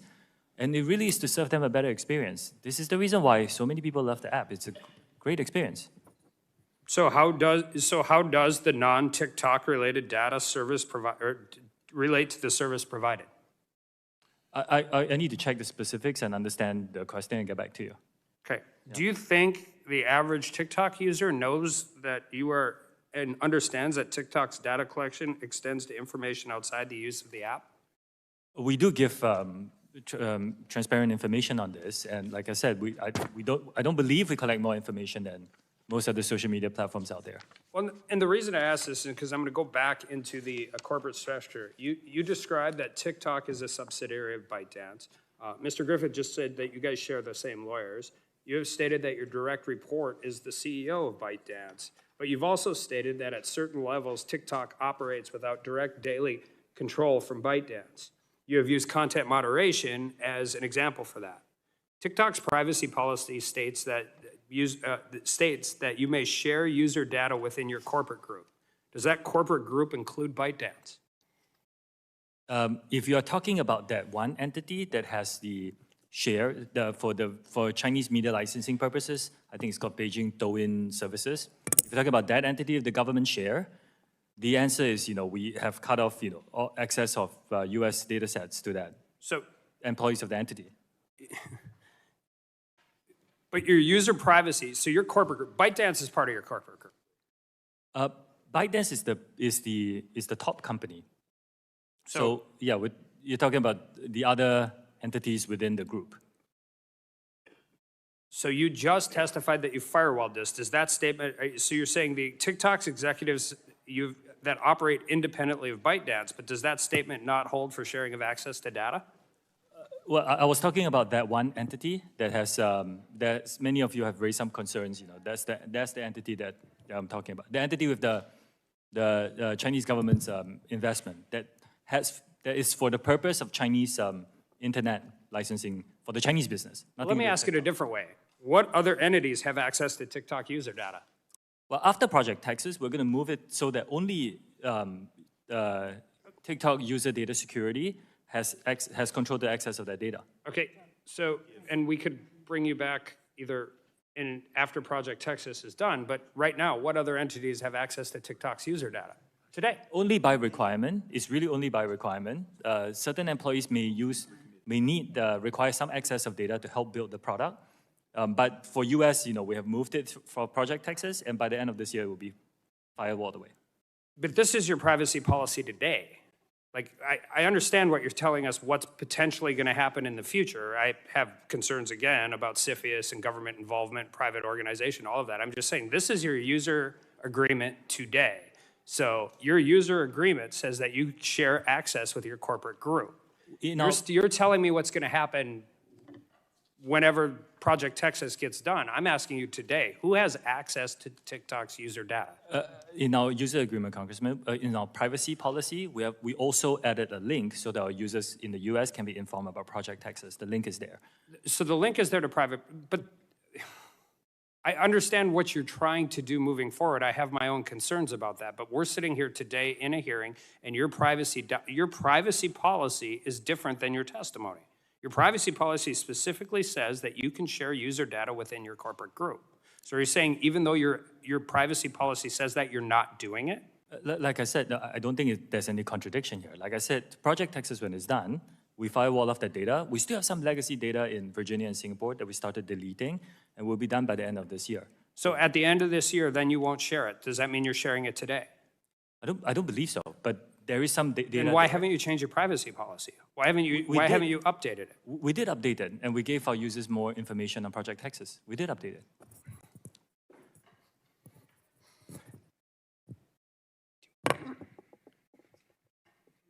Oh, sorry.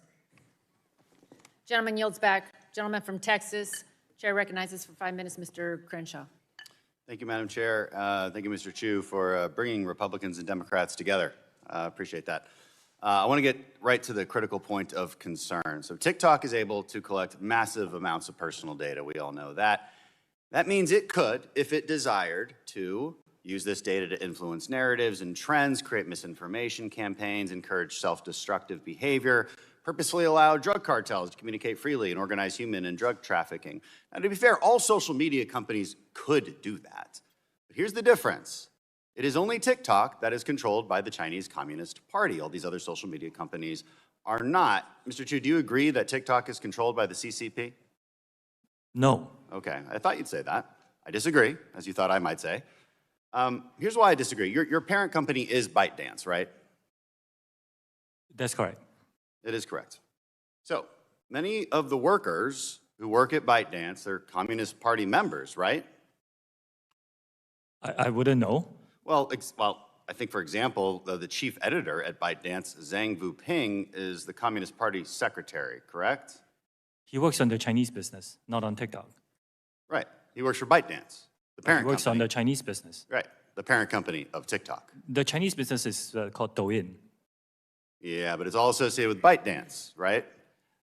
So ByteDance owns a number of businesses. Right. They are You all report to ByteDance. Everybody's part of ByteDance.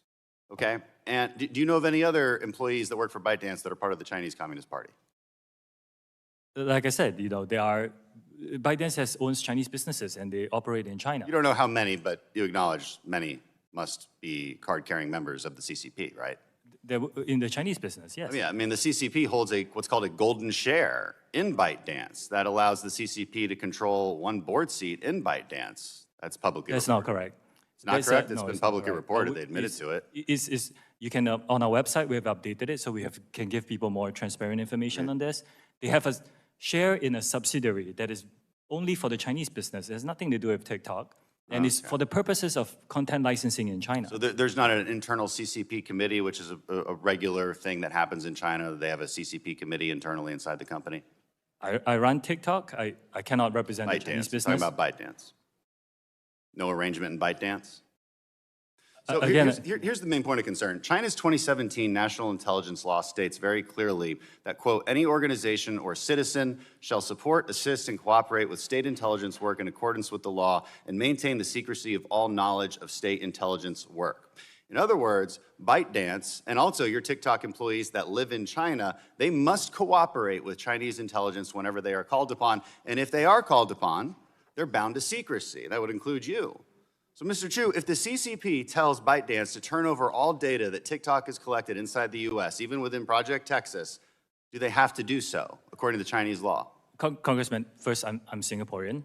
That's fine, but there are employees of yours and ByteDance is in China. We understand this concern. In my opening statement, we said, we hear these concerns, we didn't try to avoid them or trivialize them. We built something where we take that data and put it out of reach.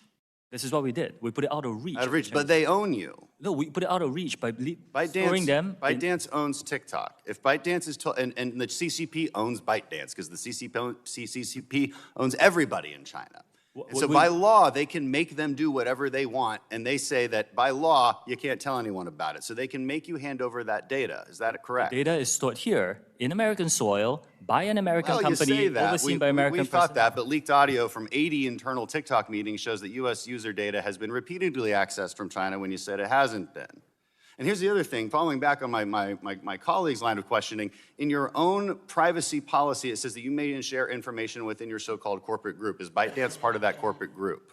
If you're talking about the share of the entity with the share, like I shared with the previous. Is ByteDance part of the corporate group? ByteDance as a holding company is part of the corporate group, yes. It's part of the corporate group. Yeah. Okay, so your own privacy policy says you have to share data with ByteDance.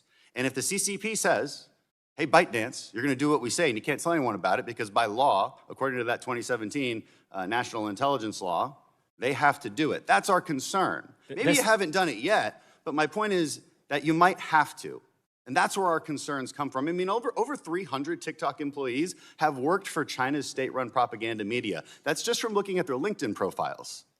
Okay, so and my last point is this. I want to say this to all the teenagers out there and TikTok influencers who think we're just old and out of touch and don't know what we're talking about, trying to take away your favorite app. You may not care that your data is being accessed now, but it will be one day when you do care about it. And here's the real problem. With data comes power. They can choose what you see and how you see it. They can make you believe things that are not true. They can encourage you to engage in behavior that will destroy your life. Even if it is not happening yet, it could in the future. The long-term goal of the Chinese Communist Party is the demise of the American power, and that starts with our youth. At any moment, they could demand that all of TikTok's data be used to design an AI algorithm with the sole purpose of promoting Chinese interests and destroying our society from within. You want to know why Democrats and Republicans have come together on this? That's why we are so concerned. Thank you, and I yield back.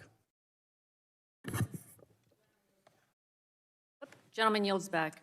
I remind the members they have 10 business days to submit questions for the record, and I ask our witness to respond to the questions promptly. Pursuant to committee rules, I ask unanimous consent to enter the documents from the staff list into the record. Without objection, so ordered. Members should submit their questions by the close of business on April 6th. Without objection, the committee is adjourned.